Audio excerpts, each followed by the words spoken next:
afternoon, race fans, and welcome to round 3 of the 2026 IHRA Formula One Powerboat Series that has us right here in beautiful downtown Shreveport-Bossier, Louisiana, for the 3rd edition of the Red River Rumble. To kick things off here, first, I'd please have everybody rise as Legacy Powerboat Ministries and IHRA Formula One Powerboat Series chaplain Lori Vidal presents our invocation. Lori?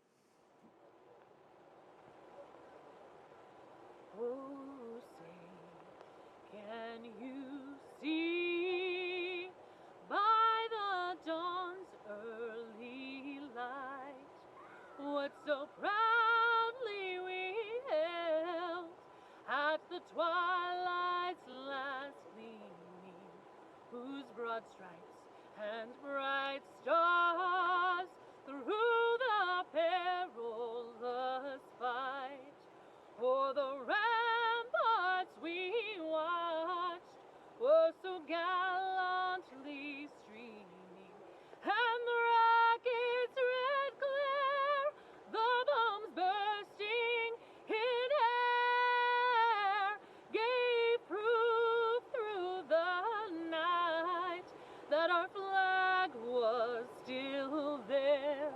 Oh, say does that star-spangled banner yet wave o'er the land of the free and the home of the brave. All right, ladies and gentlemen, let's hear it for Meredith Jones with your national anthem. Also, a big thanks to the Houghton High School JROTC, led by Chief Leroy Brown and Commander Cadet Cameron Pete. Now, for our invocation with Legacy Powerboat Ministries, IHRA Formula One Powerboat Series chaplain, Mr. Lori Vidal. The blessings we've had in our nation, and we thank you for this opportunity we have to enjoy this beautiful setting, even in the midst of the rain as we are getting started this weekend. We ask you to watch over everything that happens here, that we might celebrate in Shreveport, and that we might enjoy this boat race in such a way that we can have a fulfillment of watching great athletes on the water and enjoy our families together. And we commit all of these things, I pray, in Jesus' name. Amen. Thank you, Mr. Lori Vidal. Ladies and gentlemen, let's get ready to rumble here for round 3 on the IHRA Formula One Powerboat Series. It's been a knockdown, drag-out, deck-to-deck battle through rounds 1 and 2. Expect more of the same here on the calm waters of the Red River here for the 2026 Red River Rumble. But now we're going to send things down to one of our top drivers in Formula One. He's with Bonnie Jill down in the pits, Mr. Dylan Anderson. All right, ladies and gentlemen, well, we're going to get back to that in a little bit, but boy, what a fantastic weekend we have here. A little bit of light rain blanketing the Red River in downtown Shreveport-Bossier, Louisiana here for the opening of round 3, but the rain's about to expected to dissipate right around 2 p.m. Good afternoon, wherever you are across the world. Thank you so much for joining us here for round 3. I am Thomas Yarbrough. They call me the Noise of the North. My partner, imagine him right here, is the Mr. Tim Siebold. He'll be joining me in just a few minutes here as we get everything underway for round number 3. We saw a fantastic round 2 in Port Neches, Texas. We're in the Formula One class, the top 10 boats separated by just over 1 second in their fast lap qualifiers. In Formula One and Formula Lights earlier today, they did lay down those fast lap qualifiers. We'll get to that action a little bit later, but to kick things off here for the opening of round 3 here at the Red River Rumble, the tri-hulls are going to be coming out on the water. We call them bumper boats at 65 miles an hour. They are based off of a Glastron from the 1960s and 70s tri-hull. Exactly what the name of the class provides you is the exact design of that hull. We put decks on them, roll cages. They run 110 cubic inch OMC outboards, Johnson & Evinrude, or the new Mercury Pro SX 4-stroke engine package in this Texas tri-hull class. We call it bumper boats at 65 miles an hour. We take a look at our race course here on the Red River. You're going to see 3 different race courses. Those white and orange buoys, those are going to be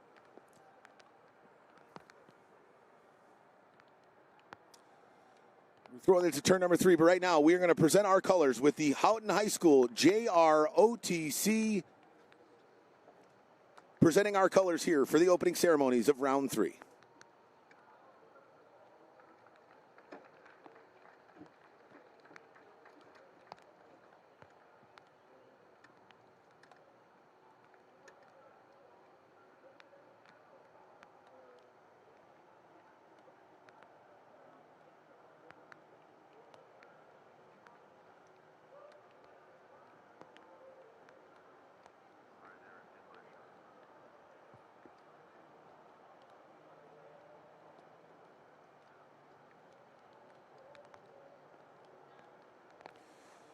All right, ladies and gentlemen, let's get back to that course layout here on the Red River. A fairly narrow river, clay bottom river here, so very dark water, which can be beneficial for our drivers as it helps them read the water. But with this rain coming down, going to make things a little bit tricky to kick things off here on Saturday. We have 3 courses out here on the Red River. You'll see there in the bottom left corner of the screen, that's turns 3 and 4 for the Formula Lights class. Further upriver, or to your left, if wherever you're watching from across the world, that is going to be turns 3 and 4 of the Formula One class, the double orange buoys. The orange and white and the the yellow and white dictate the Formula Lights and the Texas Tri-Hull. There's turns 3 and 4 way down there on this roughly 29-second, 3/4 mile course here on the Red River. But things are going to get real tight down there in turns 3 and 4. If you watched us last year, that's exactly where we saw a whole lot of carnage down on the north end of the course. The third and final course, you're going to see a yellow and orange and a yellow and white buoy. Those are turn 1 on the F1 and the F-Lights course, as well as the chicane down the straightaway, or turn 2 in Formula Lights. That's going to be our 2-pin course for Texas Tri-Hulls. So we've got 1 2-pin course for Texas Tri-Hulls, 1 smaller 4-pin course for the Formula Lights, which will be out a little bit later on this afternoon, and then the big boys in the long course for the Formula Ones. Well, we're going to get the Texas Tri-Hulls out on the water here as they got to make their way upriver from the boat launch just south of town, and we're going to get them rolling for their opening 7-lap qualifying heat, first of 4 here at the 2026 Red River Rumble. We'll be right back after a word from our sponsors.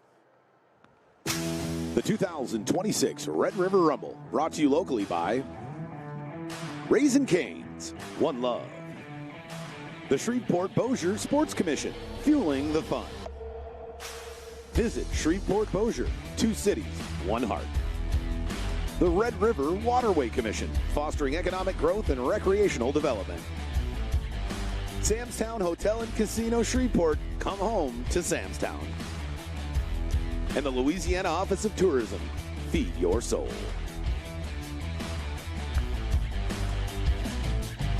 And what a fantastic group of sponsors here for the 3rd edition of the Red River Rumble here in 2026. Again, round 3 of the IHRA Formula One Powerboat Series. What got us here? Well, we opened things up in middle to late February in Bradenton, Florida. A bit of a unique event running right at the mouth of the Bradenton River as it dumps into Tampa Bay for a 1-day jam-packed event to open things up. That saw the 14 of Andrew Tate take the win there in round 1. There you see round 2 in Port Neches, Texas at the Port Neches Riverfest for the 25th edition of that race just south of Beaumont, Texas, right on the Louisiana-Texas border. That was early May. Now we're here in beautiful Shreveport-Bossier, Louisiana for the Red River Rumble. Next, we head back to Texas for between June 5th and 7th in beautiful Marble Falls, about 30 minutes west of Austin, for the battle on the Colorado River. And then we jump into July and we head north up the Mississippi to just north of St. Louis, Missouri on the Illinois side for the Alton Midwest Nationals, July 17th through 19th. And then right behind that is going to be July 31st through August 2nd in Windsor, Colorado, up at a mile above sea level for the Roar of the Rockies the last weekend in July. We do have a couple other races you may see on the schedule later on this season, potentially in the upper Midwest as well as the southeast of the United States. We're finalizing all those for right now. We've got a couple more rounds to go, but right here, smack dab in the middle of the 2026 season at round 3 here at the Red River Rumble. What a fantastic view there, shot from Sam's Town Hotel Casino, Shreveport, a great partner here in 2026, giving access to our fantastic production team from Windy City Productions here, the only production team trusted by all of the IHRA series here in 2026. And boy, what a whirlwind year it has been. For those of you who have been following the F1 Powerboat series here for the last handful of years, back in the fall of 2025 at the PRI, Professional Racing Industry Show, it was announced that the IHRA and our fearless leader Daryl Cutter acquiring the Formula One Powerboat Championship Series along with the Southern Drag Boat Association, as well as the largest offshore series in the United States, the largest jet ski racing series in the United States, to pair with the IHRA traditional drag racing. They've also added stock car racing. They've got tractor pulls.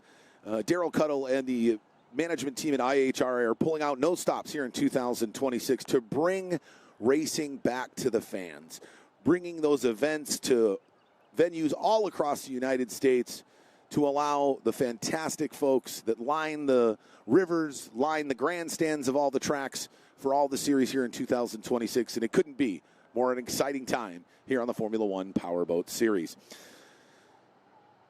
So as we take a look at the standings coming in to round 3 here in 2026, we're going to start things off with the Texas Tri-Hull class. In round 2, we saw the 69 of Cole Waring getting his first win in Port Neches, Texas, a de facto home race for the Richmond, Texas native running for Burnshausen Oil. But he finds himself atop the points in Tri-Hull after 2 rounds with 450 points. But the pressure is on because right behind him, 4 points back, the 37 of Mason Rinker with 446 points out of round 2 is going to look to be slug it out and try to move himself up 1 spot before the conclusion of round 3 here in Shreveport-Bossier. Then it's your multi-time champion, the man out of Hemlock, Michigan. They call him the Dude. The number 17, Anil Marsh, sitting in 3rd with 393 points. 4th right behind him, despite having a pretty rough round 2 going over in the final qualifying heat, having the lower unit of his Pro XS Mercury 4-stroke engine impale the bottom of the 17, Anil Marsh, still hanging on to 4th there. Just 6 points behind the 3rd place of Neil Marsh is the number 26 in that Ray Bob seasoning of Briston Sherman. It's a bright white with orange trim, real hard to miss out there on the water. Can Briston break out here in round 3 and close that gap between him and our series leader, the 69, Nicole Wearing? Rounding out the top 5, the other half of the brothers Rinker. He struggled in round 1 after breaking a motor mount about halfway through the final. Had a fantastic run in round 2, gained a ton of points, and he sits in 5th with 361. And then rounding out the top 10, John Ottinger sitting in 6th, followed by the 42 of Wyatt Zeller and that Diamond Z racing machine. And then it's the Aaron Green, the number 63 of Aaron Green sitting in 8th with that Rise Fitness sponsored entry. The driver out of Northeast Texas. A short drive for him. Excited, kind of his de facto home race here in Shreveport for Aaron. Can he find that next level in Tri-Hull? We've seen a lot of growth out of that young driver the last couple of years. You talk to him, he'll be the first one to tell you it did not start well. His first couple of seasons extremely rough. Picked up a new boat in the offseason, put in a ton of testing. He is a very svelte man now, shedding about 40, 50 pounds, looking fantastic as the 63 of Aaron Green. Can he get on the podium for the first time in his Tri-Hull career? And then it's Austin Terry, Gerald Shelton, J.B. Jensen, Darren Ware, Andy Miller, and the 12 of Evan LaBeouf to round out the field here in Texas Tri-Hull. We've got 14 top drivers from all over the United States, and we've got a couple of a new addition here. Was unable to make the opening round number 2, the 88 of Josh Wells, making his debut here in 2026. Can the Heavy Hands Racing number 88 find the speed here in round number 3, as well as the man from Houston, Texas, the number 56 of Clint Dillard in that Black Beauty Tri-Hull, making his debut here in 2026 as well after sitting out rounds 1 and 2. So we've got some dark horses that are looking to disrupt the standings. The fans are here. They're all excited. The Rain has subsided perfectly on time, a little bit earlier than expected, which is fantastic here. The breeze has picked up, which is a good thing. A little breeze is always good for especially our Formula One and Formula Lights class. Now, Texas Tri-Hall, 2-foot waves, calm water, doesn't really matter. But the fans of umbrellas out for just a little bit longer, but the sun should crack through the clouds. And what a fantastic day of qualifying here on Saturday at the 2026 Red River Rumble. And as you'll see, once we get rolling here with the Tri-Hulls, you'll see as that camera shoots south down the Red River as it heads towards the Gulf of Mexico, those boats will come traveling upriver. They've got about a half a mile that they've got to run or so upriver to make their way to the race course here. Unfortunately, the Formula One and the Formula Lights boats, we can crane those boats in here from right on the race grounds in downtown Shreveport. However, the Tri-Hull do not have the ability to be craned in like the tunnel hulls, so they have to head downriver to the boat ramp just south of downtown and get loaded in down there. Now, there is our fantastic sport rescue team, the best rescue team in the business. Big shout out there to my man Tim Kraft ripping by in that center steer JH Performance boat, custom handcrafted shallow water boats, built with the highest quality materials, fantastically built boats, and perfect with that low profile to be able to help get our drivers out in the event of any incidents. I believe I did some statistics from 2025. Any wreck, they were on site in under 30 seconds, and outside of one driver, everybody was outside of the boat in under a minute. These guys are fantastic at what they do. They are consummate professionals, and we really appreciate having the best rescue team in the business out here with us on the water, on the shores of the Red River.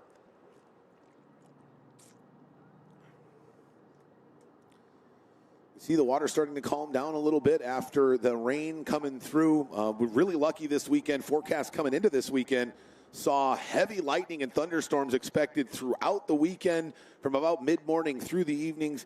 But for those who live in this part of the world, you know, give it 15 minutes. It'll change. And that's exactly what happened here this weekend. The closer we got to this weekend's racing action here in round 3, the clearer and clearer things became from a weather standpoint, and very excited to see that that's pushed through and is going to create what I believe is going to be the best racing conditions we've had here in 3 years. For those of you who've been hanging with us for the last couple of seasons, you remember the Red River was at or above 20 feet here in downtown Shreveport-Bossier, and if we can get a shot of one of the bridges, you'll see the where the high water mark is on those bridges. So if you go across river there and right screen there, so the water last year and the year before, those cement support structures for this for the bridge here, that water was basically all the way up to the top. You could have stepped off of a boat right on top of that gray, the gray portion of the bridge that's bolted to that support structure. A lot different here this year. I think we're down around 12 feet, so 8 foot or so difference in the water levels. You will not see any debris in the water here this weekend, which is a huge change for our drivers. It was definitely hang on for dear life and just try to manage the race here the last couple of seasons due to what Mother Nature threw at us.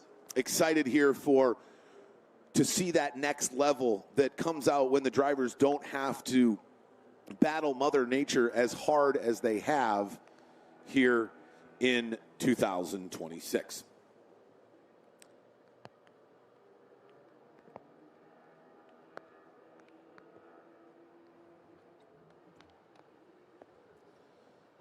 All right, it looks like we've apologized for some of the delay. We had one boat out there. Looks like he had to do potentially some hardship testing, not necessarily running around the course, but ensuring that his Formula Light, the 52 of Addison Dumford, who in Formula Lights is sitting in that top 5.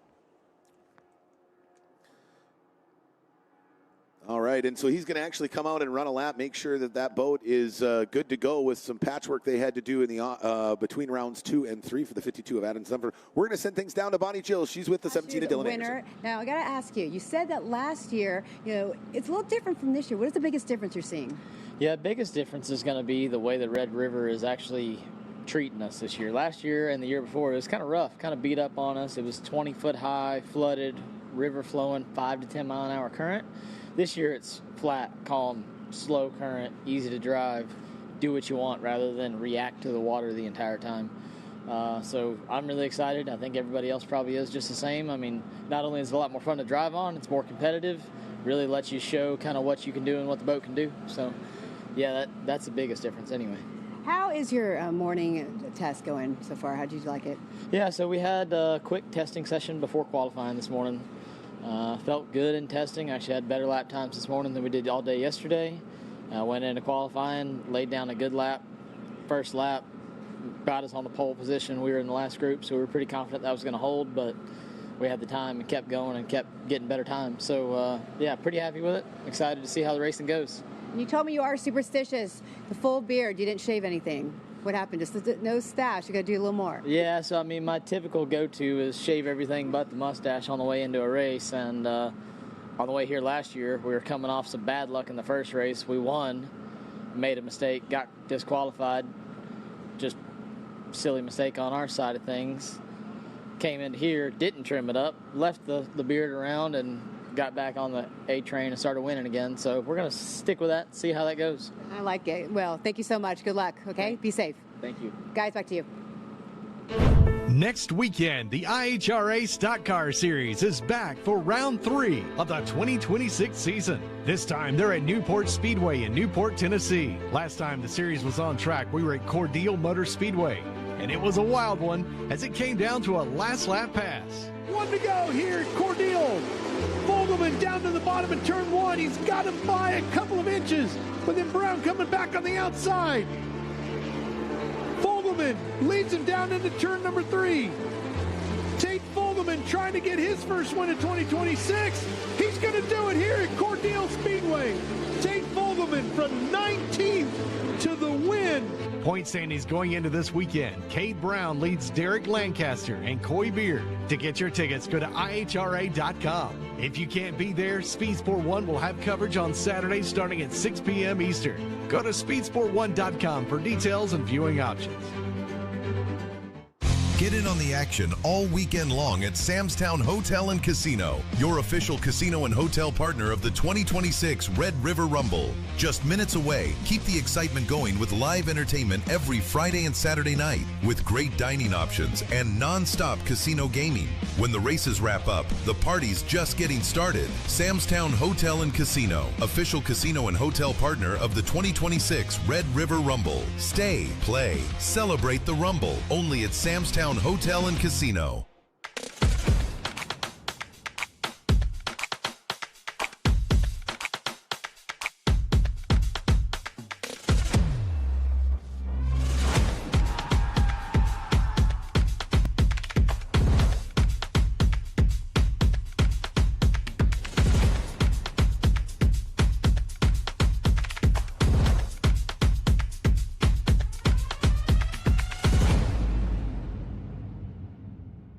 In my Louisiana, sunrise means fresh seafood on the table.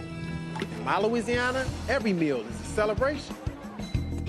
My Louisiana really makes me wonder. Ours is fast! With real-life swamp creatures! In my Louisiana, music is a way of life. My Louisiana is sheer magic, from sun up to sundown. Till sunup again. What will your Louisiana be? When you find your Louisiana, you feed your soul. Get ready, Alton. The IHRA F1 Powerboat Series is back. July 17th through 19th at Riverfront Park. Experience the 3rd annual Alton Powerboat Nationals. It's 3 days of high-speed action on the Mississippi featuring Formula One boats. Enjoy music, great food, and family fun for everyone. Get your tickets and full details now at IHRA.com. Brought to you by Simmons Hanley Conroy Law Firm, the City of Alton, Great Rivers and Roots Tourism Bureau, and Enjoy Illinois. We'll see you at the races. And welcome back, race fans. We are back with just moments away from the Tri-Hulls getting their first 7-lap heat of qualifying done here at the 2026 Red River Rumble. Round 3 on the IHRA Formula One Powerboat Series. There's the number 12, the Houma, Louisiana native of Evan LaBeouf, running in his second race here in 2026. Looking to do some damage in that number 12 Plantation Ace Hardware sponsored Tri-Hull. There's the 56 of Clint Dillard. He's making his debut here in 2026. Can he be the dark horse and throw a monkey wrench into the season standings with a big win here at the Red River Rumble. Only time will tell for the man from Houston, Texas. There's the 26 of Briston Sherman. That boat's all put back together after going over in the final qualifying heat of round number 2 back in Port Neches, Texas. They got the boat put back together, struggled in the final, but hopefully they've got those kinks all worked out and he's ready to go. There's the 88 of Josh Wells, the Heavy Hands Racing Machine, him making his debut as well here in 2026. Another one of those dark horses looking to screw things up for the guys that are sitting on top of the point standings and bring home some hardware back to Texas here from the Red River Rumble. You can see Texas Tri-Hull, we call them bumper boats at 65 miles an hour for a reason. You can see the damage that has been repaired on the front bow of the number 88 of Josh Wells. He's got that 110 cubic inch outboard on the back of his Texas Tri-Hull. So a little bit different in our Formula One and Formula Lights class is Texas Tri-Hull. They run rolling starts, so 2x2 rolling starts down the front straightaway. You're going to see them come from the north end of the river all the way down the front straightaway. And we're going to have our pace jet ski peel off the race course. Once he peels off, it's up to our chief referee, Doug Ray, to make the call. He'll drop the green flag, and we'll go under racing for 7 laps around this 2-pin course. There's the 63 of Aaron Green in that Rise Fitness-sponsored machine. Can he have his best performance of 2026 and bring some hardware home to Northeast Texas, hoping to get off the schneid here? For those of you who watched last year, you'll remember, or was it 2 years ago? Either way, the 63 of Aaron Green went over coming down the front straightaway and almost lost his boat to the bottom of the Red River. They were able to clip it at the last possible moment and save that boat from going to the bottom of the river. But that boat has now been retired. He's got a new one, and he's looking to do some damage here in round number 3. There's Black Beauty, the 56 of Clint Dillard. He's locked in and ready to go.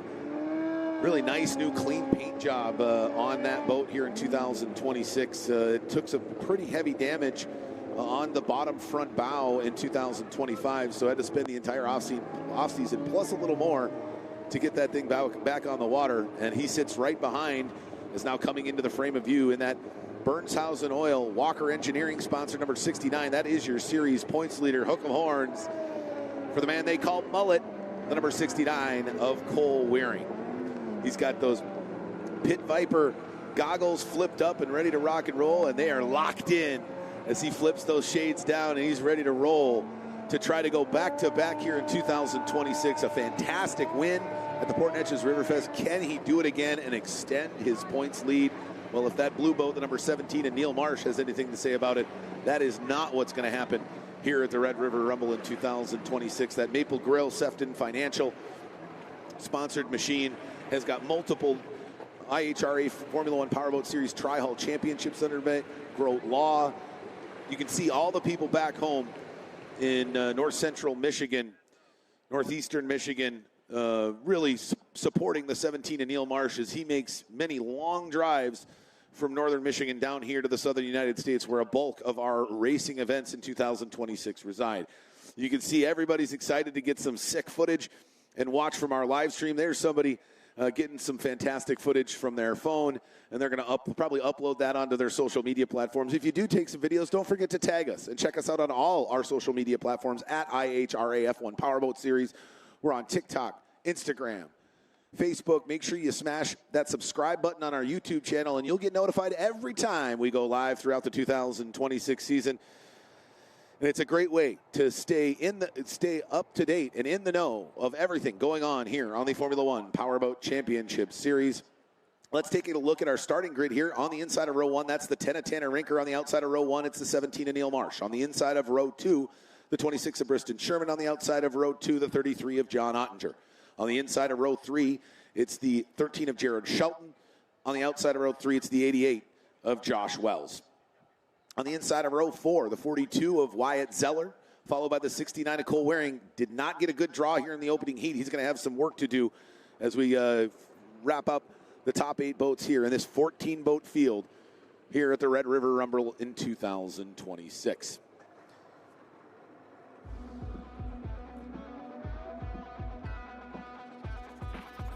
So there you see your top 10 in the starting grid here for Heat 1. The Texas Trials, again, no fast lap qualifiers. They actually draw for position in the opening qualifying heat, so it's all luck of the draw a little bit here to open things up. But everything seems to shake its way out the way it's supposed to here. And boy, look at the 17 and Neil Marsh. And the inside of row 6, next to Tanner Rinker, Clint Dillard, and Darren Ware rounding out the field here. The 54 of Darren Ware, they call him Caddy, the man who builds custom Cadillacs and one of the most unbelievable custom car builders that you will find anywhere across the United States. So if you're looking to get your Cadillac redone or really tricked out, make sure you find the 54 of Darren Ware, the man they call Caddy. All right, we're just waiting for Chief Referee and the rest of the IHRA F1 Powerboat Series operations team to get in place, and then we'll send them down, heading north upriver, down the backside of the race course. They'll swing all the way wide around the Formula One turns 3 and 4, and then they'll come down 2 by 2 down the front straightaway to see who's going to take qualifying heat number 1 here in the tri-hull class.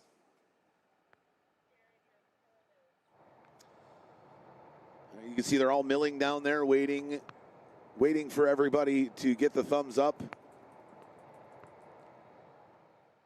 from operations staff to make sure that we have got everything lined up and ready to go here for the opening heat of Texas Tri-Hull here on round 3 of the 2026 IHRA Formula One Powerboat Series. A little bit cooler than I think most people here in Shreveport-Bossier are used to dealing with in late May, heading into the summer months where things get real muggy and hot down in this part of the world. But nice reprieve for all the folks, and hopefully they're going to come out in droves as they have in the past 2 years. They were here all day yesterday. You can see them lining the banks there in the beautiful park promenade, lining the river. And all right, the motors are fired up. Here we go, ladies and gentlemen. They're going to make their way down to the north end of the course, and we are just moments away from getting under racing action here in the opening heat of Tri-Hull.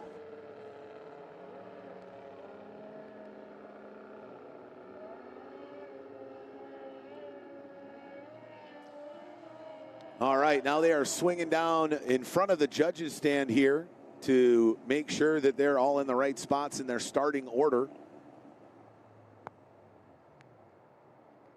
And then we provide all the drivers a last-minute visual cue to make sure that they know exactly where they're supposed to line up in their 2x2 starting order. They're all jammed up there together. It's funny, these guys, they hang out, they have conversations. Some of them do. Other ones are dead silent and locked in as they get ready to gear up here for qualifying heat number 1. There's the man they call Caddy, the 54 of Darren Ware. Love that big number 5-4 on the front with that big cool smiling face on the bottom bow. You might see that full face come into view here at some point throughout this 7-lap qualifying heat and tri-hull, because they'll go 3, 4, and sometimes 5 wide into a turn. They'll end up on top of one another. Those of you who watched round 2 in the final qualifying heat, we saw the 69 of Cole Waring, the 37 of Mason Rinker, the 17 of Neil Marsh, and the 26 of Briston Sherman all get together down on the opening turn that caused absolute havoc in that final qualifying heat that really shook up the starting grid for the main event. And ultimately, the 69 of Cole Waring was able to get out of that wreck unscathed and was able to keep pushing and lock down that pole position in tri-hull and was able to run it all the way to the checkered flag in round 2. Can he do it again here in round number 3? All right, they're making their way back down to the south end of the race course, and then we'll get them 2x2. You can see our pace jet ski there off the left of the screen. We call him Jet Ski Jared. He is the man in charge of all our pace boat starts. We do this as a standard in Texas Tri-Hull. In the Formula One and the Formula Lights class, you will see a rolling restart employed by the IHRA Formula One Powerboat Series. Our initial start in those classes is what we call a modified Le Mans start. They start on the dock with the motor off, countdown from 1 minute to 20 seconds. We drop the starter's flag, which will come off of that sport rescue boat the IHRA rescue team has. And then they will go off the dock. If we do have any restarts in Formula One or Formula Lights, you will see them go to a rolling restart. There, as you can see, it's a little bit cooler than expected here after all the rain coming through. Jet Ski Jared fully fully covered up in a rain suit out there on the jet ski, just trying to stay warm here for round number 3. All right, he's communicating to the drivers, making sure making sure that he knows and communicates with the row 1 drivers who are going to lead the inside and the outside rows of that Formula One, or of the Texas Tri-Hull opening qualifying start here in just a moment.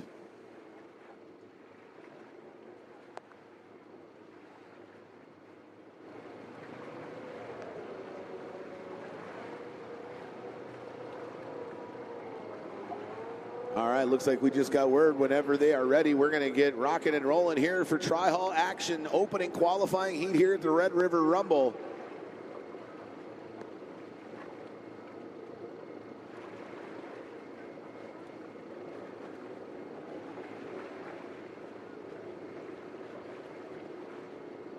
All right, here we go. We just got word from Race HQ, giving Jared the thumbs up to bring them north, upriver, to get them in position for this opening qualifying heat here in Tri-Hull. Who's going to be? Will it be the 10 of Tanner Rinker? Oh, and I apologize. It looks like we had the starting order a little bit off. On the inside of row 1, it's the 10 of Tanner Rinker. On the outside of row 1, 17 of Neil Marsh. Then Briston Sherman on the inside of row 2 in that white and orange boat. That bright green John Deere machine, that's the 33 of John Ottinger on the outside of row 2. On the inside of row 3, that's the 13 of Gerald Shelton, running for Captain Mark Seafood. On the outside is the Black Beauty, that's the 88 of Josh Wells on the outside of row 3. Inside of row 4, the 42 of Wyatt Zeller. Outside of row 4, the 69 of Cole Weary. Inside of row 5, 56 of Clint Dillard. Then it's the 54 of Darren Ware on the outside, followed by the 63 of Aaron Green, the 37 of Mason Rinker, the 12 of Evan LaBeouf, and the 03 of Austin Terry. Making his way down here is my partner in crime throughout the entire 2026 season, Mr. Tim Siebold. Tim, excited to get things kicked off. It's always great to start things off with the bumping and banging that is Texas Tri-Hulls here on the Red River Rumble. That's right. It's Red River Rumble, so we're coming out swinging. Absolutely. There's not a better way to kick off a weekend of racing action than with bumper boats at 65 miles an hour. They make the wide sweep down at the north end of the course. Now they're going to head back down the front straightaway. Who's going to get that jump? Because, Tim, you know the jump off the start so important here in Texas Tri-Hull to get that clean water down into turn 1. It really is. You get a couple laps of clean water. You can separate yourself from the rest of the field. You can pick your lines going through the corners, and you can really box everybody up, which is what you want to do. So they're fighting, and they leave you alone. Yeah, and look, they are right in the middle of their wakes from the backside. And here we go. Watch out, Neil Marsh. He gets it wide and loose coming down the front straightaway.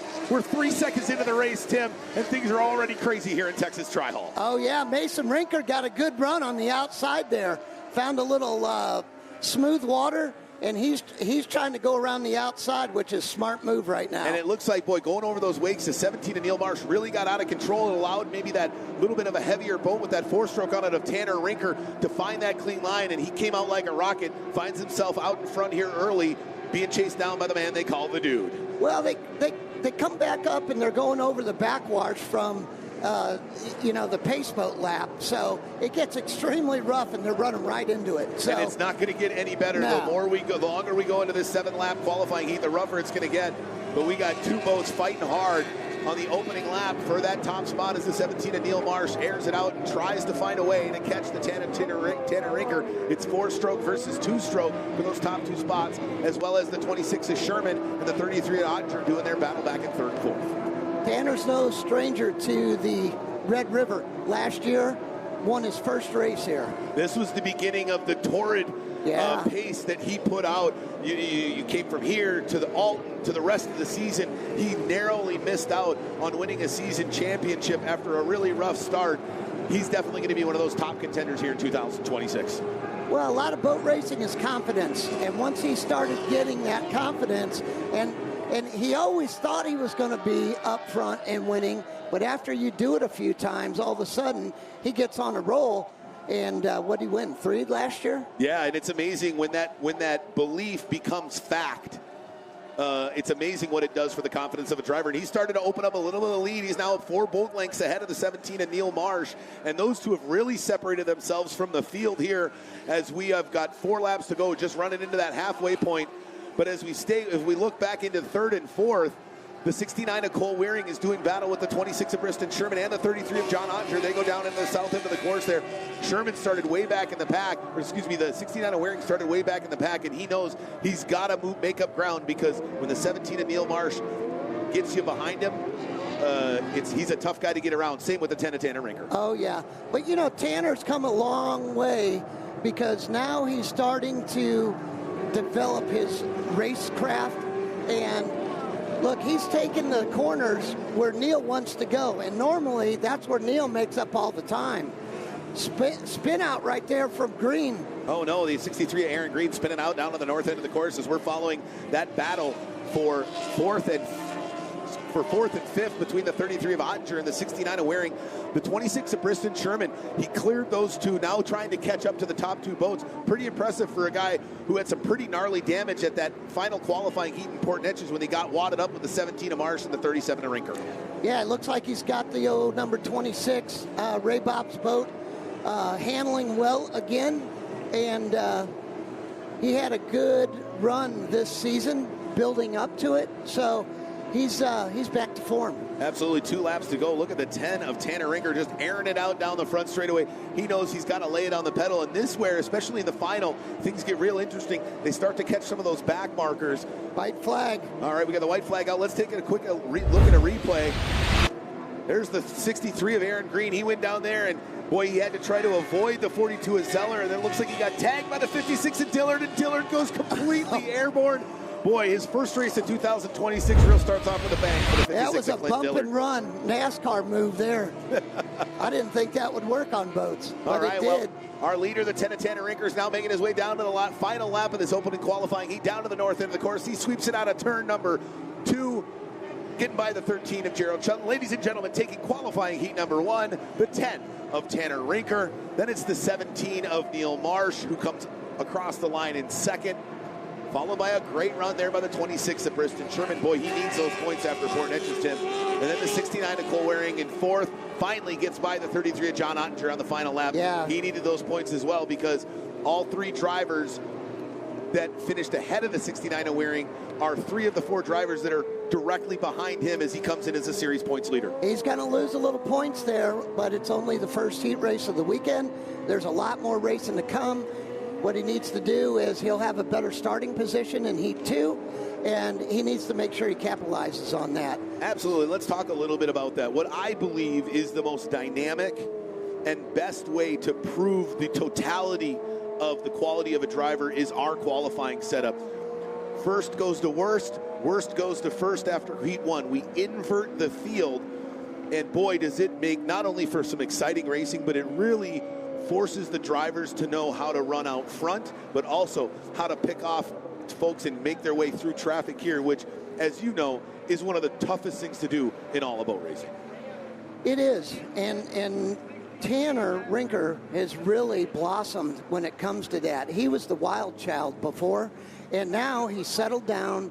He's not over trimming the boat like he was doing in previous years, and he's keeping it moving forward. So on these tri-hulls, you got to keep them in the water if you want to move forward. And he's doing that a lot better this year. So I think it's a combination of the setup and also him learning what not to do. Absolutely. And I mean, that is a multi-time champion boat wheeled by his grandfather, the great Jerry Rinker. They call him Scary Jerry. That thing has got numerous titles under its belt. It is a fantastic machine. And I know he's very excited that he got the opportunity to stay in that boat here throughout 2025 and 2026, because boy, he came here switching boats in that 10 and was able to rattle off multiple wins in 2025, looking to do it again. All right, let's take a look at the recap of qualifying heat number 1. There you saw the 10 of Tanner Rinker on the inside of row 1. He got the whole shot, but boy, it was rough out there at the beginning. It was extremely rough on that initial straightaway coming down to the first turn. And then you saw, once he got out into clean water, that Rinker's boat roll with that Pro XS Mercury 4-stroke on the back, never looked back. And boy, especially late in the, he really started to pull away from the field. But what a fantastic run there. And then we saw this happen. Aaron Green tries to get out of the way, and Clint Dillard just airborne out of turn number 2. And then the 10 of Tanner Rinker settled back in to pick off some of the bat markers, getting by the 13 there of Jared Shelton, the rookie here in 2025. and pumping the fist, excited, ran it all the way wire to wire here in heat number 1. Easy when you're on the inside of row 1, but tougher to do when he's got to do it from the back of the pack in heat 2. That's right. We'll see what he's got for him in the second heat. Absolutely. All right, well, we take a look at our schedule for the rest of Saturday's qualifying here at the 2026 Red River Rumble. Coming up next, we've got the Formula 1 class. They're going to run heat 1, 8 minutes plus 2 laps. All drivers in the Formula 1 class will be running together here in their opening qualifying heat that saw some extremely fast lap times laid down here earlier this morning in our fast lap qualifiers. Let's take a look at those results, full field results here from qualifying heat number 1 in Texas Tri-Hall. 10 of Rinker there, followed by the 17 of Marsh. How about 37 of Mason Rinker all the way back down there in 8th? He started back in the pack, but couldn't make the moves like the 69 of Waring and only able to muster an 8th. And then we see there the rookie of Jared Shelton, the 12 of Evan LaBeouf in a new boat here, as well as the 54 of Darren Ware. And then Aaron Green, after colliding with the 56 of Clint Dillard, shuffled all the way back to last. Not what he wanted to see here. No, he was in the mix before that happened, though. Yeah, and I mean, that's, not only mentally, but also, is there some damage on that boat? Did something happen when they got together? I'd like to believe there's probably some damage, at least on the 56 of Clint Dillard, because we saw that lower unit and that skeg on the bottom of that OMC 110 cubic inch 2-stroke outboard. Well, flying. All right, we're going to send things down to the hot pits as we've got an interview with our winner from Tri-Hall qualifying heat number 1. Take it away, Bonnie. Thanks, guys. Here's a Shelby Love. Now, Shelby, last year you won Formula Lights, but your father had a little bit of the edge, so, tell us how that drive home was. Yeah, I mean, it's hard for a while. We'd all have fun no matter what, and I feel like we're all happy for each other as a team, so it's been the same. Like, I'm happy for him, he's happy for me, so we had a good car ride. What are some of the challenges you're thinking that may occur this race? Obviously, we had a bad weekend last weekend, or the last race, so we're just trying to get those hiccups out of the way and just stay consistent and just finish each heat this weekend. And with the weather conditions, any kind of different approach you're going to have? The water's way calmer than it's been the last 2 years, so I think we're all just happy for that. With the rain, we just try to hope that our windshields don't get too fogged up, but other than that, I think it's going to be a good weekend. Okay, Good luck. Be safe out there. Thank you. Guys. All right, well, apologize. That was the 24 of Shelby Love, one of the dominant forces in Formula Lights. Had an uncharacteristic weekend in round 2, struggled with some electrical issues. Saw one of her teammates have a fantastic weekend, and she's looking to improve things here in round 3 after an opening 2026 win in Bradenton, Florida. Kind of taking a step or 2 back at round 2 in Port Neches, looking to get off the schneid and rebound here in Formula Lights. Round number 3 here at the Red River Rumble. But boy, how great is it to see not only multi-generations of families racing here on the IHRA Formula 1 Powered Series, but doing it together. You look at the Loves with the 24 of Shelby Love in Formula Lights, her father, the 24 of Spencer Love, coming off a victory in round 2, and then her little sister, the youngest Love out there, racing in our Talent Cup coming up here in a little bit later. What a fantastic class that is, and boy, what did she do but win her first race in the Talent Cup down at round 2 in Port Neches. Hopefully she can do it again, and they'll be bringing a lot of hardware back to California. Addie showed the boys how to get around the course in Port Neches. So very good family racing history. The whole family races. So it's good to see them. But you got a lot of second, third, even fourth generation drivers in here. It's a family sport, and it carries on through the family members. And it's great to see them all. You can go right down the line. Jimmy Shane's got his boys running the Talent Cup, and Lindsay has her boys running, Luke and Logan running in the Talent Cup. So especially when you start them young, it gets in their blood and they stick with it. Absolutely, yeah. Jimmy Shane, a very talented unlimited hydroplane driver for numerous years, coming back in 2026, introducing his children into powerboat racing. And chief scorer Lindsay Matthews. Luke and Logan's mom, she, our chief scorer, and they do a great job. And the whole thing about the Talent Cup is, look, it's an introduction to powerboat racing. So not only are they learning what to do in the boat, but they're also learning about the structure of the races and how we conduct ourselves and what happens at the races. Because, look, they're in the same picture with the Formula One guys, the same pits. Absolutely. Let's take a look at our starting lineup here for the opening qualifying heat here in Formula One. On the pole, setting a sub-29-second lap. No surprise, the man from out east, the number 17 of Dylan Anderson, running that Anderson Marine machine. And he was up in the air, too, because he didn't know if he was going to run the two-stroke or the four-stroke. And they jumped in the four-stroke at the last second, and then he puts it on pole. Absolutely, and we saw that from not only him, but the man that sits to his right, coming second off the start pontoon here in the opening qualifying heat. He did the same exact thing, the 52 of Chris Rinker, and I believe he chose that four-stroke package. A little bit surprising considering we're down so far at sea level with the warmer, humid air. Normally, that's a really advantageous for the two-stroke, but with that dynamic fuel injection on the four-stroke, it can run anywhere. You know, when you have the humidity and the dirty air, the four-stroke is going to adjust better than the two-stroke. So I can see why they do that. Absolutely, and things were close here in the fast lap qualifiers as the 17 of Dylan Anderson laid down a 28.602 and then a 29.3, so less than a second between those top two, but a bigger gap than we saw in round two. And then the 29 of Jared Jensen. This kid just will not go away. He is continuing to battle for top positions every round. He comes 4 points back of the series lead behind the 24 of Spencer Love, going sub 30 seconds there, coming third off the start pontoon with a 29.489. Jared's right in the mix, and, you know, at this point, what he needs is the consistency. So he's got to do it every time that they put the boat in the water, and he's got a great crew behind him, Island Lake Marine, and these guys do a great job. They're veterans. John, his dad, raced. Scott, his uncle, raced, so they know what they're doing. Crew chief Todd has been around boat racing since he was young. His dad raced, so got a lot of history there. And there's the boat on the screen that really kind of surprised me. You know, he's all the way back in seventh position with a 31.209. The 71 and Jimmy Kerr, they call him the Pickle, the man running for JR's Chicken. Is a little bit slower, I think a little bit off the pace. I'm surprised a little bit, but hopefully they get that two-stroke dialed in here before the weekend's over, and he's fighting for a spot on the podium.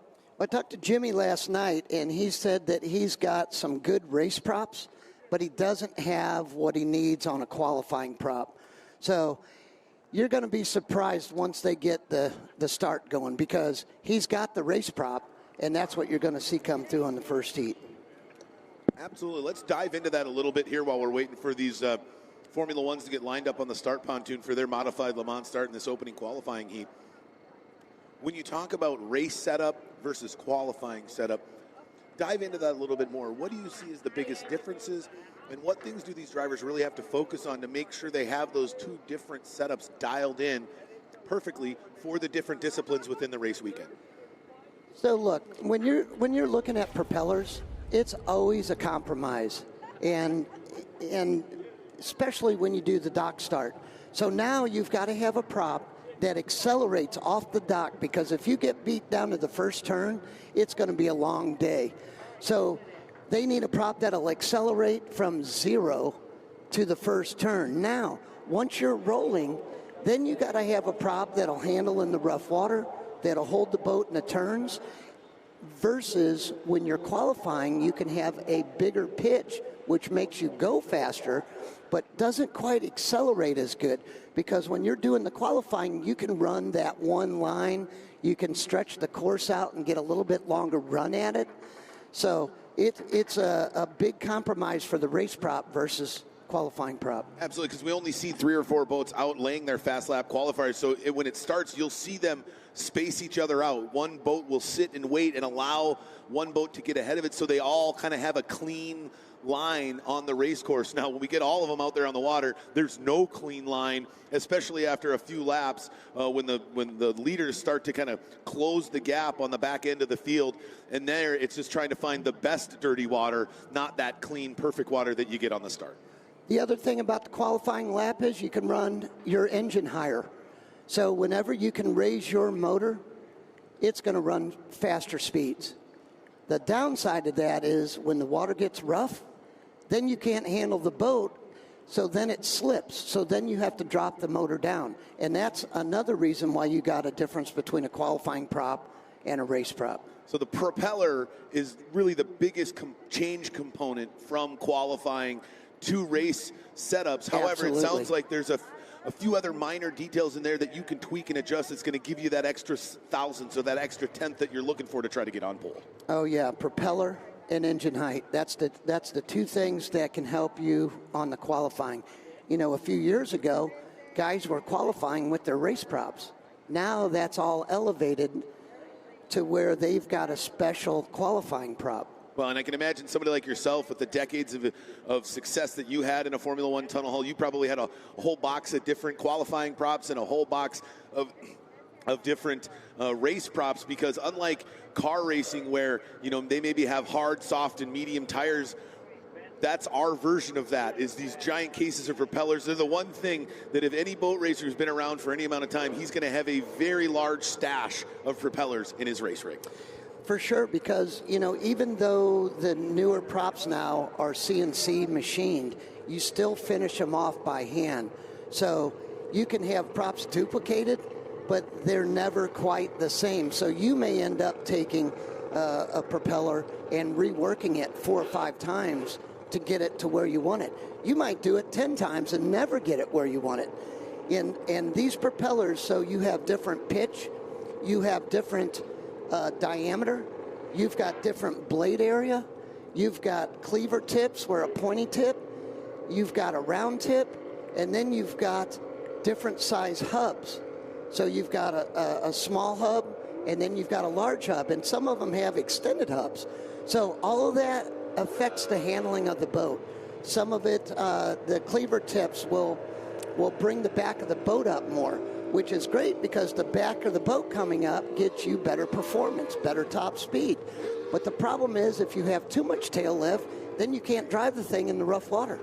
Right, and that's where when you get to those rougher conditions, those round gear, keeping that back end glued to the water makes the turning so much easier, because I mean, at the end of the day, when you're going into a turn at 100 plus miles an hour and you're snapping that thing 90 degrees left, having the boat, the inside edges of the sponson connected to the water to make that thing turn the way you want, it's got to be super fine line between a good turn and being wild and out of control, which 2 things, right? You either got to back off or you're going to possibly end up on your head.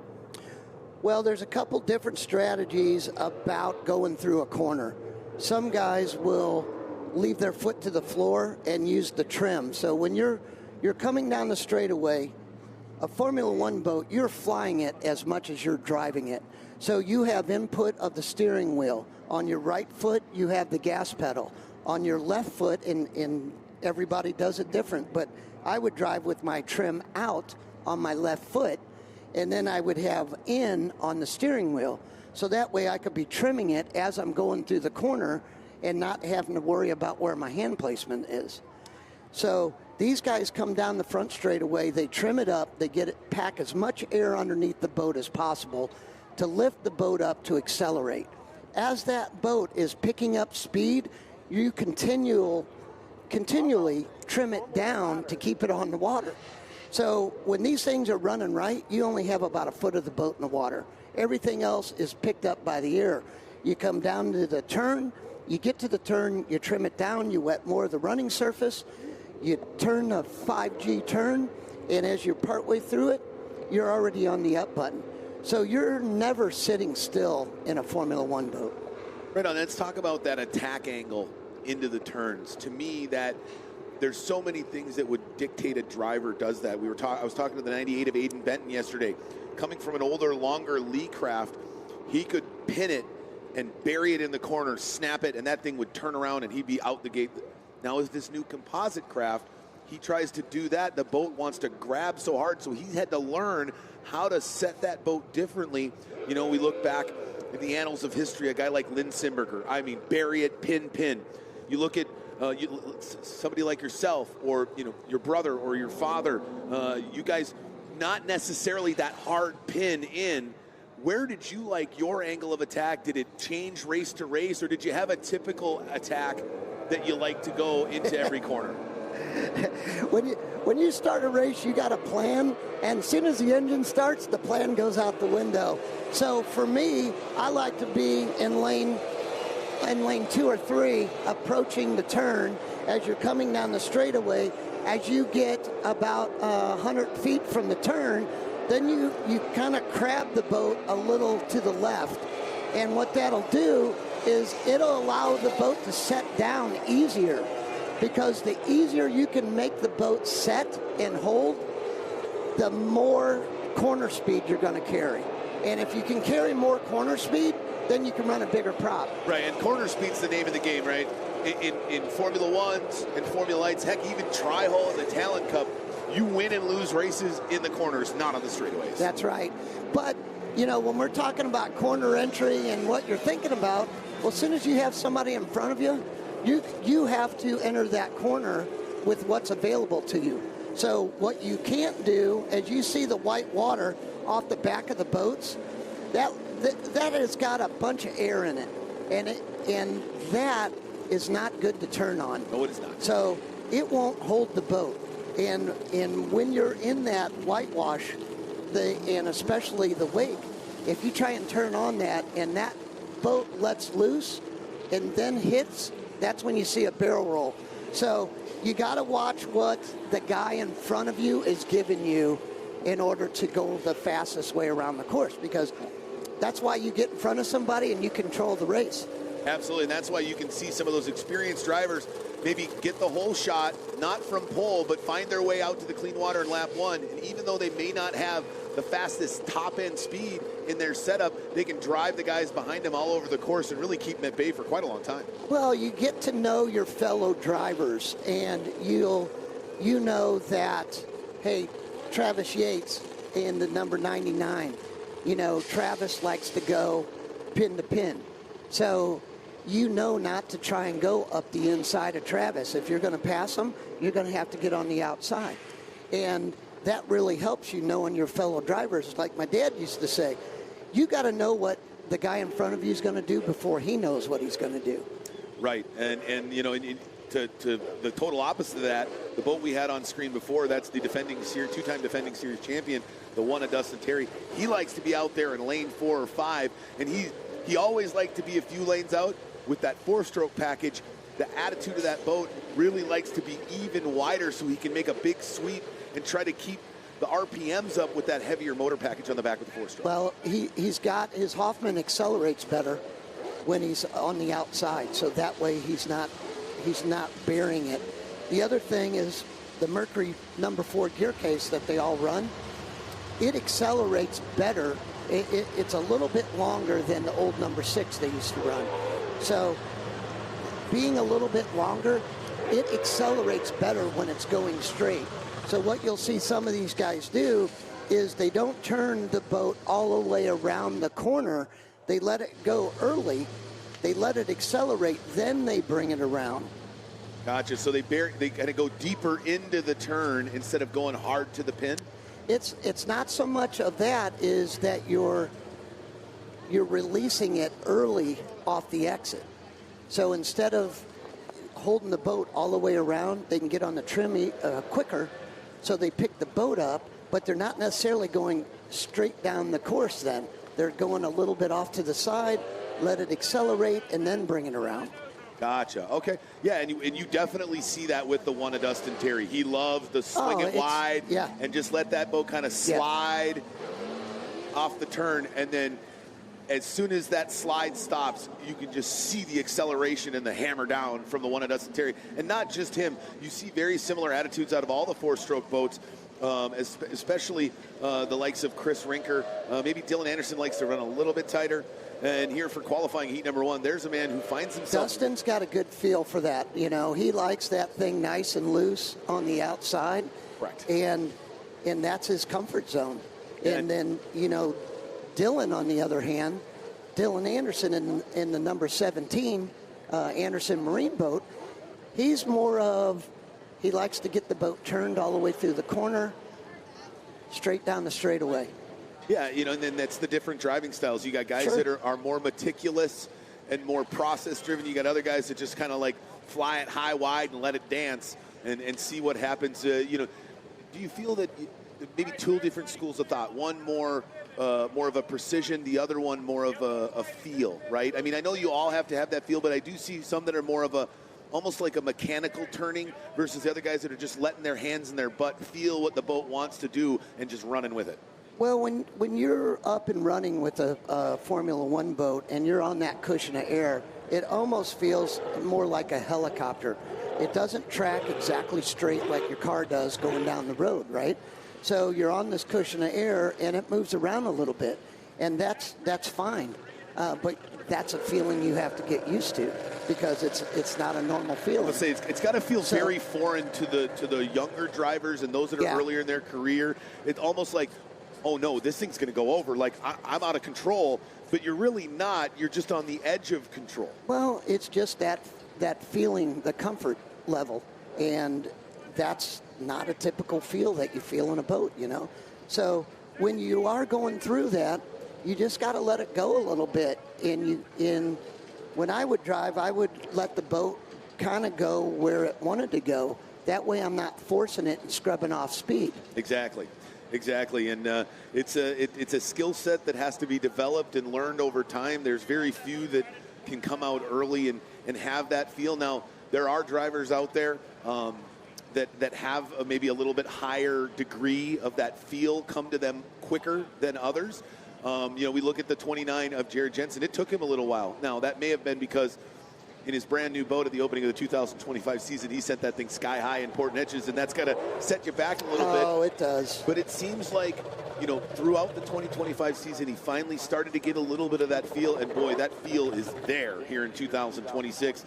He's starting third here in Heat 1. He's 4 points off the series lead, and he's been on the podium every round so far, looking to do 3 in a row here at round 3. I don't think he's been below third in anything we've done this year. Yeah, the only time that we saw any drivers like him and those top drivers was round 2. That qualifying reverse order of points finish was very difficult. Yeah, that hurt him in Port Neches. And he wasn't the only one. You know, the 52 of Chris Rinker, I think, couldn't get better than 9th or 10th in the Heat 2 when he started from near the back, like the 29 of Jensen.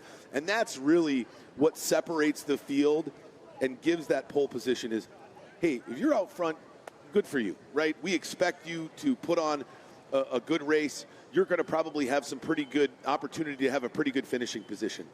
But can you do that when you start last off the start pontoon? This wasn't necessarily something that was available to you during your race career. How do you feel it could have potentially changed? No, we did that. Oh, we did? We did that. Heck yeah. In fact, I did it right here in 2016 was the last year that I raced in Shreveport. But, you know, we got a treat for all the fans today.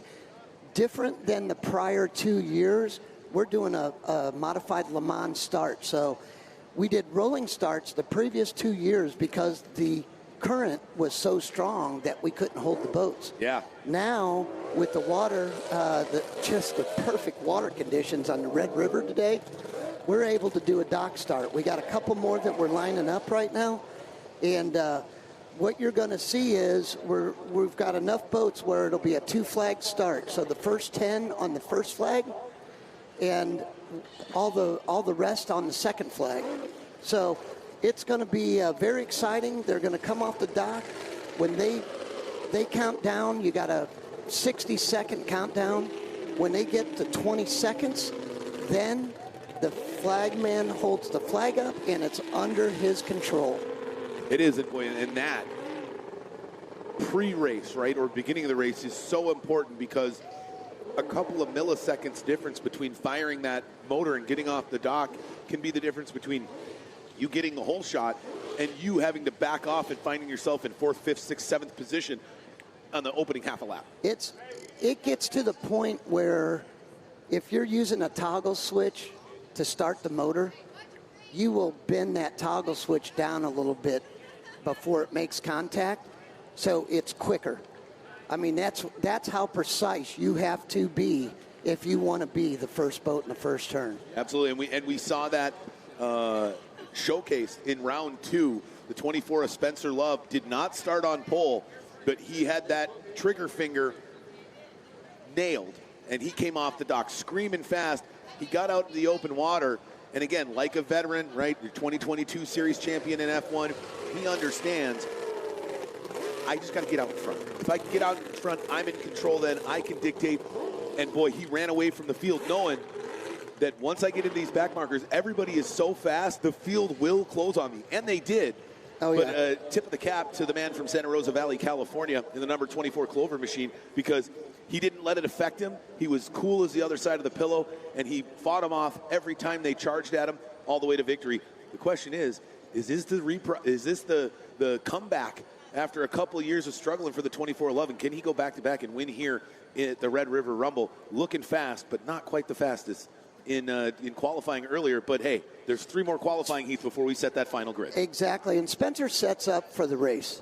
Spencer is very good at getting off the beach, and that won him the race in Port Neches. Absolutely. That not doing anything wrong, but I see our race director, John Schubert, down there, and we're just going over, since these guys haven't done a dock start here, we're just going over, make sure everybody knows exactly where they need to go so we don't have somebody with a miscue and it having a chain reaction down the line, because it does get narrow here, and we want everybody to come through safely on the first lap. Absolutely, and I mean, these drivers have to essentially provide themselves their own visual picture of where is my lane, where is my gate through the middle of the course. It's a virtual down. lane. Yeah, it's there, but it's water. It's not like a racetrack where you can paint a lane stripe to give them a guide. It's all essentially what your visual field believes is the lane that you need to be in, and then managing the distance side by side between the 2 competitors on your right and left. Yeah, and they'll put, you notice down here they got a white and yellow, and then they got a white and orange. And that's some lane buoys. So that is reference for some of the drivers. So the first 5 will go in between those, and the second 5 will go on the outside of it then. Because if we let them all go to the pin, I mean, we don't have to talk in depth about what that can cause. I mean, there have been numerous races. One that comes to mind is back in the early 90s in Augusta, Georgia.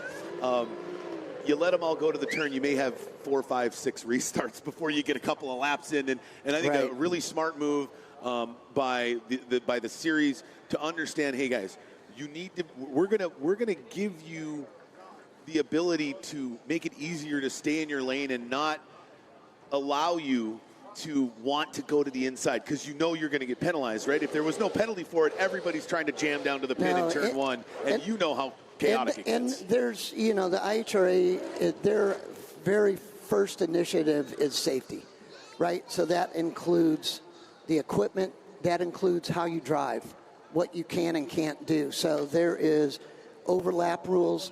So you have to be in front of the boat before you come over on them. You also have bearing away, so you can't push a boat wide just to change lanes so he can't pass you. You also have to, it's test flag. You also, it's your responsibility as the passing boat to pass them safely.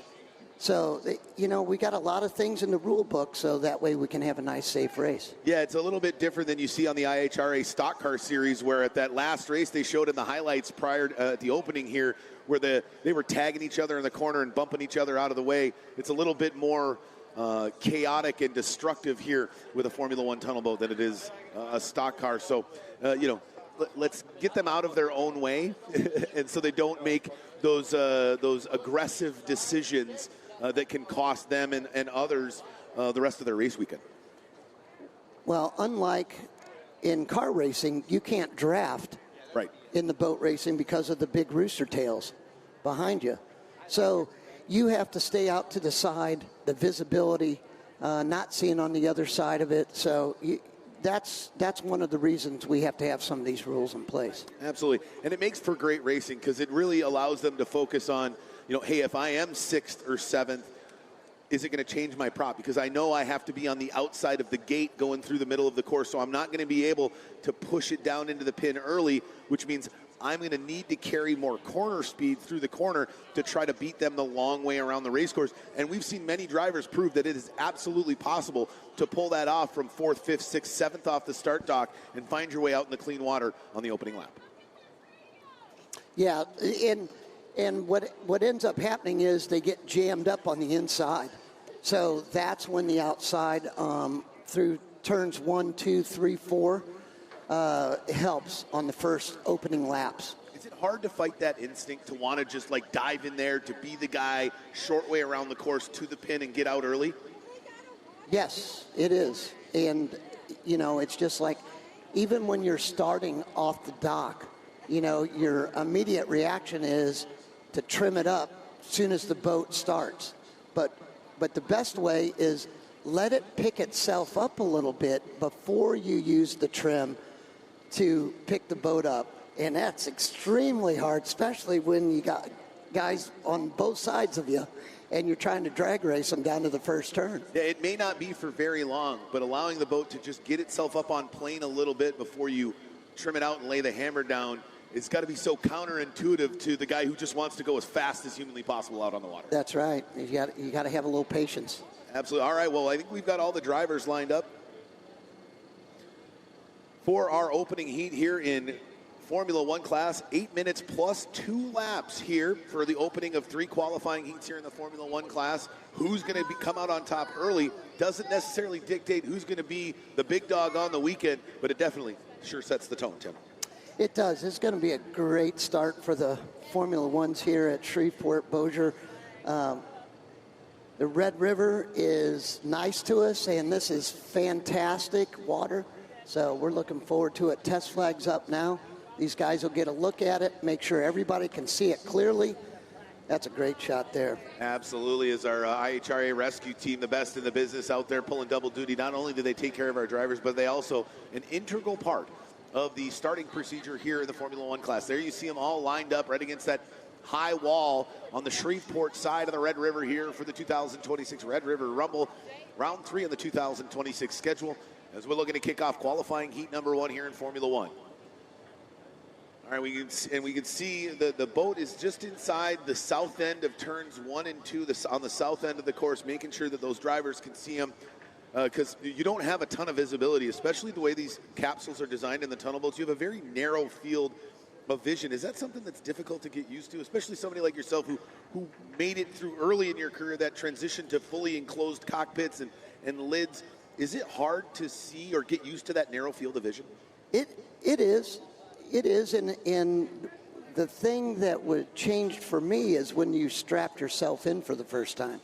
Not necessarily being enclosed, but when you strapped yourself in. But you got to remember, when these guys are lined up on the start dock, the flag can't be too far to the left, otherwise the boat to your left blocks it.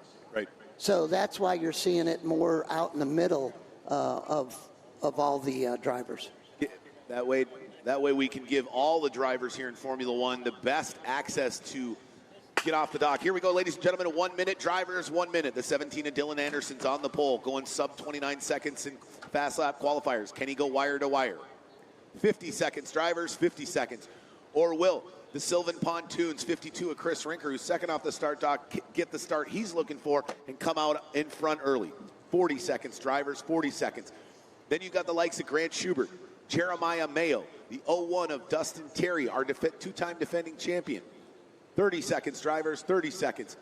Then you got the 24 of Spencer Love. He won in round 2. The 71 of Jimmy Kirk. Can he get his first podium here? Well, it all starts right now, ladies and gentlemen. 20 seconds, drivers. You're under starters order. The flag is up. drops the flag. Oh no, the 71 and Kerr doesn't fire. Neither does the 34 of Reno. Chris Rinker got his didn't fire very well either. And how about the 17 of Dylan Anderson just on the button? He hammered that start. What a perfect run down to the north end of the course as they go down into turn 3. And then as they come off turn 3, look at Anderson slide it in lane 2 there. Then the 29 of Jensen is fighting with the 24 of Love as they go side by side for second down at the opening lap, start lap 1. They'll have to be careful in turns 1 and 2 there, because you got all the weight from the boats taking off from the dock. So you saw Jeremiah Mayo skipping out a little bit there. Absolutely there, the 24 of Spencer Love able to get by the 29 of Jared Jensen. 52 of Rinker's off, 71 of Jimmy Kerr is off. They're dropping like flies early here, Tim. They are. Not for Dylan Anderson, though. He's on rails right now. Spencer did what he needed to do. He got past Jensen. Now he's got to set his eyes up on the 17. Yeah, we got Dylan outlaw Anderson. teammates on the inside. It's the 8 of Mayo. On the outside, it's the 1 of Terry. Terry just closes the door on him. And looks like he's going to move his way up and start to battle for a spot on the podium. But understand that you're not going to get by the 8 of Jeremiah Mayo in just one corner. No, you're not. And they're deck to deck right now, going into the corner. Jeremiah's got to go hard on the inside, which hurts his corner speed, but he's got a little acceleration. But then the number 1 pulls him a little bit on top end, and you see him going right for the pin. And then he closes the door hard. Now, it took him an extra lap, but I guess you can confidently say the 1 of Dustin Terry now moving up into 4th position. Now he's got to try to hunt down the 29 of Jared Jensen, as him and the 24 of Love, those 2.5-liter V6 two-stroke powered Formula Ones, trying to track down the man in the big V8. The 17 of Dylan Anderson, that Anderson Marine Machine, as he's already climbing up on the 99 of Travis Yates and looking to push his way to victory here, going wire to wire in qualifying heat number 1. You know, I'm not seeing, where's Grant? Number 13. I don't think the 13 fired. Is he sinking down there? He's down by the pits, down by the crane. And we lost the 98 of Aiden Benton as well. Boy, it looks like there might be some taking on some water or something. He is really struggling down there. But the man who's not struggling is the 17 of Dylan Anderson. No, there's the 98 of Aiden Benton. He's still out there on the course. He's still out there. Pushing hard now. He's probably going to have a little bit of a more mild manner this weekend, here in round 3, after he had a rough round 2 going over in that brand new boat. Told me, he's like, I pushed it a little too hard. I still got some learning to do to figure out this new boat, because the style of driving that I have to get the maximum performance out of it is so different from the boat he had before. Total opposites. He had an older Lee craft before, and then he gets into the composite craft. It's a much more aggressive boat, shorter. Yeah, that Lee was long. Yeah. So he'll learn with it. He just needs to settle down and come home in one piece and learn. Absolutely. Now, have you seen, it seems to me as we've moved over to the composite materials and everything being a lot lighter, it's allowed more of that tail lift to really drive the boats harder, so you don't need as much length in the tunnel hull to really pack air and lift the whole thing out of the water. Because back 20 years ago, the boats were considerably longer in racing terms than they are today. Well, the last 5-10 years, you've noticed the tunnels getting wider in the race boats. What does that wider tunnel do for the driver? Packs more air underneath it, lifts the boat up quicker, and it allows you to accelerate. What's the downside to having a big wide tunnel? Downside is when the conditions get rough or windy, it's hard to handle. There we go. Well, the wind picking up a little bit, but still pretty calm considering what we've seen the last couple of years. But boy, the 29 of Jensen just does not want to go away. There's the 34 of Jeff Reno.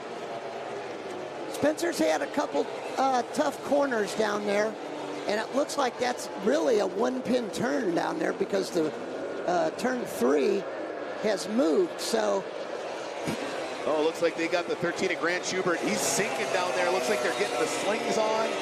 Possibly, boy, what happened to the 13 at Grand Schubert? I wonder if he picked up some debris. Now, Red River really clear, especially compared to the last 2 years. Oh, fantastic. But it's a river, right? Red River's been fantastic this year. It's still going to churn up some stuff that looked like it might have tagged the 13 at Grand Schubert. He might have got together with somebody on the start. Absolutely. Maybe played a part of the cause that clipped the turn number 3 that's causing that buoy to move itself to the infield. Now, we will go from a 4 to a 3-pin course, but if we lose that second pin, then we're going to hit the restart. Dylan Anderson does not want that. No, we want to just keep it rolling. You know, we got a little over 3 minutes plus 2 laps to go. So.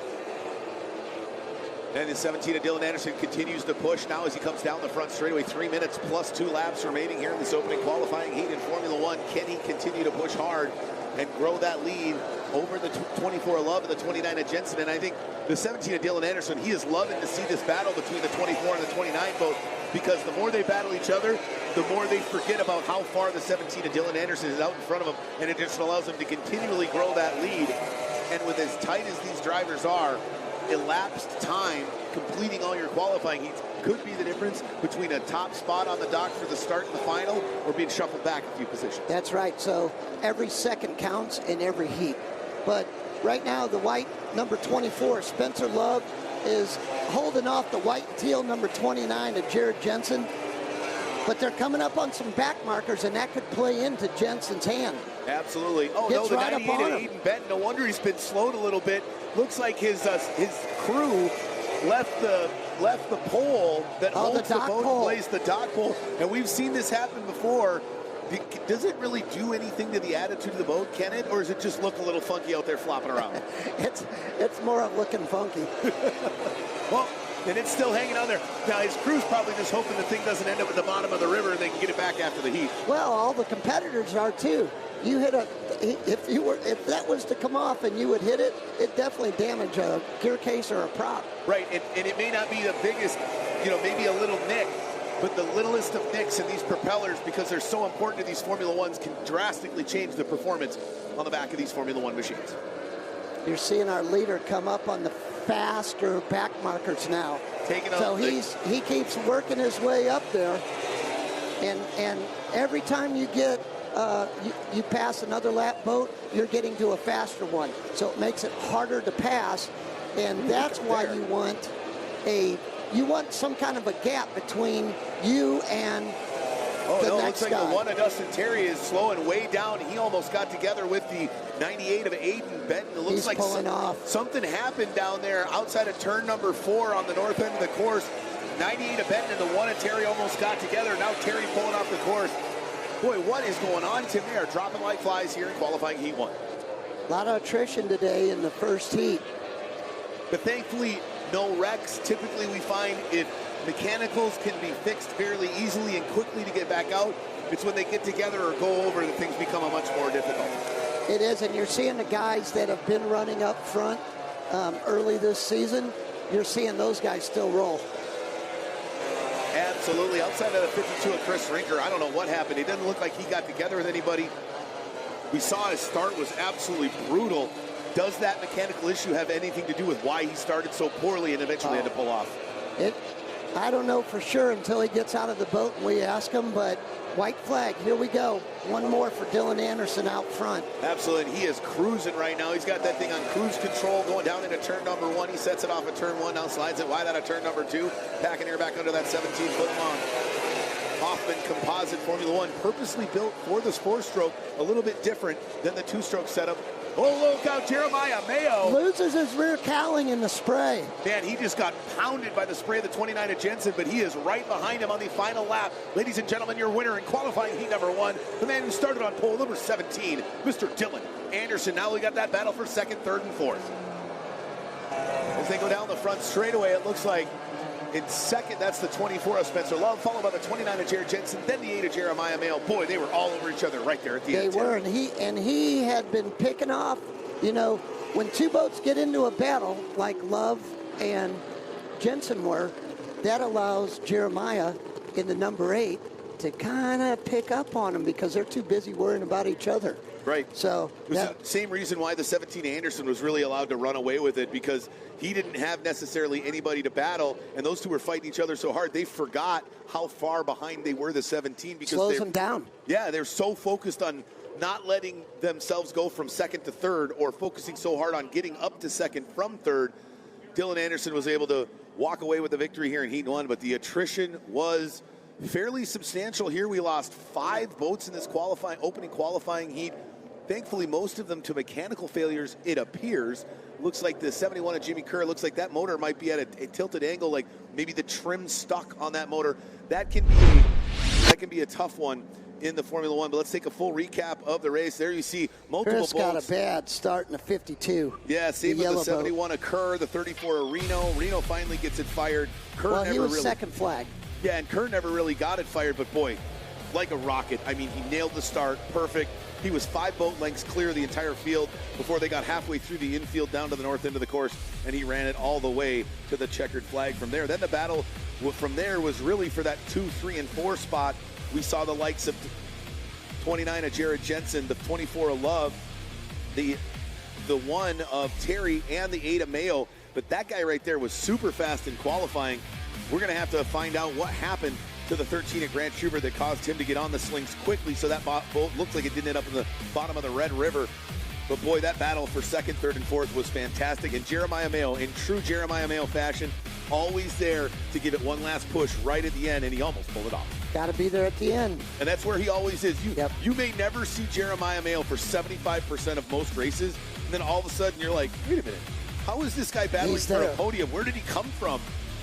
All right, well, we're going to turn things down to our hot pits as they've got the 13 of Grant Schubert to find out what the heck happened with that Captain Mark Seafood sponsored entry that caused him to pull off early and have to get that thing out of the water right away. Send it down to Bonnie Jill. Here with Grant Schubert. Now, Grant, you got to tell me, first of all, I'm glad you're okay. So what happened out there?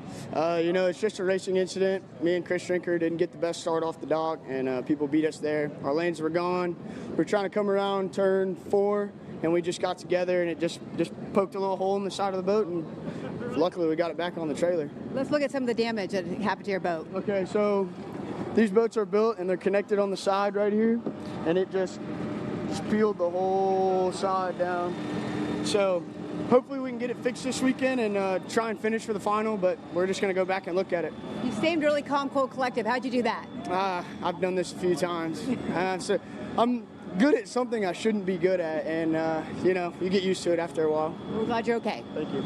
Guys, back to you. Oh, thanks, Bonnie Jill. Well, it's funny. I was talking to the 13 of Grant Schubert yesterday, and one of the proud facts he had is, hey, I've never wrecked a Formula One boat. Well, I guess we can say that that's not the same anymore.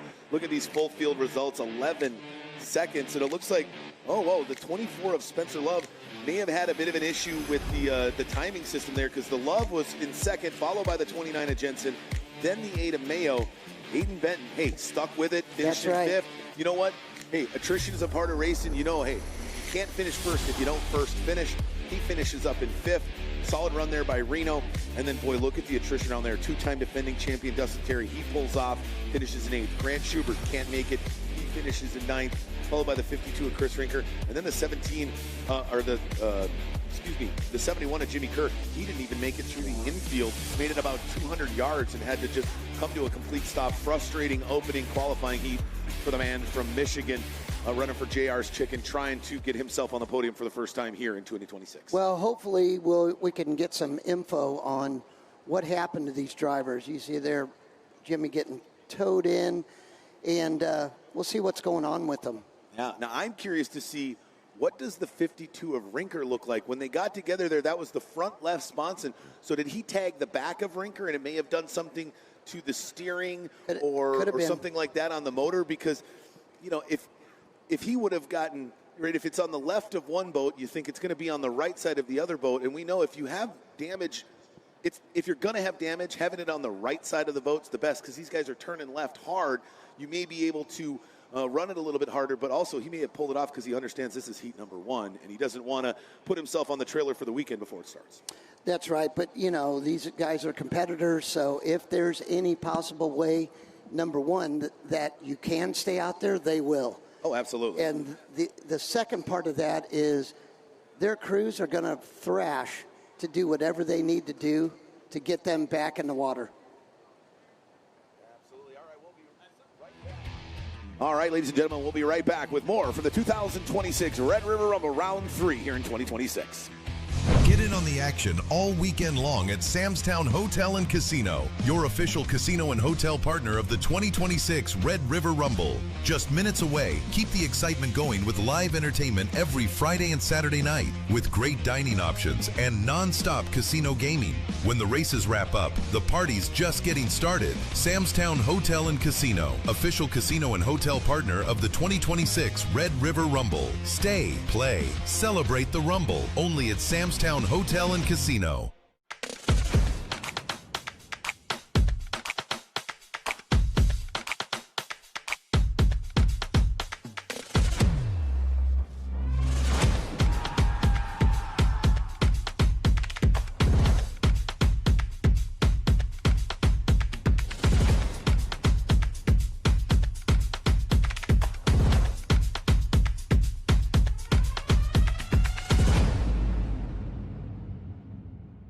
In my Louisiana, sunrise means fresh seafood on the table.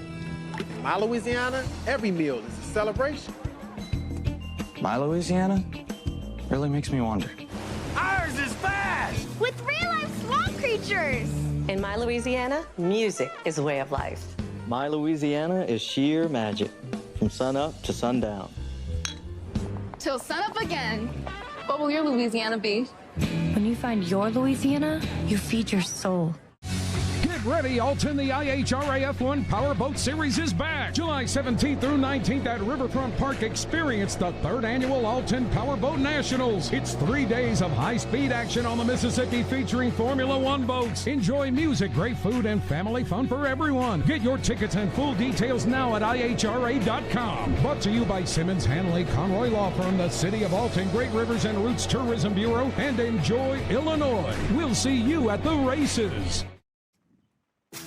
The 2026 Red River Rumble, brought to you locally by Raising Cane's, One Love, the Shreveport-Bossier Sports Commission, fueling the fun. Visit Shreveport-Bossier, 2 cities, 1 heart. The Red River Waterway Commission, fostering economic growth and recreational development. Samstown Hotel and Casino Shreveport, come home to Samstown. And the Louisiana Office of Tourism, feed your soul.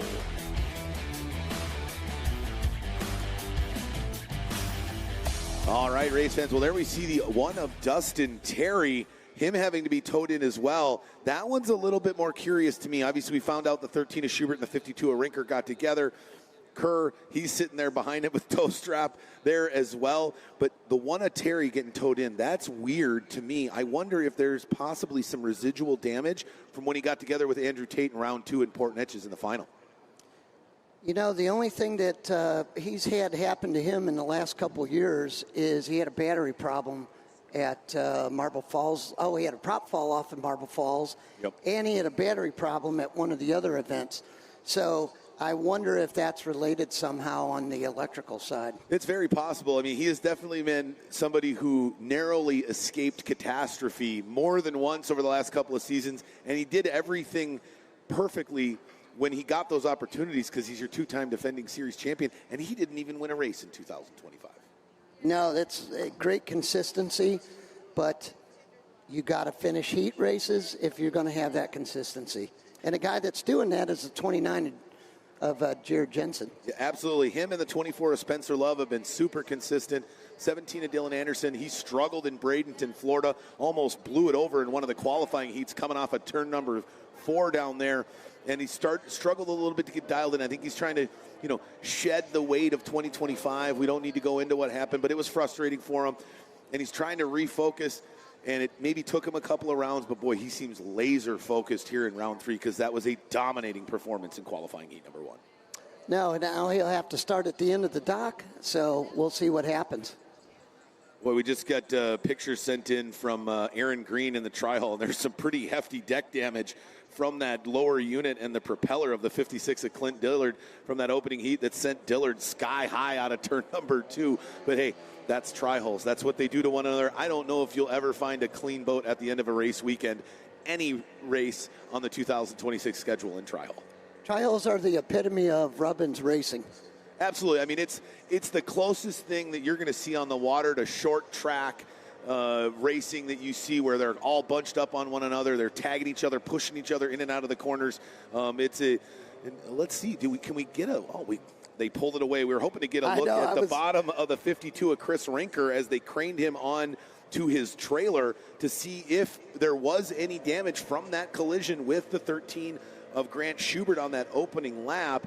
But we cut away from it, so hopefully we'll get a word with that driver maybe a little bit later today to find out what happened down there. I mean, we have an understanding of what happened, but what was sustained damage-wise on the 52 of Chris Rinker.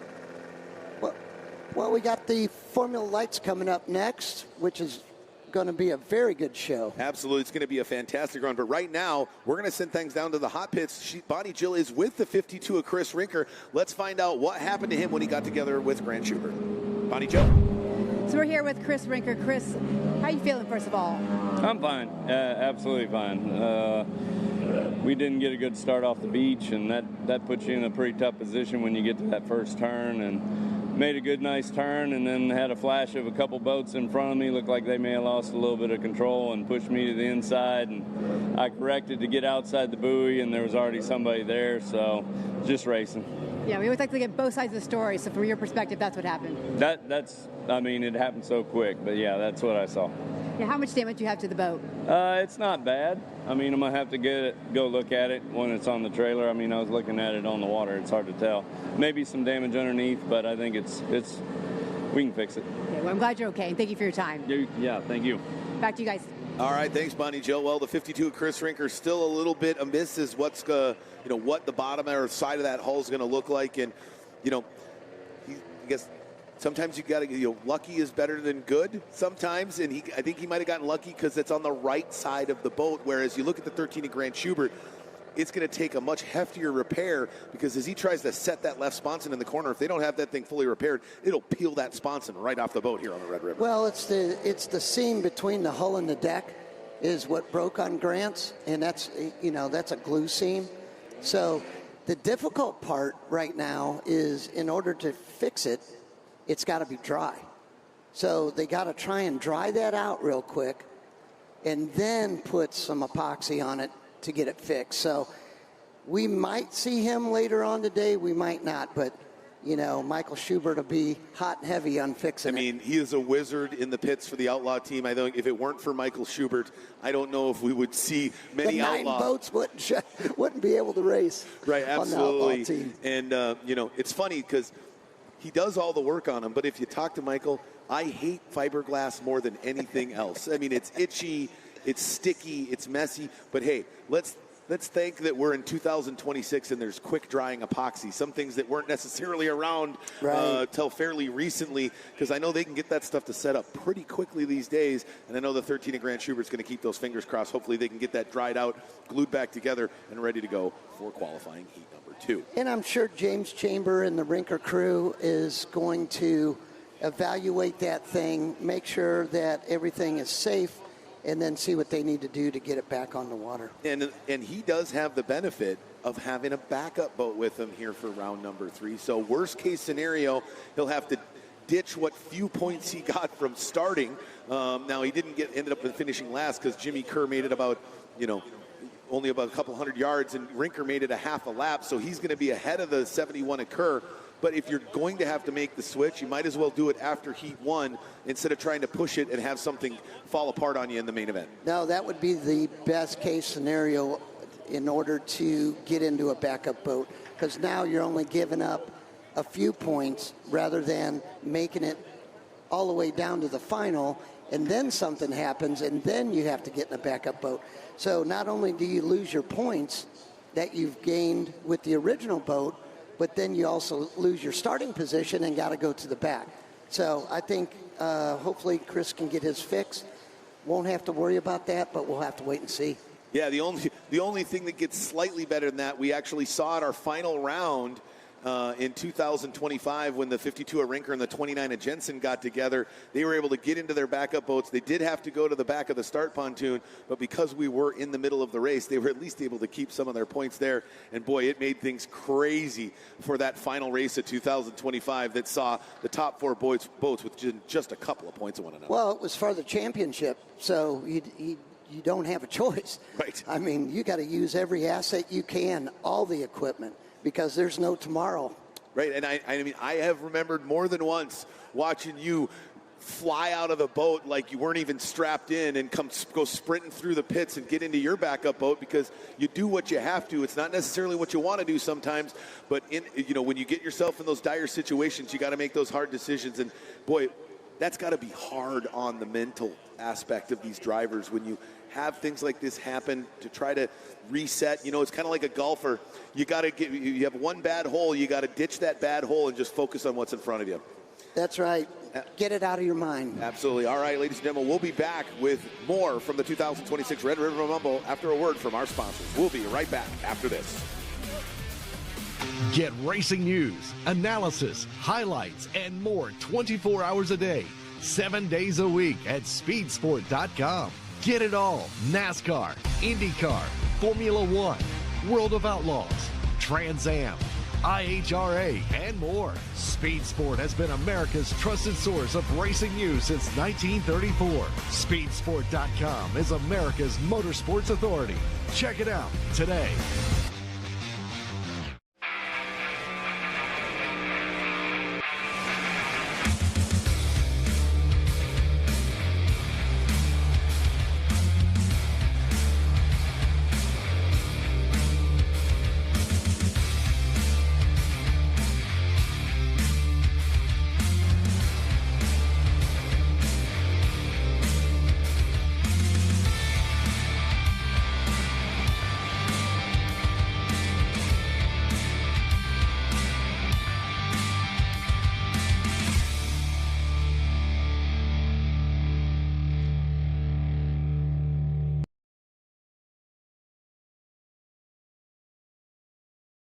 The IHRA Stock Car Series is live next weekend on Speed Sport 1. Round 3 of the 2026 season is at Newport Speedway. Big money is on the line and drivers are hungry for a piece of the pie.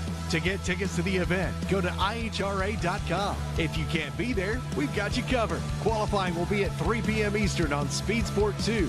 The main events will be on Speed Sport 1 starting at 6 p.m. Eastern. Go to speedsport1.com for details and viewing options.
Find the best in IMCA racing on Speed Sport 1. Get down and dirty with the modifieds, Race Saver sprint cars, stock cars, sport mods, hobby stocks, and more.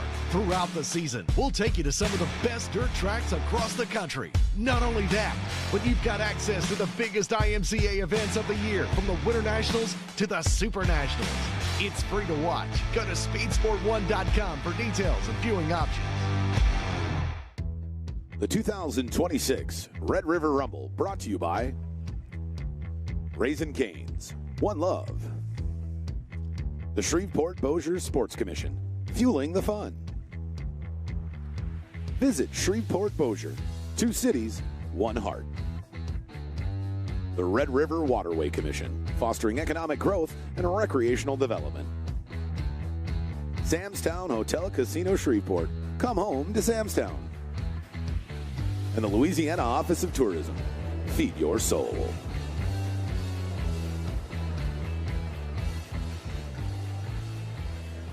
All right, welcome back, race fans, here for the Saturday's qualifying here at round 3 in the 2026 IHRA Formula One Powerboat Series. Here it's the Red River Rumble, the 3rd edition of the Red River Rumble, and a much tamer Red River here in 2026 that has seen the 17 of Dylan Anderson find some fantastic speed and great starts.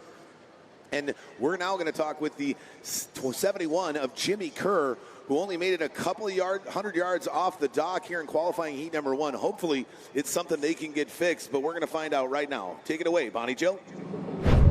Here with F1 driver Jimmy Kerr. Jimmy had a little bit of trouble. Walk me through that. Yeah, we had some fuel issues coming. We came to the dock fine. We went on a hot lap fine, and then sat there a little longer than I wanted to. But that's cliche. But got off the dock, and then all of a sudden it just cut out, and I had to prime it. It started back up. It died right then again, and then I had to hold the primer to keep it running, and then it just died. So we have fuel issues. We're battling. We'll be back. I got a great man, Kevin McCullough, in my pits, and we'll just figure it out, and we'll be out for the second heat. What can you say about your crew who's working hard today? They're always working hard. They worked hard the last 2 weeks after Port Neches. I had the power steering issue. We had to take the whole power steering unit out, change the whole dry shaft of the steering and everything within 2 weeks, and now we have a brand new power steering unit inside. That's great. Kevin did a great job on that, and now we just find another problem. So we just keep digging. That's what we do. We dig, and we'll be there for the final. Beyond that, what kind of adjustments you want to make going into tomorrow? The engine's a little fat, the humid air right here. It's just sucking, and and there's no breeze. So we like to have a little breeze and get off the water. A lot of us are sticking to the water, so it's really hard to get up and out of the water. So we wish we could get a little breeze. We don't want to say that, but we just want a little breeze. All right, good luck tomorrow. Thank you for your time. Thanks, Bonnie. Appreciate it. Back to you. All right, thanks, Bonnie. Yeah, it has really become glass out here, and we've talked about this before, Tim. You'd think, right, people outside the powerboat racing community are like, why would you not want glass water? I mean, you can run so fast. And, hey, if these were all V-bottom boats, that may be the case. But when you have that cavity underneath the boat, boy, clean, glassy water can be real problematic. It does. And what he's saying is it's sticky. So the water, when it has a little air to it, when you've got a little ruffled wind on top, that means not as much water is on the running surface. So then it frees it up. And when Jimmy was talking about his motor's a little fat right now, because of the air and the humidity in the air, he's got to rejet it because now he's got too much fuel and not enough air. So what he needs to do is lean it down a little bit, and it'll clean it up. But then on top of that, they've got the fuel issue, but Kevin will get that sorted out. Absolutely, and those jets inside the carburetors on those 2.5 liter 2-stroke V6 outboards, the tiny minuscule adjustments can seem to make really big differences in the jets inside that carburetor. Not something that the 4-stroke guys have to worry about with that dynamic fuel injection. Well, when you say you change the jets, these are thousands. So that shows you the difference in what you're doing is you've got 2 different sets of jets on those carburetors. One is for the fuel, the other is for the air. So your air jets works opposite of the fuel jets. So you go bigger in size, leans it out. Where on the fuel jets, you go bigger in size, it puts more fuel in it. So and the air jets help you on the low end and mid-range. So if you're not getting off the dock quite as well, or it's not coming off the turn quite as well, that's what you want to do. But I think, we're feeling a little bit more of a breeze right now. So Jimmy might have called that just perfect. Absolutely. And the one thing, you do get some wind. Even if you get wind, it's all about where the wind is coming from, the direction. Obviously, right smack dab between Shreveport and Bossier, we've got larger buildings on either side of the river, big high walls on either side of the river. So if you have that crosswind coming across the river, it can be a little bit different than it coming straight out of the north like it is now. That's right. Crosswinds are harder to deal with. Absolutely. All right, well, we're going to send things back down to the hot pits as Bonnie Gills with the 34 of Jeff Reno. Bonnie, take it away. Now joining me, Jeff Reno. Now, Jeff, tell me how that qualifying lap went out there. Qualifying wasn't too bad, but the heat race, I've got some kind of fuel issue, so I didn't start real good, but ended up finishing fairly decent. So, got to go back to the camp and find out what the problem is, get it ready for the next heat. How are the weather conditions out there for you? The water's water, if it's raining or not, but the humidity changes the way you tune your motor, so it's a little tricky right now. How will your mindset be, Jeff, going into tomorrow now after having this heat done? I'm good. Yeah. Top 5 is what I'm looking for. Okay. Thank you so much for your time. Thank you. We'll see you tomorrow. Back to you guys. All right, man of few words and more action, Mr. Jeff Reno. And I got to tip my cap to a guy, Jeff Reno. I was talking to our chief referee, Doug Ray, in the new series race added in 2026, coming over as IHRA series taking over for a couple of fantastic longtime promoters that are in the twilight of their promoting career, the APR Super League. 175 races with the APR Super League, Jeff Reno. A pro, always out there, always fighting, always battling. And that right there shows how much these guys love this sport. When you can log that many races with one series, and he's on his way to climb up because he's been with us since the inception of the IHRA Formula One Powerboat series back in 2017, and he's run a ton of races with us as well. No, Jeff's a veteran. He's run multiple classes. His wife, wife raced, Carol. She ran the SST 60s. So the last fully non-enclosed cockpit SST 60 that ran in the United States. It was funny because Carol retired in 2016, which is the same year I retired, and we were both number 16. There you go. So it was meant to be. The fans are lining the shores here of Shreveport and Bossier for round 3 here. As we're coming up next, we've got the Formula Lights, and there's going to be battles all over. We've got some of the top drivers from all over the country here in round 3. The big surprise, though, the winner from round 2 unable to make it here to round 3. That's going to really toss the points up. And right now, though, it's all about the 01 of Jake McKee, the young driver out of the Redlands, California, looking to make a big splash here in 2026. As he has really had a big come up in 2026 with that 01 machine here as he's on the water, just cruising around, waiting to get line up on the start dock for the first qualifying heat here in Formula Lights.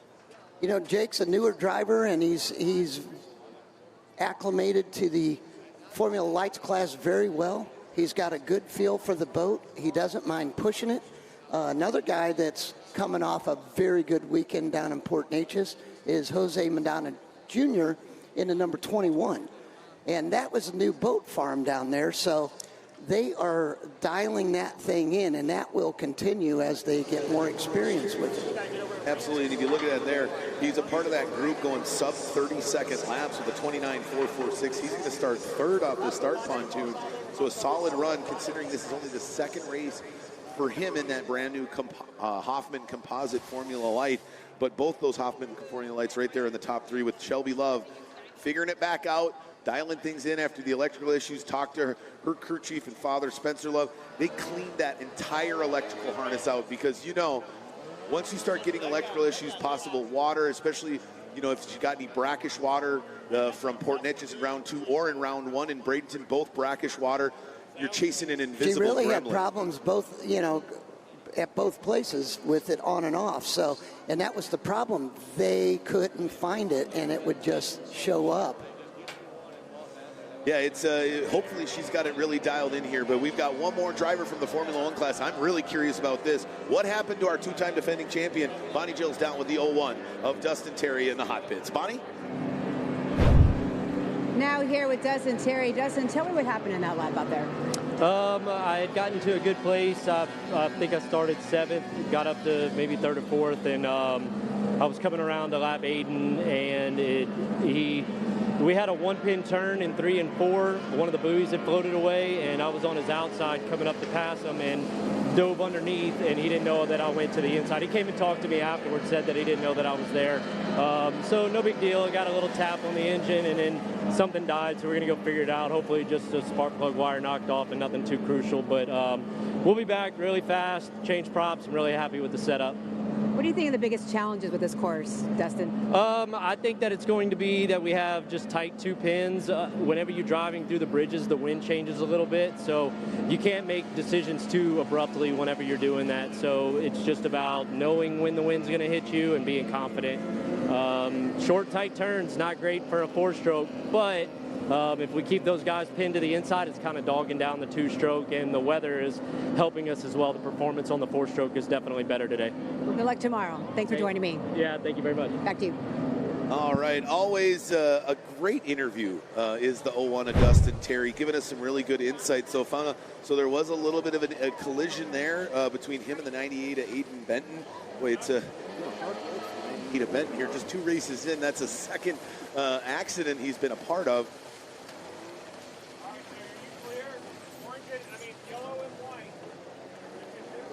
So now we're getting them lined up on the start pontoon here. The 24 of Shelby Love finding herself back in that familiar position.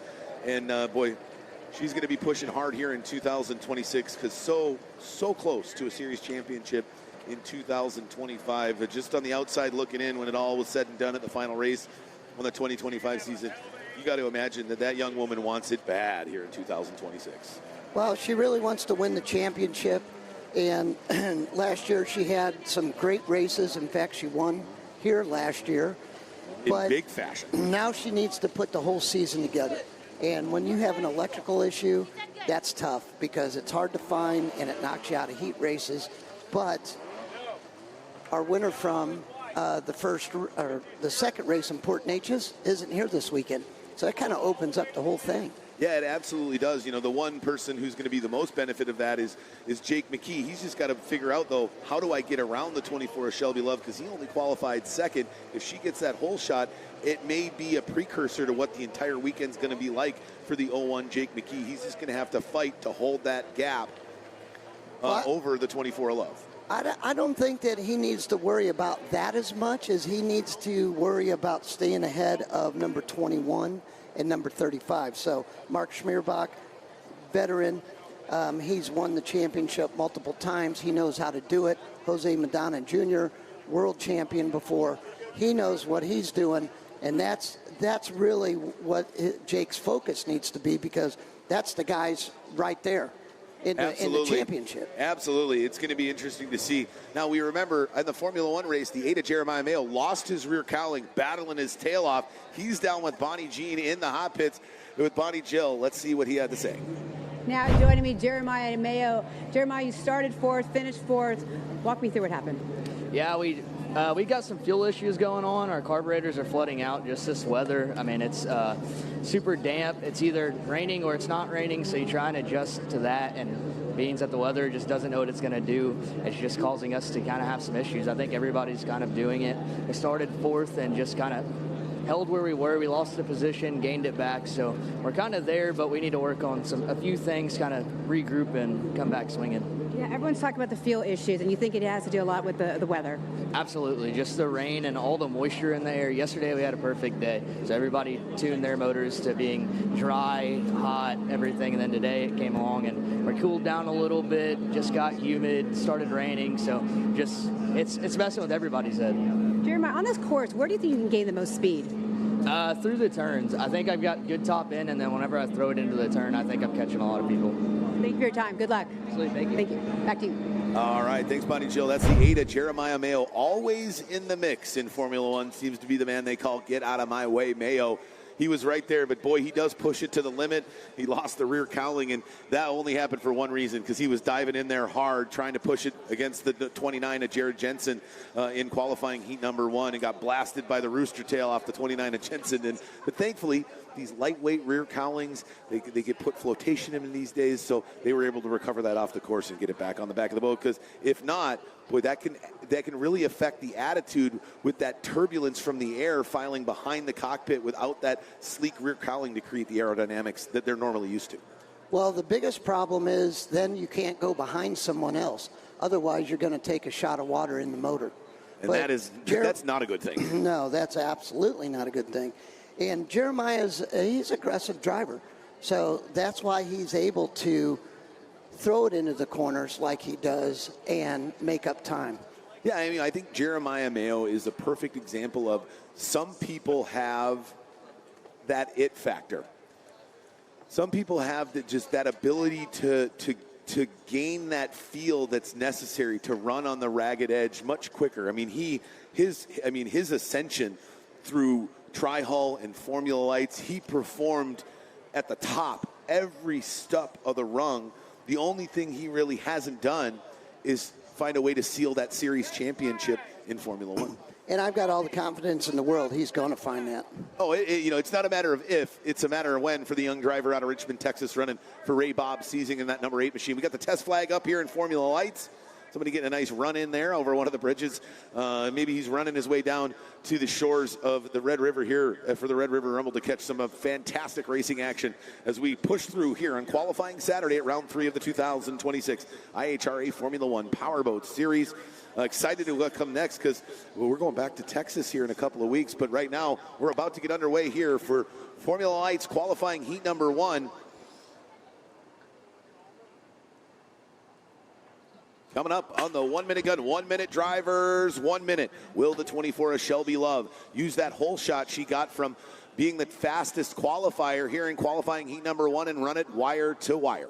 50 seconds, drivers, 50 seconds. Or will the 01 of Jake McKee come off well from the dock and fight for top spot and collect some more valuable points as he sits as the series points leader in 2026? 40 seconds, drivers. Then there's the Tampa Terror, the 21 of Jose Mendaña Jr. You can never count him out, or the 35 of Mark Schmierbach. Then we got the 12 of Jack Schubert, the 94 of Dominic Trollian, and the 52 of Addison Dunford. Who's going to win qualifying heat number 3? 30 seconds, drivers, 30 seconds. It's going to be a knockdown, drag-out contest here on the shores of the Red River. Let's see who's going to win qualifying heat number 1. 20 seconds, drivers. You're under starters' orders. He drops the flag. Who's going to get a good jump there? Looks like the 01 of McKee gets a better jump than the 24 of Love. But boy, the 21 of Mendaña did not come off the dock well at all. But no surprise, the 35 of Mark Schmierbach came off the dock perfectly. He's now got to find some clean water, see if he can't make up some ground. But boy, Jake McKee, the come up is still here, and he is pushing hard. Man, what a great hole shot for the 01 of Jake McKee coming second off the dock. Well, he had to hold his lane going through the first turn. So now Shelby comes back on him because that lane was open. So absolutely. Jake's got the boat running really good. He looks like he's got a little bit of top end on her, but she's in lane 1. How about the 35 of Mark Schmierbach? He's already gotten by the 21 of Mendaña, who's now fighting with the 52 of Dunford. But the 24 of Shelby Love was able to clear the 01 of Jake McKee.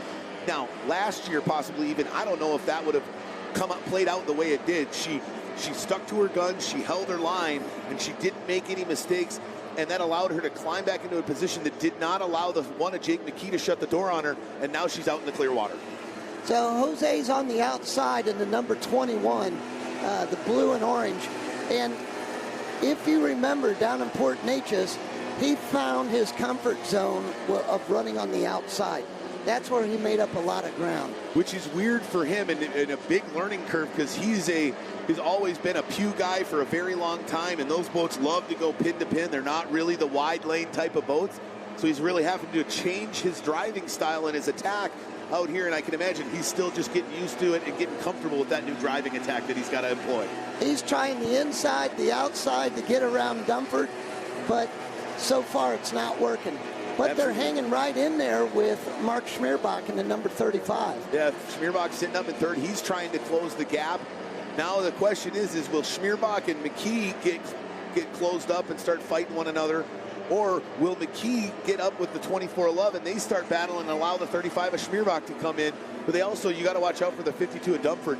This young driver out of Tennessee is really put on a significant improvement in his driving skill here in 2026. He's come a long way. I was surprised he qualified where he did. He must have had some kind of problem. Now, so I talked to the 52 Addison Dumford on the way here, running through Arkansas from Tennessee. They hit some pretty rough road conditions, ended up breaking the hooks in the trailer that were holding down their pit bikes that they used to travel around the race site here on the weekend. Pit bike slid into the boat and put a hole in the bottom side of the sponson that they were fixing all day yesterday. And, you know, and potentially didn't give him enough time to dial in that setup like he wanted to. And rough roads like that, believe it or not, that can affect your float level in the carburetors. Oh. Because those carburetors, the floats in them are a plastic float, and it's got a metal tab on it. And what happens is those metal tabs come out of adjustment.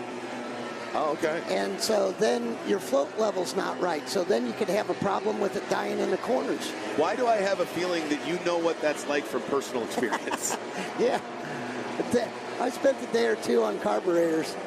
Absolutely. Well, 24 of Shelby Love is continuing to grow that lead. Whatever gremlins she had in Port Neches seemed to be put to bay here early in qualifying heat number 1, as she's got about a half a straightaway lead over the 01 of Jake McKee, who just can't seem to pull away from the 35 of Mark Schmierbach. But no surprise, that veteran knows how to stay with guys and make sure he's in it and has an opportunity at the end of the weekend. Jake just needs to concentrate on his laps. He doesn't need to worry about anybody else. He needs to just keep clicking off laps and running his lines. He needs to make sure that he doesn't make a mistake, and he's golden. Absolutely, and he knows coming in, I have a 70-point lead over Shelby Love, who sits in second. So if she can win the whole weekend, as long as I sit there in second, she's not going to make up a whole lot of ground on me in the season point standings, and you know that's what they're all fighting for. Here's your battle here, number 52 at Dumford and number 21 at Madonna. And this is one of those ones where you got a younger driver versus a veteran. It's amazing to me how many times now you see Madonna try to go down to the inside. Dumford does a great job shutting the door, and he's now got to move wide to the outside. But it's amazing how long your veterans will wait for that move, right? They don't get trigger happy and try to jump in and force a move.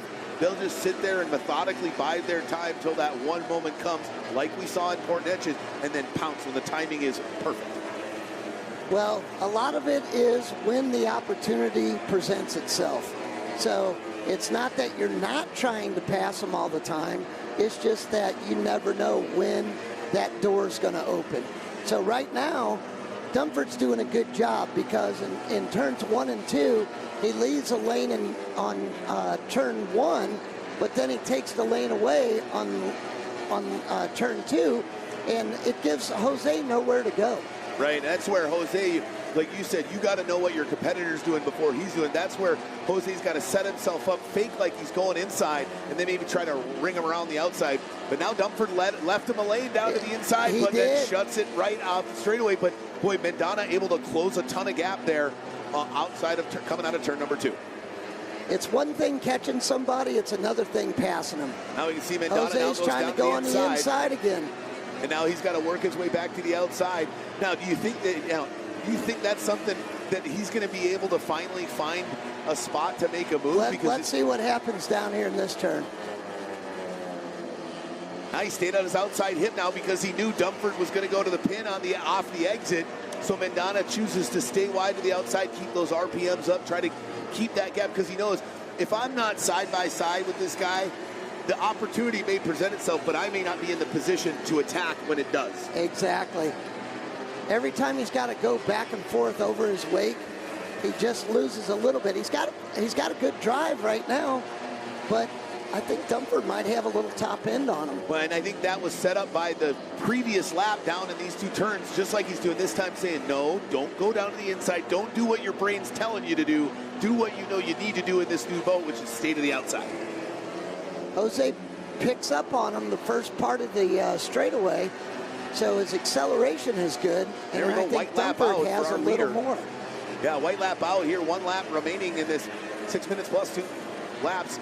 Formula Lights qualifying heat number 1 as the 24 of Shelby Love is just driven away from the field. Here she comes out of turn number 4. Ladies and gentlemen, taking qualifying heat number 1, the woman out of Santa Rosa Valley, California, number 24, Shelby Love. And in a nice run there, the Redlands, California native McKee racing on the side. The 01 of Jake McKee in second. And a much better performance than he saw in round 2, finishing third in qualifying heat number 1. The 35 of Mark Schmierbach, and then bang, bang, 4th, 5th, the 52 of Dumford, and the 21 of Mendana. Boy, we lost a couple of boats there. Briston Sherman wasn't able to make it out in that number 93 machine. The 94 of Trollian ended up having to pull off the course, and we find the 12 of Jack Schubert in the infield, but able to get the boat started. Typically, to me, that seems like it might be a trim issue or something, and you just didn't have the ability to be out on the race course at a top enough speed to not be, you know, a detriment to the other drivers, right? When these guys understand, like, hey, I want to fight, but if I'm going to be in the way and possibly put myself and my other drivers in a risky situation, I commend Jack for doing the smart thing and pulling to the infield. Because it's got to be hard knowing that you've got something broken and you can still run, but you're going to be, you know, a safety concern out there to make that hard choice and pull to the infield. Well, it might be an electrical issue. I know last night they were rebuilding the starter. So if he's got an intermittent problem, he might not know when it comes up. Absolutely. All right, let's take the full field results here in Formula Lights. Shelby Love with a almost 8-second lead over the second place boat of Jake McKee as she runs wire to wire after a solid jump off the dock, but some really good maneuvering in that opening lap. Then the 35 of Mark Schmierbach just, well, he's been off just a titch here in 2026, Tim. Probably struggled a little bit, especially from that wreck in the opening qualifying heat round 2 where he blew it over on the opening lap. He blew it over, and then they had some issues. They got in an accident actually on the way down here, and it broke part of the midsection. So he had the whole thing off the boat on Thursday. Oh, boy. Then Addison Dumford right there in 4th. That's got to feel fantastic for that young driver because he was able to hold off the hard-charging 21 of Mendana. But there you see the start. Jake got a fantastic start in the 01 in the red boat in second place, but he had to leave that lane for the number 24, Shelby Love. And I commend 24 Shelby Love because I can imagine, especially when you're younger, right, when you know you didn't get that great start, you put that extra pressure on yourself. That's when you make, when mistakes get made, she stayed cool, she stayed calm, she stayed collected, and was able to set it down into turn number 4 on that opening half lap. And once they crossed the start-finish line, she had that inside lane, and she used that to roll it all the way to victory. But boy, what a battle here between the 52 of Dumford and the 21 of Mendana. They were all over each other. And what a fantastic run by Dumford. I would say probably his best heat race to date in that number 52 machine. No, it was a great run by him. And back to your point, Shelby a couple years ago would get frustrated, and then she'd go backwards. Today, look, something happens, you pick the pieces up, you put them together, and you go out there and you do as good as you can. Well, she had lane 1, which is a huge advantage, and she comes home with the win. Absolutely. Now she's got to do reverse order of finish for qualifying heat 2 like all of our classes, and that's going to be tough because now she's going to be looking at the likes of McKee, Schmierbach, and Mendana. However, with that additional experience, she's done this before already now. She knows what it's like to run through the field, and I think these guys are going to be shaking in their boots just a little bit if she can get a great jump off the dock and find some clean water in heat 2. Well, Jake, if he gets off the dock like he did it in the first heat and he's on the inside of her, that might be a tall order for her to drive around the outside. Oh, no, and look at this here. 24 of Shelby Love is out of her boat, hand paddling to try to get towards the dock. Did she run out of fuel? Because I know these drivers love to be dead on with the fuel to try to keep the boat as light as possible to try to affect performance, especially in these shorter qualifying heats, right? Obviously in the final, a lot more fuel because we're doing, 3 times as long of a race. But boy, that's interesting to me. That's too close if that's fuel. Absolutely. You don't need to cut it that close. No, I'm curious what happened. We'll have to find out. Hopefully she'll get a chance to chat with Bonnie Jill down there. But right now we're going to take a break. We'll be right back after a word from our sponsors here at the Red River Rumble. Get in on the action all weekend long at Sam's Town Hotel and Casino, your official casino and hotel partner of the 2026 Red River Rumble. Just minutes away, keep the excitement going with live entertainment every Friday and Saturday night with great dining options and non-stop casino gaming. When the races wrap up, the party's just getting started. Sam's Town Hotel and Casino, official casino and hotel partner of the 2026 Red River Rumble. Stay, play, celebrate the Rumble, only at Sam's Town Hotel and Casino.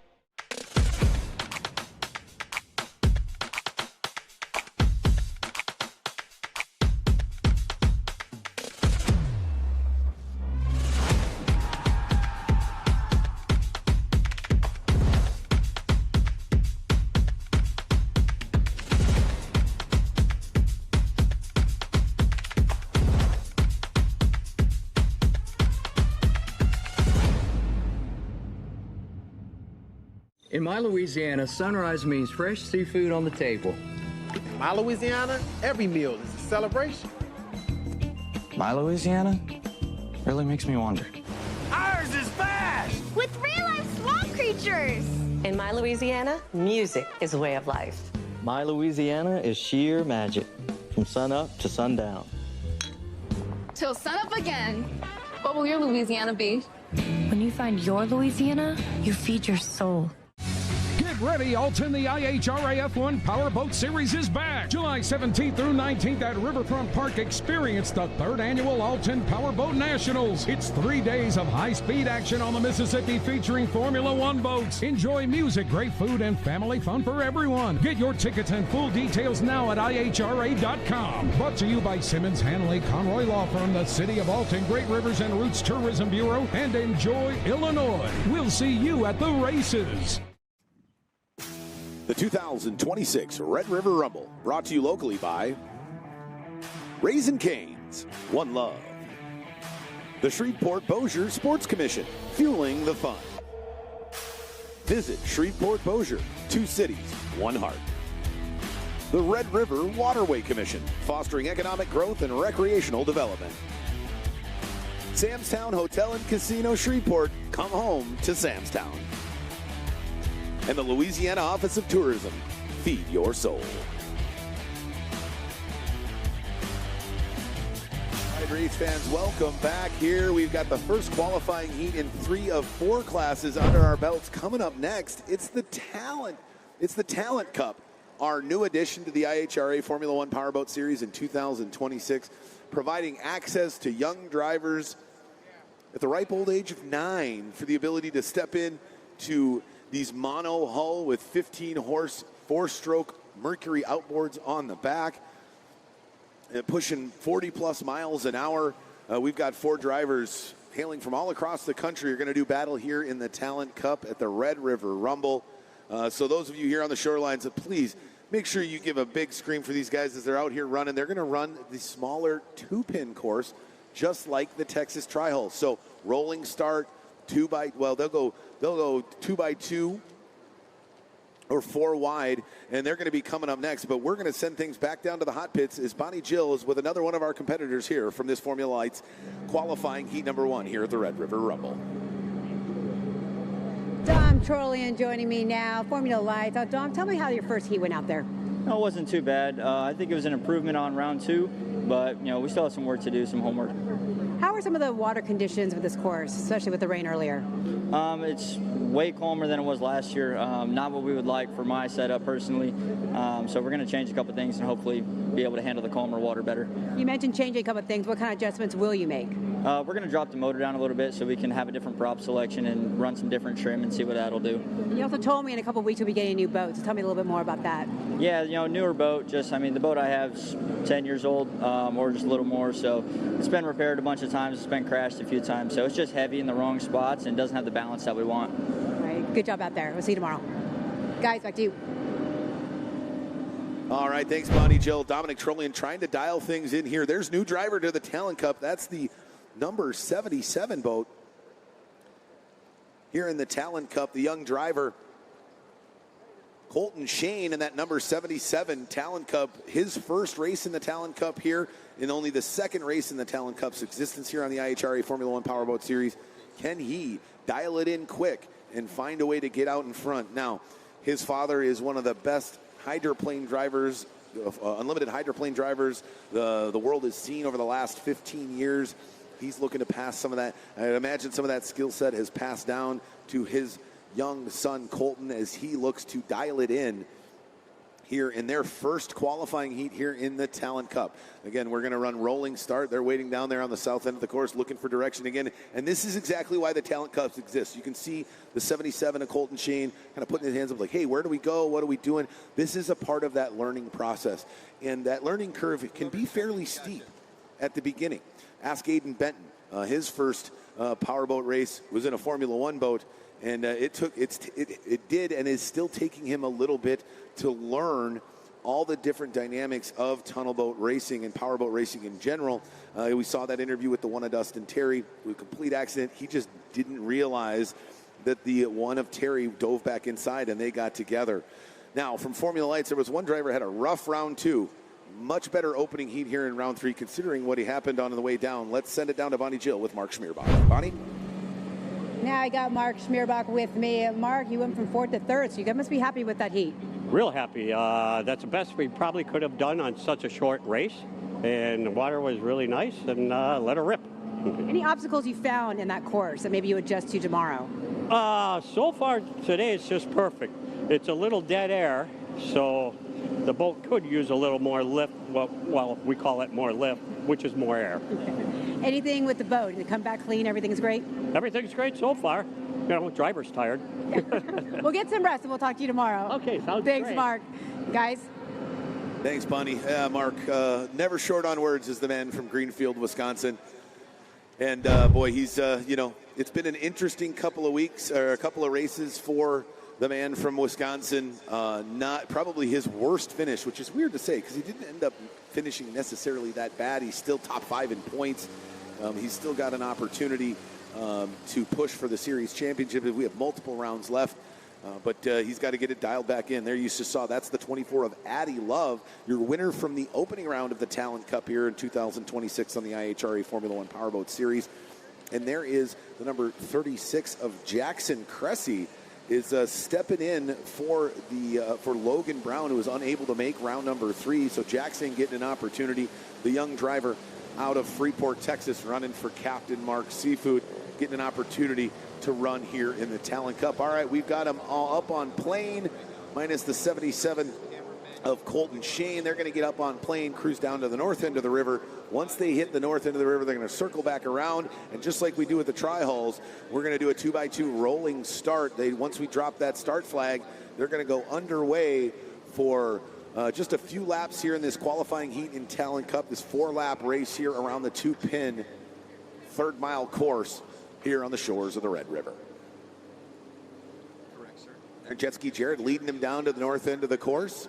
Oh, no, what happened? Oh, no, it looks like the 77 of Colton Shane struggling to get that Talent Cup monohull up on plane. He finally does. Now he's got to catch up. And this actually might not be too bad. Maybe he employed a little tactic here, learning from his pops, Jimmy Shane, as he got it up on plane, but was well behind the rest of the field, forcing them to go back off plane. And now they're going to make their way down to the north end of the course. And again, these starts are not going to be pretty a lot of the times. These are young drivers just learning. Again, it's not like go-kart racing or some of the other forms of racing where there is opportunities at 4 and 5 years old. You even look at, obviously the history with IHRA and drag racing. They're even drag racing small electric cars. Like, remember the Barbie car and the Tonka trucks, the little battery-powered trucks. Young children are drag racing those now. This is our version of that, getting these young drivers as young as 9 years old, Tim, out on the water. And boy, what we were talking about earlier showcased itself here as the 77 of Colton Shane was kind of looking at our officials like, hey, where are we going? What are we doing? And this is exactly the point behind the Talent Cup. Get them in early so that when they migrate up to the bigger classes, they are locked in and dialed in on all the procedures and what exactly to do when they're out there on the water. Well, the IHRA Talent Cup has got a lot more to do with whether you just win or not. So with all these young people, it's to introduce them to the sport and They're alongside all the Formula One boats and everybody else. And it teaches them the procedures that we do in order for them to race. Absolutely. How about the 36 at Jackson Cressy coming out of nowhere, jumping in the boat for the first time, subbing in for Logan Brown, gets an absolute banger of a hole shot out in the inside lane there and is way out in front. But boy, the first race, he took it pretty tight there down in turn one. That's going to scrub off some speed. He's going to have a little bit to learning to do, but boy, it seems like it's a little bit easier to do some learning when you're way out in front. Oh yeah, it's always nice to be out front. Got the clean water. But Addie in the number 24 in second place, she makes some very good turns. She does. And I think she learned a lot in round one for the Talent Cup. As you remember, on the final lap of the final, she almost spun out down in the final, the second to last turn, and it almost cost her the championship, with those turns looking a lot smoother in just one race weekend removed from their first race ever. Well, they're quick learners, so that's part of this whole exercise, is to get them involved and teach them the right things to do, the right ways to do them. And they're, not to mention, they're going to have a blast doing it. So absolutely, we love it. It's a great initiative from the IHRA to bring in the youth. Yeah, we had this for a long time back in the day. It was what did they call the boats? Those smaller little catamaran hulls that were run. They had Cougar Cubs. They had multiple classes. And the reason that we go with the V-bottoms is a catamaran at these speeds, 38 to 40 miles an hour, really doesn't handle because it doesn't handle very good because you don't have enough air under it to pick the boat up. So with these V-bottoms, they're much more forgiving, and especially through the corners. And we want to make sure that we've got a platform that is very safe for our kids to enjoy. Absolutely. You go to IHRA.com and the F1 Powerboat Series website. You can find a lot more information about the Talent Cup, contact information for the series. If you've got a youngin' at home that's here on the shores of the Red River and wanting to get involved, or wherever we are across the country, we've got the white flag out here. You can have an opportunity to get into it, and it's fairly economical to get into the Talent Club. And again, one of the multitude of reasons why the Talent Cup was put in place, to provide an economical platform to allow these young drivers to grow and learn. And boy, they are going to grow and learn a lot in a very short amount of time. Addie stays to the outside in turn one. I thought she had a little on them, but they're very, very close. And you're right. This is an economical way to get into racing. This is, our goal with this package is boat, motor, trailer, $10,000. And that's not too bad in 2026. But as our leader, the man who's led from the beginning, the 36 at Jackson Cressy, comes out of turn number 2. He's trying to hang on, and by about a boat length and a half, he hangs on for, boy, not too bad to get your first win in your first race ever in the Talent Cup. And he's able to hold off the 24 Addie Love and find himself out in front. And then rounding out the podium, the 69 of Luke Brown in that JH Performance machine. And then, well, you can tell that Jackson's probably had been practicing down in Freeport because he's right next to the Sport Marine and the headquarters of JH Performance, where these things were initially built. So he probably got some time in, but you can sure tell that the 77 of Colton Shane is, boy, learning on the fly out there, because it was completely new to that young driver, and it took him a couple of laps to figure it out. But I have a feeling come heats 2 and heats 3, you're probably going to see a lot greater performance out of that young number 77. You will. He'll come back, and he learned something this first set of heats, and he's going to come back and he'll be more comfortable and he'll know what to expect. So it's all good. Absolutely. And as we're standing here talking, all of a sudden one of our drones come flying up on us, and boy, what a fantastic addition that has been. The decision that you and John made a few years ago to incorporate drones as a part of our viewing package has given unprecedented views to our fans that we've never, ever seen before. And it's amazing what those drone shots can do. I know in Port Neches, we had the drone guy flying like a foot and a half above the cockpits of some of these drivers. And the precision with those guys and the views that they can give us are fantastic. And if you want to see all that footage from all our races, check us out on all our social media platforms. Go to our YouTube channel, smash that subscribe button. You will get notified every time we go live throughout the entire 2026. Find us at IHRA F1 Powerboat Series on Facebook, Instagram, TikTok, and all the social platforms. And you'll stay up to date with the most happenings going on here on the IHRA Formula One Powerboat Series, Tim. And back out on the water, bumper boats at 65 miles an hour. Going to go banging around here for qualifying heat number 2. Reverse order of finish from qualifying heat number 1. And this is where things really start to get interesting. It will. So all of a sudden, Tanner is going to be at the back of the pack. So we'll see how he can maneuver the number 10 boat coming through the field. But I do want to say to all the fans here, thank you for coming out. We have official merchandise up right in front of the aquarium. Absolutely. All right, let's take a look at a recap of the Talent Cup opening qualifying heat number 1. The 36 of Jackson Cressy. You can see he got just a banger start and was way out in front, but he's still new, and so he had to figure out, all right, now I'm out in front, what do I do now? Well, he had some real tight turns early, scrubbed off a lot of speed in the corner, and that allowed that boat to flash there in the background, the 24 of Addie Love, to close that gap. But these are qualifying heats. They're short. It's tougher to make up ground if you don't have the best start. She gave it everything she had. She was down to just a boat length or two right at the end there, but hanging on. The 36 of Jackson Cressy getting his first win here in the Talent Cup. Then it's the 24 of Addie Love, who fought hard. I have a feeling she's going to be right in the thick of things come the main event later on this weekend. And then the 36 of, the 69 of Luke Brown, finishing up the top 3 here in the opening qualifying heat for the Talent Cup. Well, and Addie learned a lot in that heat, because now she knows that it takes something different to pass them. You can catch them, but you got to know how to be able to pass them. So that's a valuable lesson, and she'll take that. She'll learn from it. And she's going to be tough to beat. Yeah, she is. And, I mean, she's got that same fire that permeates its way through the Love family. You know, it's that quiet fury, right? And it's their youngest sister.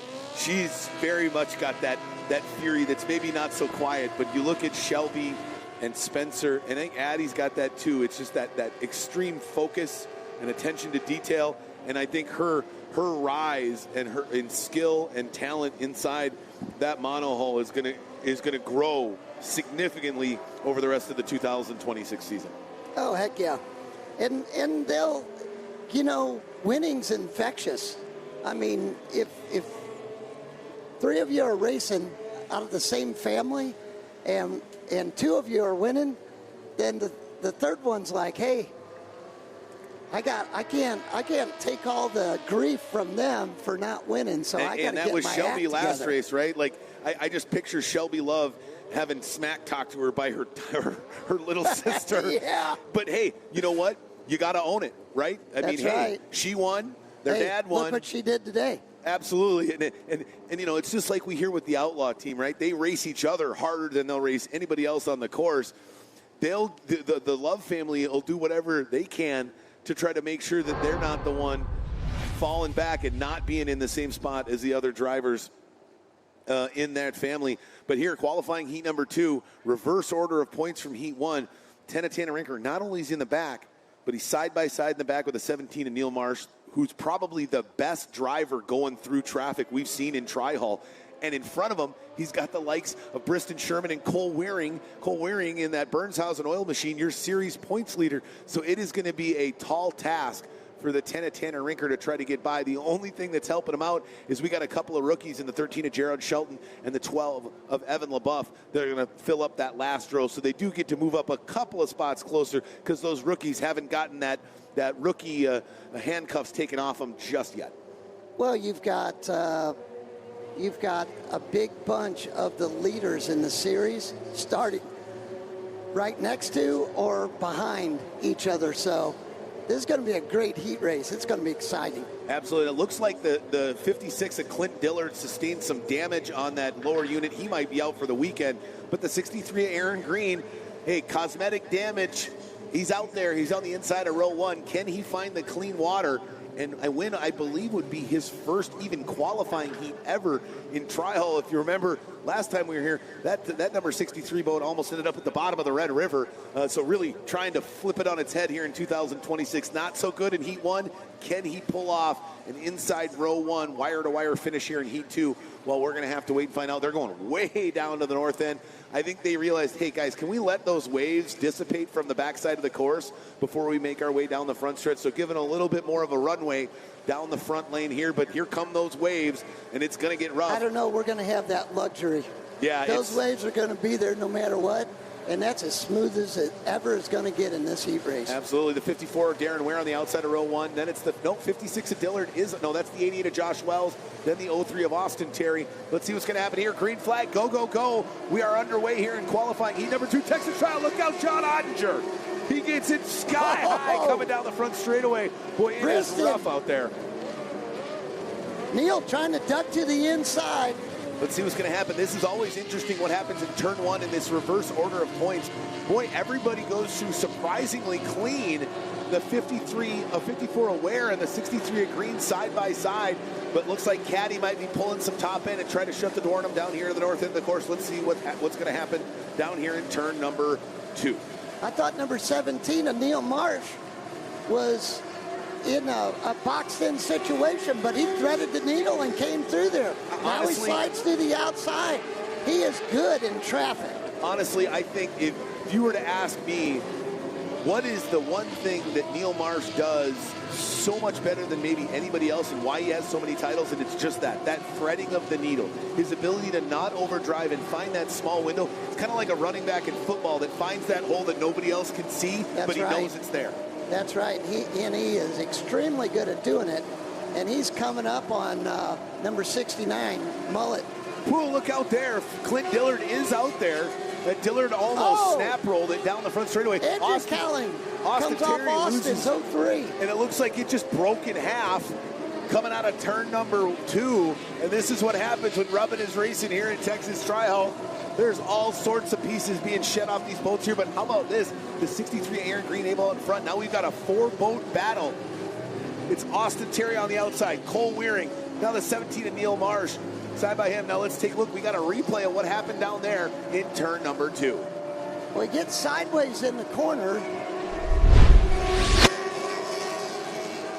He hooks it there.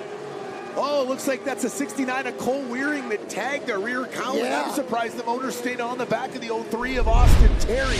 He got smoked by the 69 of Cole Wearing. Look who's in second position. Number 37, Mason Rinker. He had a throttle clip break yesterday. He didn't get all the testing in he wanted to dial it in. Looks like he had to use Heat 1 to get that final piece of testing, but boy, that boat is running really well. Man, he drives it all the way to the pin. So Aaron's out front. He's trying to just set his laps, be clean, and Mason is just pinning it. Oh, yeah, he's making sure that those rearview mirrors are full of that bright yellow 37. And it's amazing what that can do to the mental strain on the driver who's out in front, knowing one small mistake and I might see this lead dissipate and vanish in an instant. You know, it's scary when you see the same yellow boat out both rear view mirrors at the same time. Right, like how did he do that? Exactly. But Neil got around Caddy, number 54, so number 17 working his way up. He's the Mullet now in the number 69. We'll see what happens. You know, and outside the brothers Rinker, that's a battle between the 69 of Waring and the 17 of Marsh I think is going to go well into the depths of the 2026 season. Those two are going to be battling all season long. Well, last year it was a battle, you know, Team Marsh from Bay City, Michigan versus the Outlaw Boys from Texas. Absolutely, and they fought hard, and Waring ended up sneaking into that third and final spot in the Series Points Championship after a fantastic win in the final round. He's now got a top 3 and a win here in 2026. We may see the beginning of the era of Cole Waring dominating here in Texas Tri-Hole, but not if the 17 of Neil Marsh has anything to say about it, nor the driver who's out in front, because that Rise Fitness machine, he's finding a way to hang on. But now we're coming into back markers, Tim, but we've only got one lap to go. What's going to happen here to the 63 of Aaron Green? He wins his first heat race. All right, congratulations. Yeah, both hands go up. What a drastic difference it is from the last time he was here on the Red River. Ladies and gentlemen, your winner in qualifying heat number 2 in Texas Tri-Hole, number 63, Mr. Aaron Green. Followed by a 37 of Mason Rinker, and the 69 of Cole Waring comes from the back of the pack and finds a way to grab a few more points than the likes of Marsh and Tanner Rinker and Briston Sherman. And he's doing exactly what he knows what to do. Consistency, consistency, consistency. You know, Zoller was up there, and he had a problem in turn 2. So I didn't quite get all of it, but he was in the mix until that.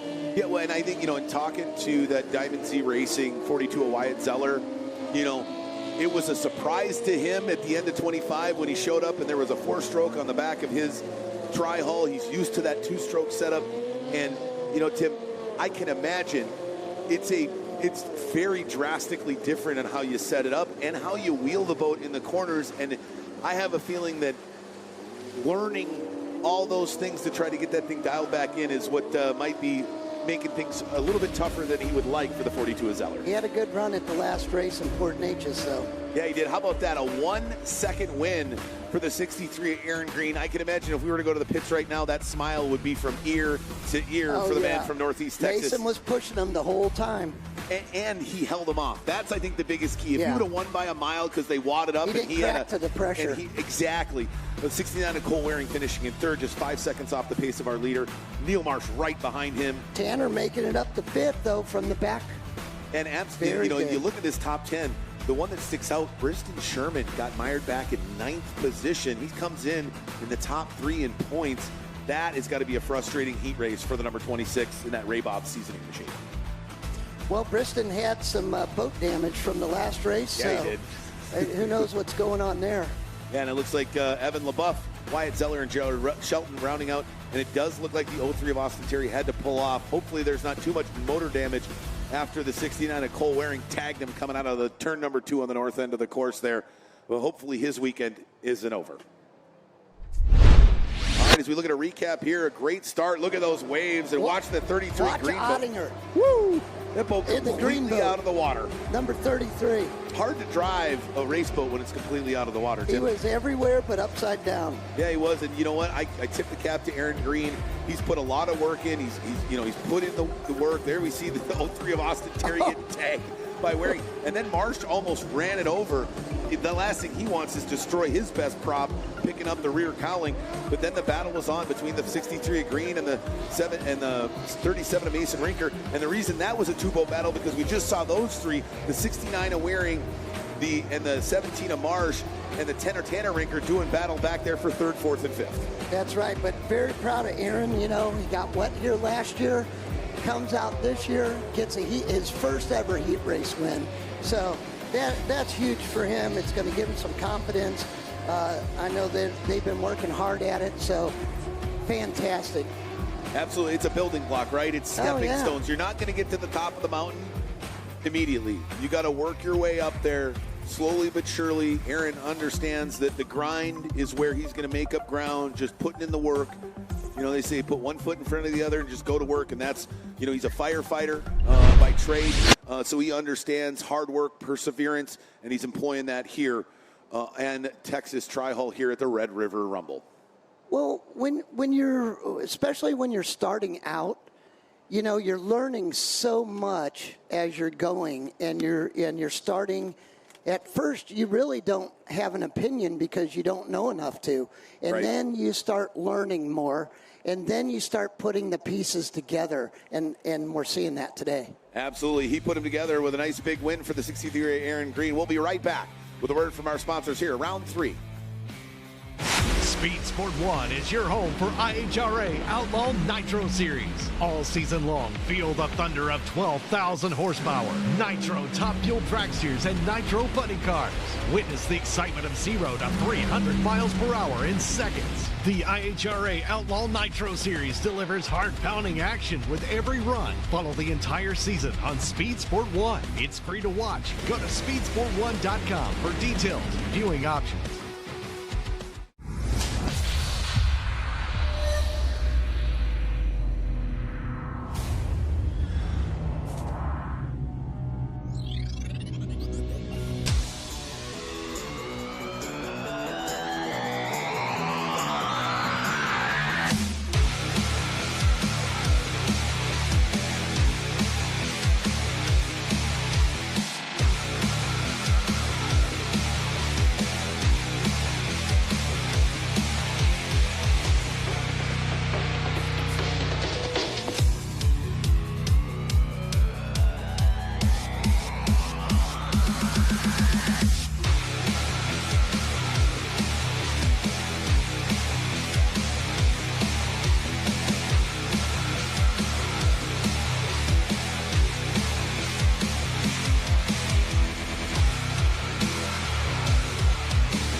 Speed Sport 1 is the place for the Hunt the Front Super Dirt Series, the premier dirt super late model tour of the Southeast. And just about 4 wide for the lead. Watch the series on Speed Sport 1 as it travels to some of the South's best tracks.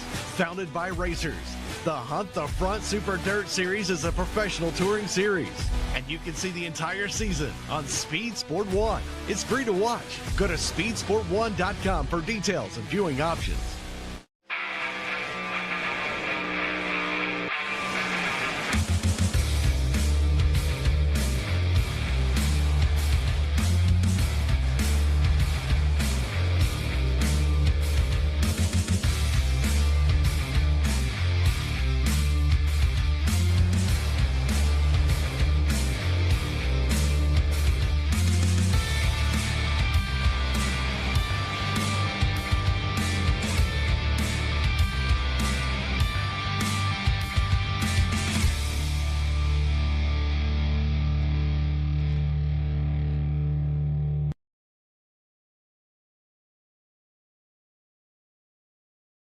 Race fans have a home on Speed Sport 1. Feel the roar of IHRA Outlaw Nitro Series. Experience the power of American muscle with the Trans Am Series presented by Pirelli. Speed Sport 1 has a wide variety of motorsports competition that will satisfy your inner racer. From IMCA Dirt Track action to Ferrari Challenge North America. Speed Sport 1 is 24/7. Go to speedsport1.com for details and viewing options. The 2026 Red River Rumble, brought to you locally by Raising Cane's, One Love, the Shreveport-Bossier Sports Commission, fueling the fun. Visit Shreveport-Bossier, 2 cities, 1 heart. The Red River Waterway Commission, fostering economic growth and recreational development. Sam's Town Hotel and Casino Shreveport, come home to Sam's Town. And the Louisiana Office of Tourism, feed your soul. All right, welcome back, race fans. Well, we've got a qualifying heat number 1 in every class done. We just finished up qualifying heat number 2 in Texas Tri-Hull, and boy, it was a doozy. We saw a first-time winner hang on from inside of row 1, and that opening turn, Tim, might have been the most chill opening turn we've seen in a very long time in a Texas Tri-Hull race. They all got through clean. Nobody ended up on anybody's deck. Now, it wasn't for lack of carnage throughout the heat. We saw Clint Dillard, Josh Wells, who's going to be down in our pits right now with Bonnie Jill, as she gives a little bit of insight on what it was like out there for him here on that rough water in Texas Tri-Hull. We're going to send it down to Bonnie Jill now. She's with Josh Wells. Josh Wells is joining me now. Now, Josh, you had an incident out there on the water. What happened out there? Well, I made a few too many changes to the boat, and I hooked down in that turn, and Briston Sherman in the 26, who got it pretty bad at the last race, was there to just be the guy that couldn't help running into somebody, and it was my fault for being there. You say you made a lot of changes. What changes did you make that you would not make tomorrow? Motor height, I have a cavitation plate, just stupid stuff. I hadn't raced in a while, so I was just excited to try something. I'm going to undo it all tomorrow. Hey, Josh, how's the boat coming back? Mostly in one piece. Some pieces fell off, but it happens. All right, thank you so much for your time. Good luck tomorrow. Thank you. I'll need it. Guys. Well, that explains what happened to Briston. There we go. Thanks, Bonnie Jill. Yeah, didn't see it. There's so much chaos going on there on the course. You know, it's hard sometimes to see and record with your brain all the things that happen out there, because I don't think either of us saw the incident between the 88 of Wells and the 26 of Sherman, but makes sense why he was mired back there in 9th place, because he got he tagged the 88 of Josh Wells pretty hard, and it sounds like it may have done some more damage to that Ray Bob's machine, which is the last thing that Briston Sherman wants, considering he started the season with a solid run, 2nd place finish in Florida at the Bradenton race to open the 2026 season, and it seems like it's just been a backward slide ever since, and I can imagine he's hoping to get off the schneid here the rest of this weekend. Well, Briston will get it all back together. He's got a great crew, the Outlaw crew over there, so I'm sure they'll be thrashing to get him going. But what a great win by Aaron. And in fact, he's just walking over here. All right, well, yeah, throwing the headset on is the man from Northeast Texas.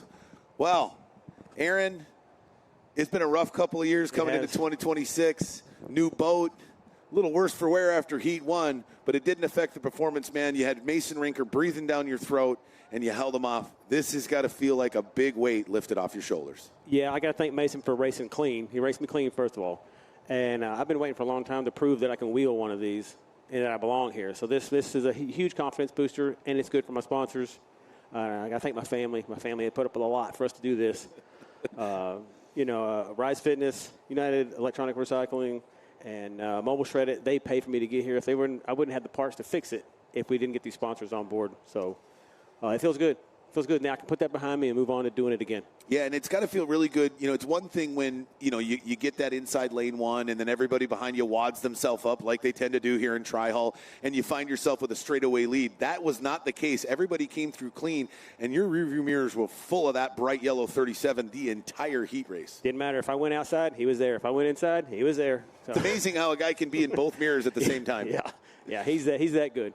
Absolutely, man. Well, hey, enjoy this one. Soak it in for a few minutes. Get back to the pits.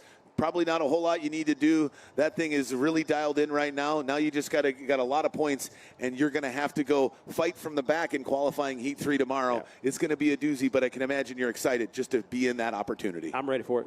Absolutely. Ladies and gentlemen, the 63 of Aaron Green on that Rise Fitness machine, winning qualifying Heat number 2. Can he pull it off and get on the podium here in round 3? Let's find out. We're going to send it right now down back to the pits as our pit reporter, Bonnie Jill, has got another one of our drivers giving them some insight of what it's like out here on the Red River Rumble. Evan LaBeouf joining me now. Let's talk about that qualifying heat. How did you feel out there? Feels great.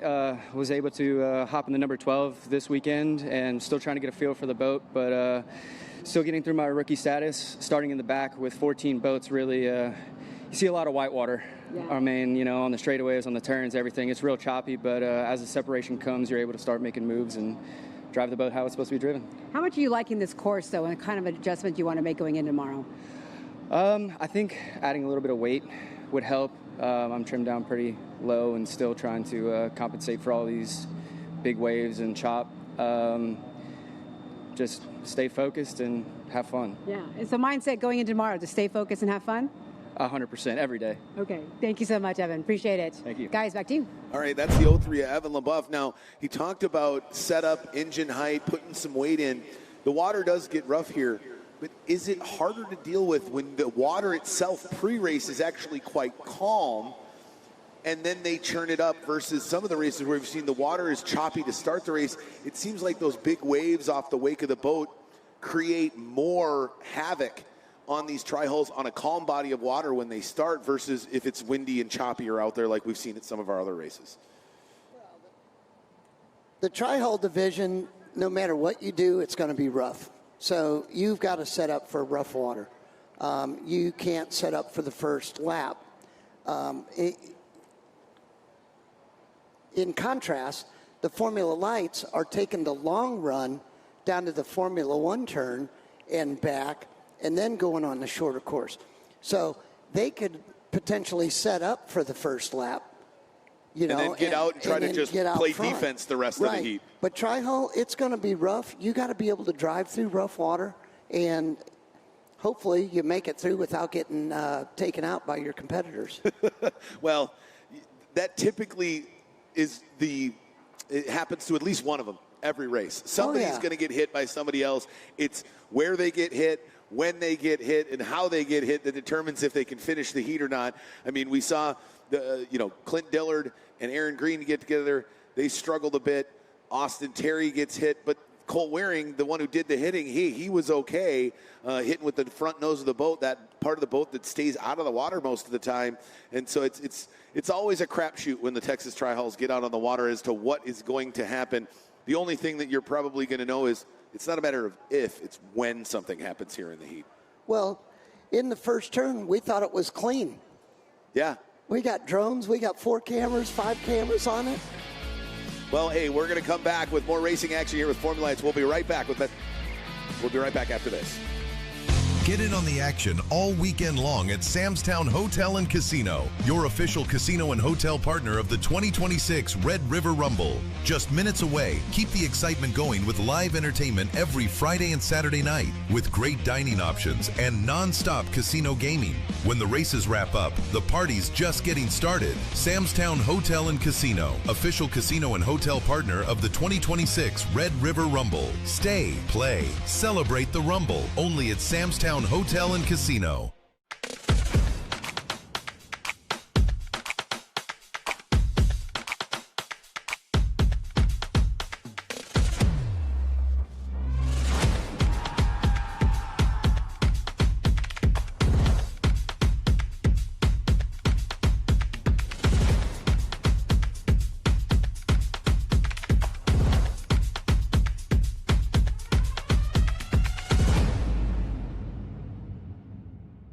In my Louisiana, sunrise means fresh seafood on the table.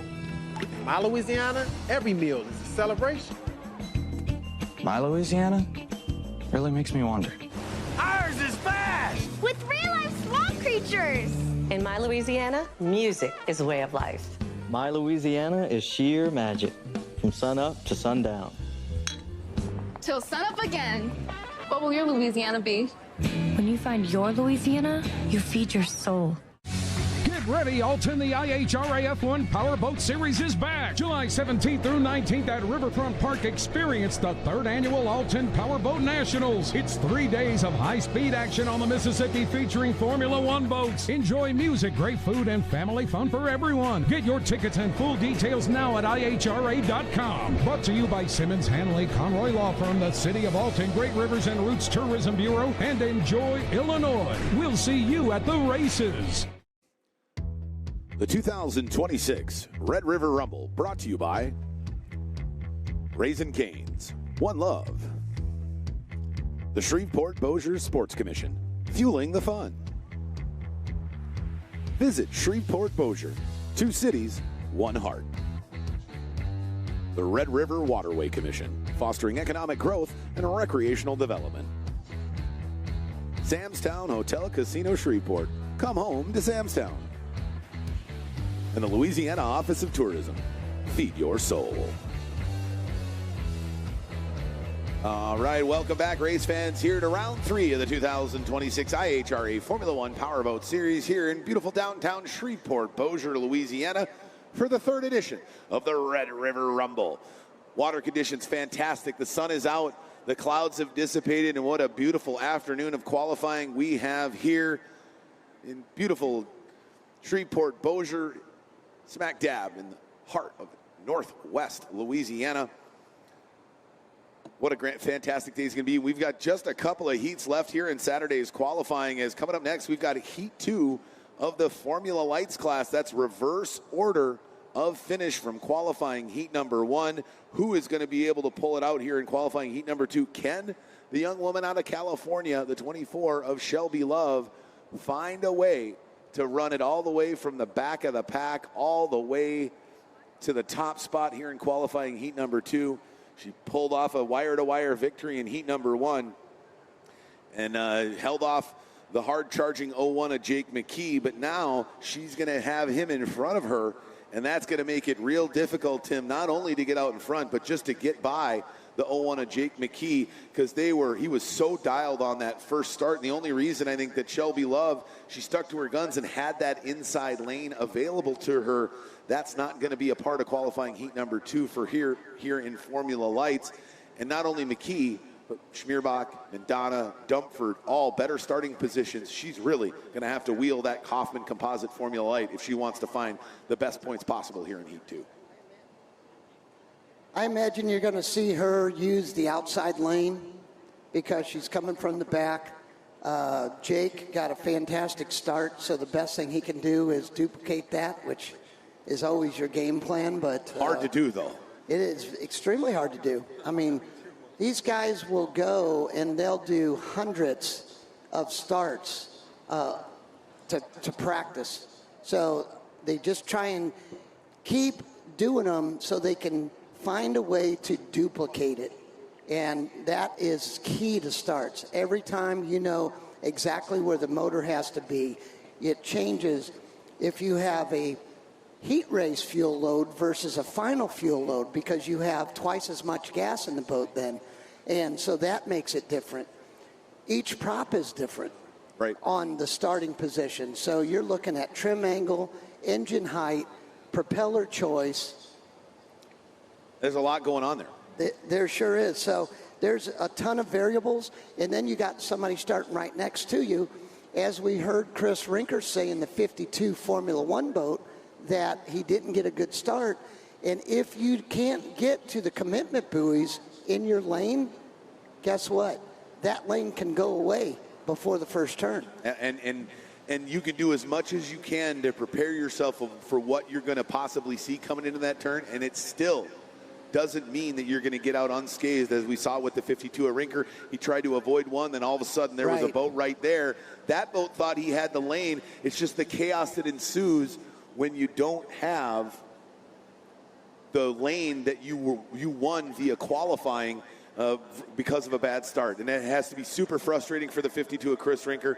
It'll be interesting to see what's going to happen here in Formula Lights Heat 2. Can those fast drivers from Heat 1 pull it off here in Heat number 2?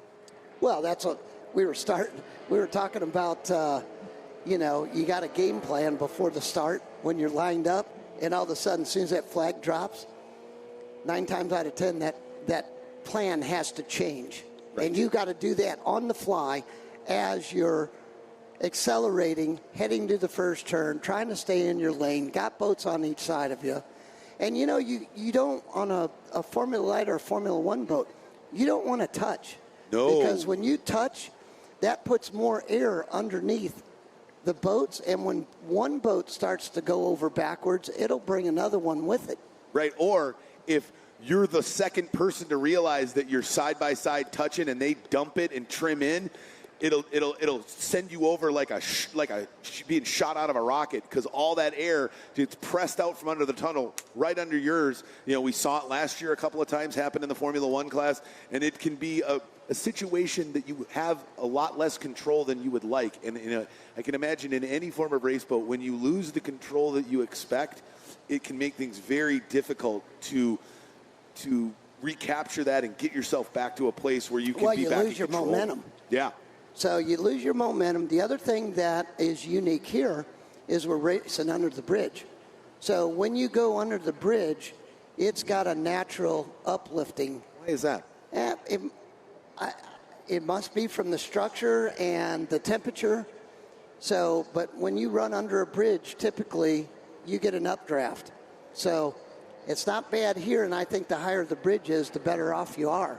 Well, and we have definitely seen it. I know that a place that we've raced a handful of times right at Point Park, right there at the convergence of the Allegheny and the Monongahela in downtown Pittsburgh, Pennsylvania. You go under the bridge there are plenty of drivers that will tell you exactly what that updraft feels like, because many of them have ended up on their head going over the bridge, going underneath the bridge down there in Pittsburgh. That's right. And Pittsburgh's always a great place to race. It's always a challenge because of the river there. You know, they're big bodies of water, and bigger bodies of water mean rougher water. And you got seawalls down both sides. Right, and you got not only that, at one end of the course, you have not one river, but two rivers converging together to make an entirely new river. And so those currents and the flows, I would imagine here in downtown Shreveport-Bossier, it would be similar if we chose to move the course a little bit further north where that bayou dumps in just north of downtown. That would cause a whole other different circumstances for these drivers have to deal with that current, right? Or we've been in places where you have a top current and a bottom current, like we see at the Alton Midwest Nationals. There's multiple currents running on the mighty Mississippi, and we have seen in the past that can throw an absolute monkey wrench in somebody's afternoon. But we don't have that here today. No, we do not. The Red River is absolutely perfect. The sun's out. We got fans here, so this is as good as it's going to get. Absolutely, and the question is who is going to figure it out here in qualifying heat number 2 in Formula Lights. Oh, no, looks like the frustration continues for the 12 of Jack Schubert and that Plantation Ace Hardware. He's getting towed back into the start pontoon. But this what happens with electrical stuff, Tim. It's hard to pinpoint the root cause of those electrical issues, and it seems like a lot of times you just got to strip it all out and start over. Yeah, you do. You really do, and especially coming out of a brackish water and then salt water. Yeah. So the first two events makes it a little more difficult. Hopefully Jack will get that all sorted out. And in the meantime, these guys are getting close to their hot laps. Absolutely. I want to circle back to something you were talking about hundreds of starts. Obviously, every body of water that we run on is a little bit different. You have to take into account, humidity, wind, temperature, all those things per race weekend. Were you somebody who would go out in your test sessions and put different fuel loads in the boat to understand how it acted, or how it's going to feel within those water conditions for the final versus qualifying heats? Walk me through a little bit of the different things that you did to try to make sure that no matter what the conditions, no matter where you were on the dock, you were able to nail that start every time.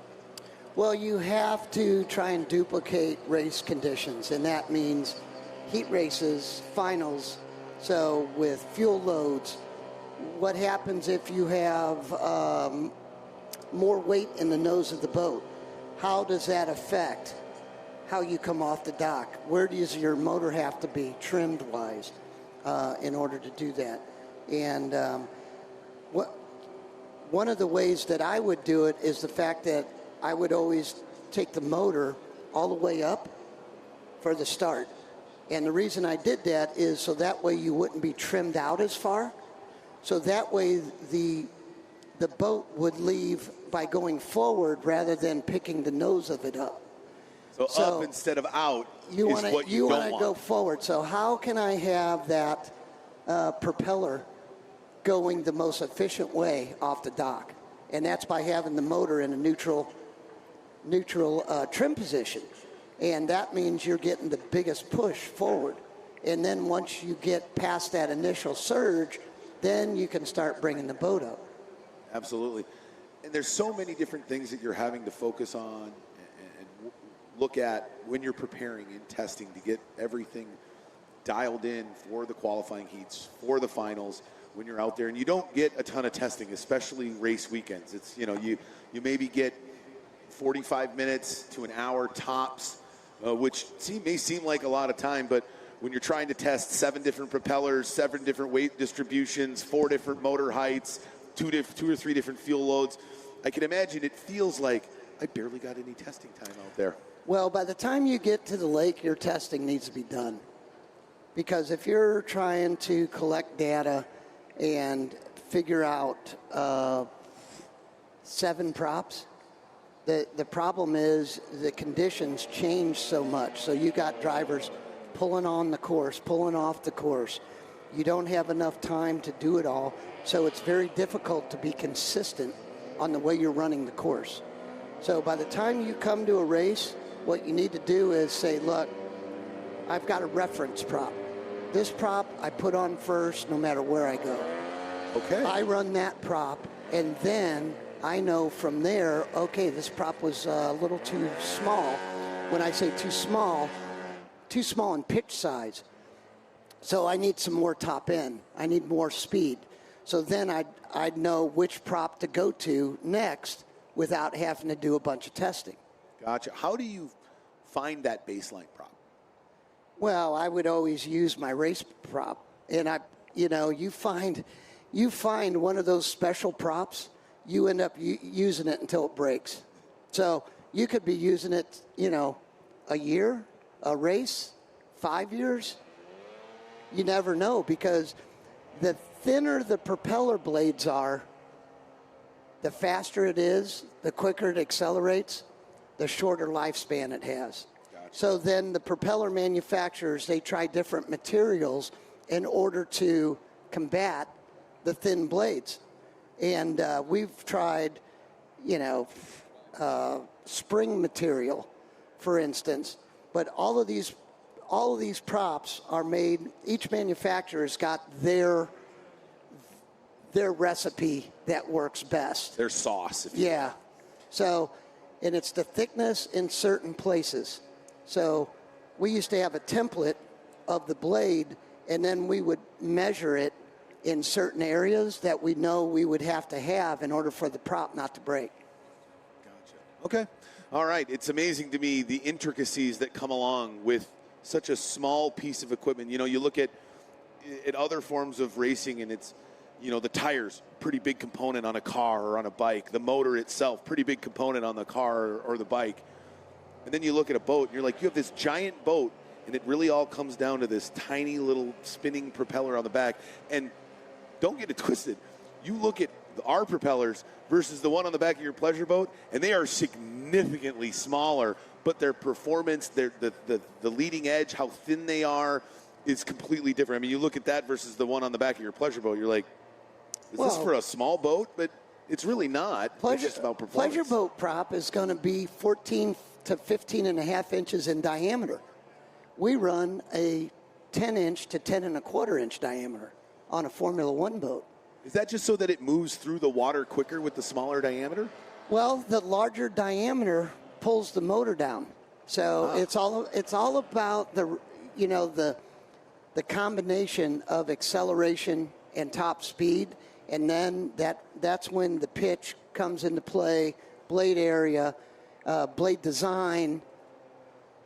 It's just, I've been around this my entire life, and it still astonishes me how many things I learn about a propeller being in this for literally, I'm 42 years old, and I think the first race I went to was the St. Louis Grand Prix in 1984. I was 6 months old. I don't even remember it, but apparently I was there, and I've seen this stuff my whole life, and it blows me away that after 40 years, and I can imagine you can appreciate this because you probably learned things throughout your entire illustrious career that you just keep learning, and when you stop finding the desire to learn, that's probably when your competitors are going to start leaving you in the dust. Last day I learned in when I was a driver was the very last race I ever raced. Where was that? That was Orange, Texas. Still learning things on the final race of your career. Still learning things, just like we learned here, So it's a great place to race. We've got a long history of powerboat racing in the Shreveport-Bossier area, and we love coming back. It was I won my last national championship on the Red River here. Right, absolutely, with that big NGK, and I love the gold. The gold was a really nice touch, that chrome gold that you put on that final boat. Do you still have that boat? All right, well, we've got the Formula Lights out on the water. They're going to get lined up on the dock. We're going to send things down to the pits as our series leader in Formula One is with Bonnie Jill. Bonnie? Spencer Love now joining me. I got to talk about your daughter, Shelby. What do you think, how so far in these qualifying heats have you noticed, or maybe it's things that you want her to adjust? Well, most of the adjustments are on us as the crew because we keep having electrical problems, and she finished that heat, and as soon as she finished the heat, boat wouldn't start back up again, so we just got done putting some new switches in and trying to. It had brand new switches in it, but just because something's brand new doesn't mean it's necessarily good. So. And this course, compared to last year, especially we were talking about it, what do you think is the biggest difference that you've seen? Oh man, there's not a bunch of debris floating down the river. I mean, it's just it's nice this year. This is like running in a bathtub. I don't know. It's nice. And when your daughter comes to you and needs a little pep talk or something you can instill in her before she goes out on the water, what is something you tell her? Usually I tell her to talk to somebody else because she's a lot like me. I didn't always listen to my dad, and deep down I listened to him, but verbally I didn't listen to him, and he never thought I was listening. But I don't know. I say stuff to her. She hears what I say, but there's other people on the team that are more patient and able to explain to her sometimes what's going on because she wants to know in depth what's going on. And I don't know. We had problems with Addie's boat yesterday, her boat yesterday, my boat yesterday, and then I think even Jake McKee's boat I think we had an issue with that we had to fix. So we've kind of been working on stuff fairly nonstop. We've had time to breathe, but. As a family, what is the Love family's mindset going into tomorrow?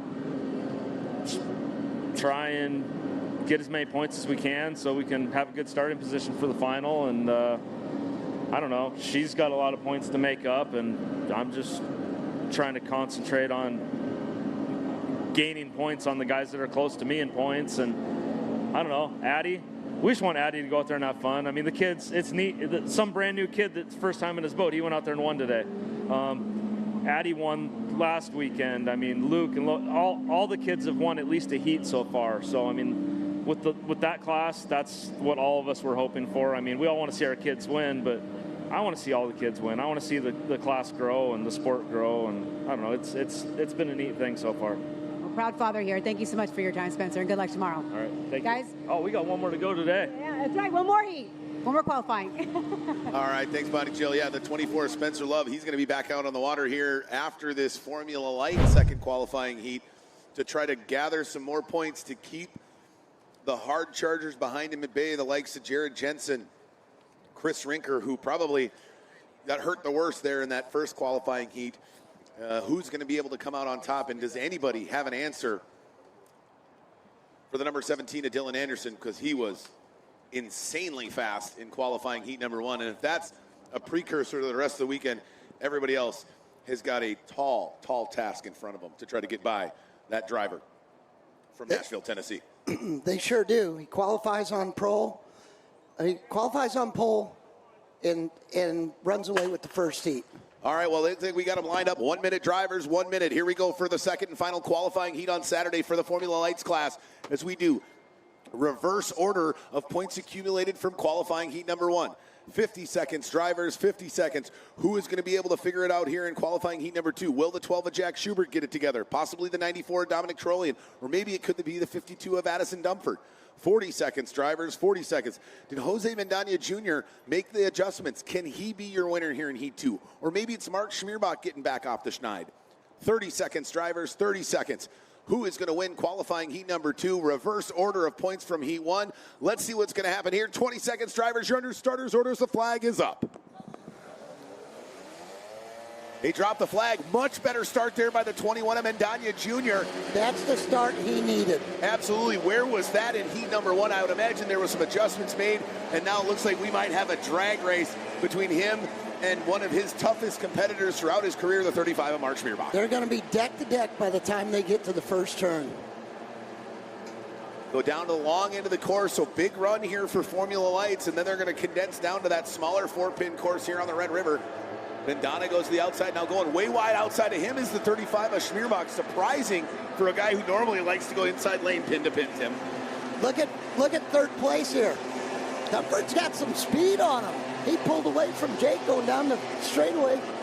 As they go down into turn number 1 and 2 on this opening lap, Mandana is out in front, but Dumford is right there. Boy, that driver has really figured things out. Now he's pulling away from McKee and starting to charge up against the 35 of Mark Schmierbach. Well, Mark's on the outside right now, but look, Mark's a veteran. He's going to shut the door right here on 4. Bang.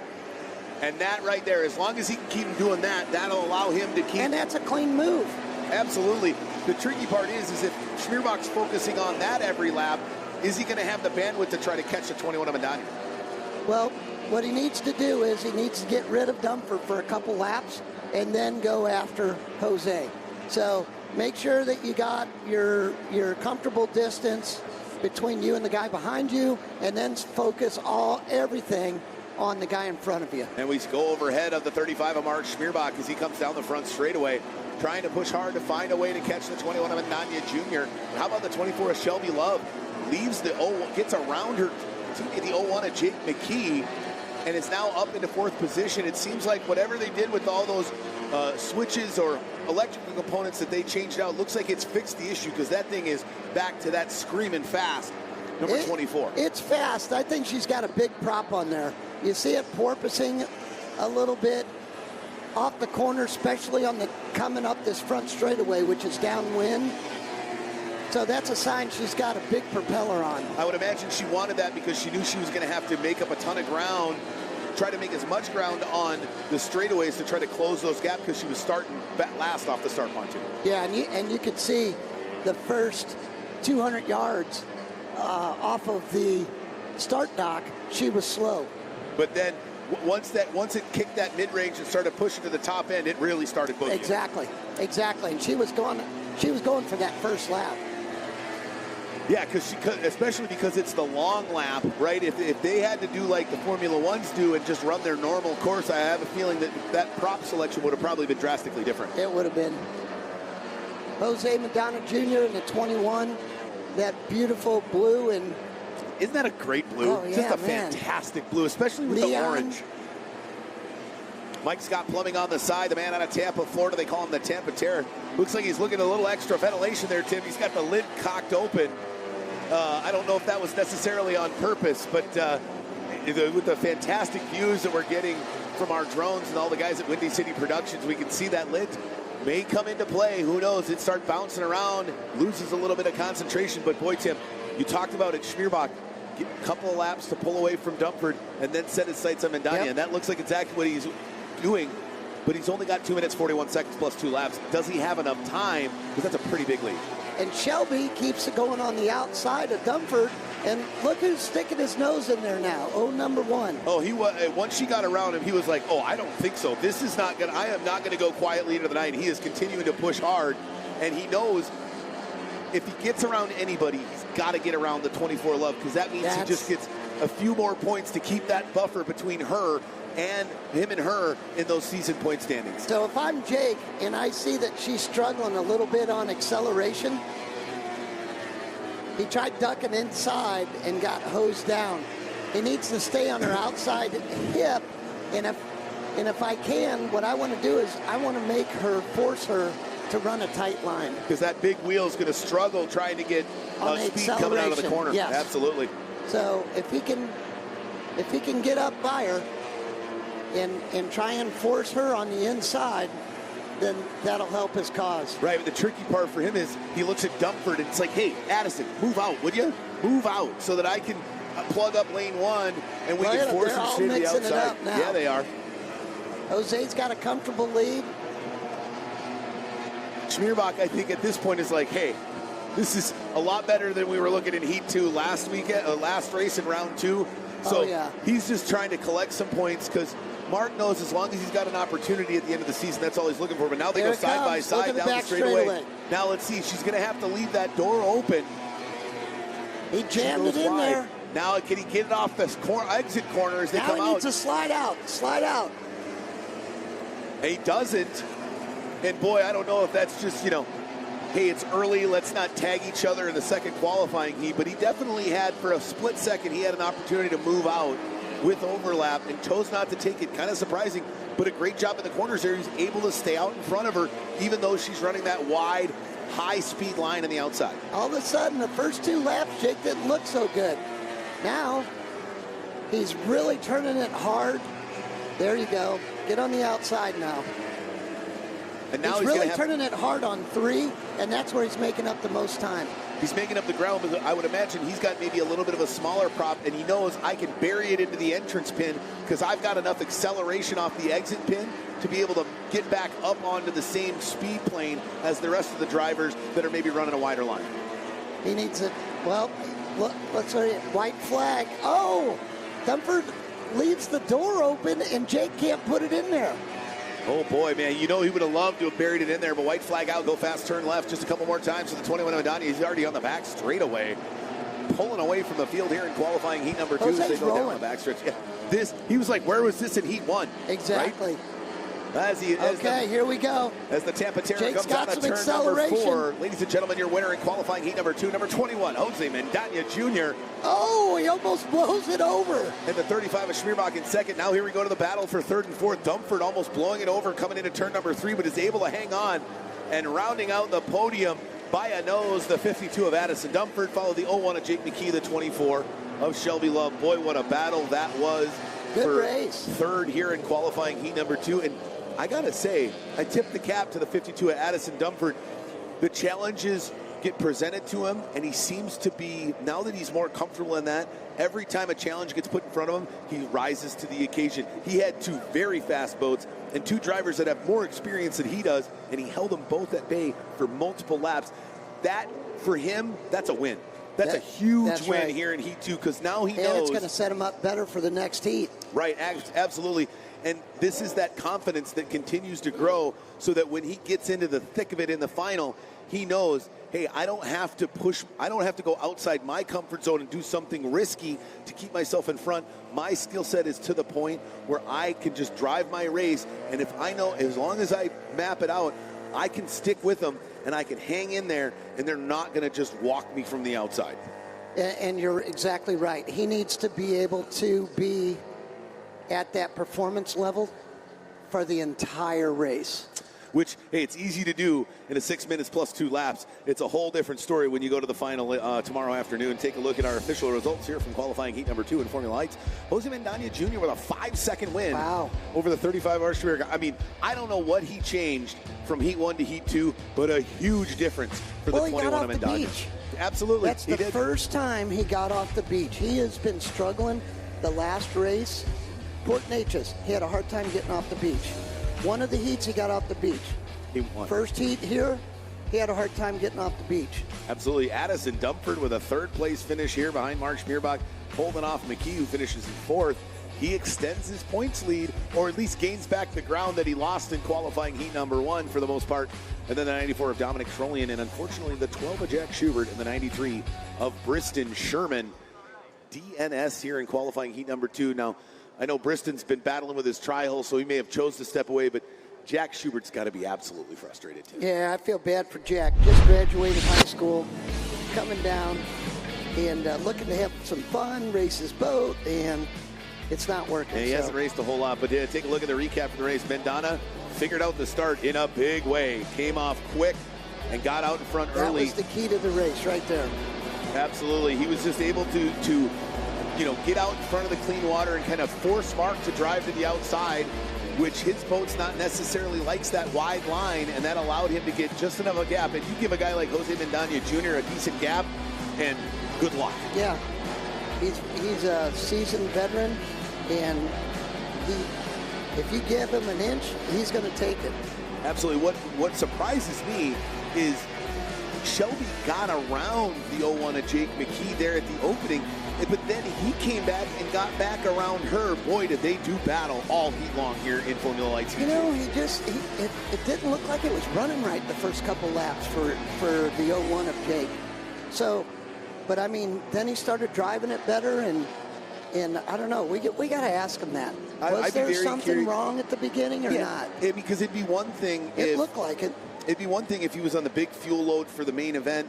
Maybe it's a little heavier, and the setup that they had for off the dock might have been thrown off a little bit, but we're still in the qualifying heats. Yeah. Or maybe it was just he wanted to make sure he was in a comfortable place before he started pushing hard so he didn't ruin his weekend before it realistically even started, because at the end of the day, qualifying is great, but they're all here for one goal, and that's to get to the main event and bring hardware back to their hometown when the race weekend is over. Normally he's aggressive right off the bat, though. Yeah, well. So we'll have to get some insight on that. Absolutely. Well, hey, you tend to be maybe a little bit more conservative when everybody's trying to look at you from the top. We'll be right back with more racing action in the conclusion of Saturday qualifying here from the Red River Rumble right after this. Get in on the action all weekend long at Sam's Town Hotel and Casino, your official casino and hotel partner of the 2026 Red River Rumble. Just minutes away, keep the excitement going with live entertainment every Friday and Saturday night with great dining options and non-stop casino gaming. When the races wrap up, the party's just getting started. Sam's Town Hotel and Casino, official casino and hotel partner of the 2026 Red River Rumble. Stay, play, celebrate the Rumble, only at Sam's Town Hotel and Casino.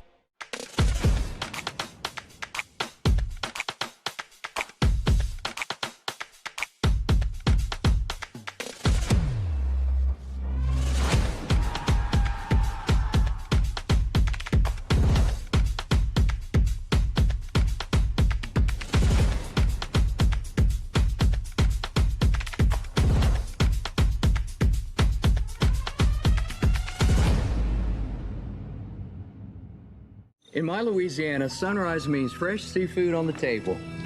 My Louisiana, every meal is a celebration.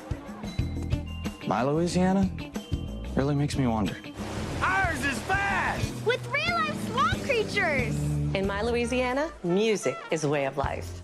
My Louisiana is sheer magic, from sun up to sundown. Till sunup again. What will your Louisiana be? When you find your Louisiana, you feed your soul. Get ready, Alton. The IHRA F1 Powerboat Series is back. July 17th through 19th at Riverfront Park. Experience the 3rd annual Alton Powerboat Nationals. It's 3 days of high-speed action on the Mississippi featuring Formula One boats. Enjoy music, great food, and family fun for everyone. Get your tickets and full details now at IHRA.com. Brought to you by Simmons Hanley Conroy Law Firm, the City of Alton, Great Rivers and Roots Tourism Bureau, and Enjoy Illinois. We'll see you at the races.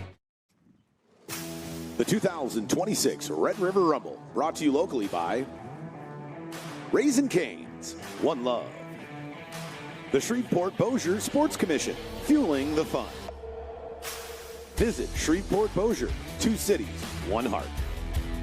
The Red River Waterway Commission, fostering economic growth and recreational development. Sam's Town Hotel and Casino Shreveport, come home to Sam's Town. And the Louisiana Office of Tourism, feed your soul. All right, welcome back, race fans. Here, the final race of Saturday's qualifying here at round 3 of the 2026 IHRA Formula One Powerboat Series is upon us. The Formula Ones are back out on the water, and the first thing that we noticed, Tim, was there are 2 Ray Bob seasoning boats out on the water. You step away, reach back out to our the team running the hot pits for the IHRA series down there. Why is Jeremiah Mayo in his 4-stroke? He had a good run and he won, and by moving to the 4-stroke, he would have given up all his points, and you found out that is not Jeremiah Mayo. No, you look at it close, and that's Grant Schubert. So they could not get his boat fixed quick enough for this heat race, so they're putting him in Jeremiah's backup boat. And it's the first time he's driven the 4-stroke. Yeah, we'll see what's going to happen. We'll take a look at our grid lineup here for qualifying heat number 2. He got together with the 13 of Schubert, but his boat seems like it's in a little bit better shape. He finds himself on the pole here in heat number 2, the 52 of Chris Rinker, followed by the 71 of Jimmy Kerr, who hopefully has those fuel issues figured out. Then it's the 13 of Grant Schubert in that new to him Ray Bob's 4-stroke boat, 3rd off the dock. Then it's the 1 of Dustin Terry in that the reigning champion coming 4th. 5th off the start pontoon, the 99 of Travis Yates in that DAC, trying to improve his lap times in a new boat to him last round after decimating his boat in the opening round of 2026. Then it's the 98 of Aiden Benton in 6th, followed by the 34 of Jeff Reno. Then it's the 8 of Jeremiah Mayo in his 2-stroke boat, more orange, less white. Then the 13 of Grant Schubert, who's got that all-white 4-stroke. Then it's the 29 of Jared Jensen and the 24 of Spencer Love coming in 9th and 10th off the dock. And then the 17 of Dylan Anderson starting on the 2nd flag here in qualifying heat number 2. He's going to need that top-end speed to make up that ground. But if anybody can, it's that young driver from Nashville, Tennessee. Well, here's some things I noticed right off the bat, looking at that lineup. Even if you get you're one of the guys that finished in the top 4 in the first heat, even if you get a good start in the second heat, you still have Chris Rinker that's starting up front. You've got Dustin Terry starting up front.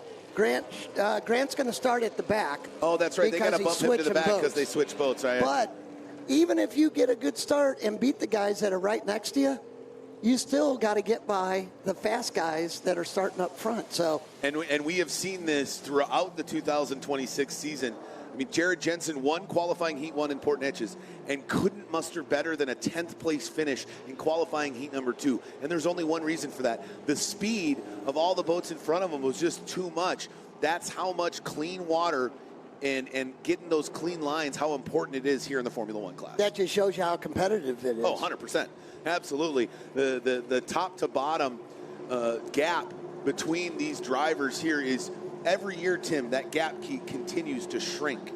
And it's now to the point where, we're talking hundreds and even thousands of a second separating multiple positions in qualifying.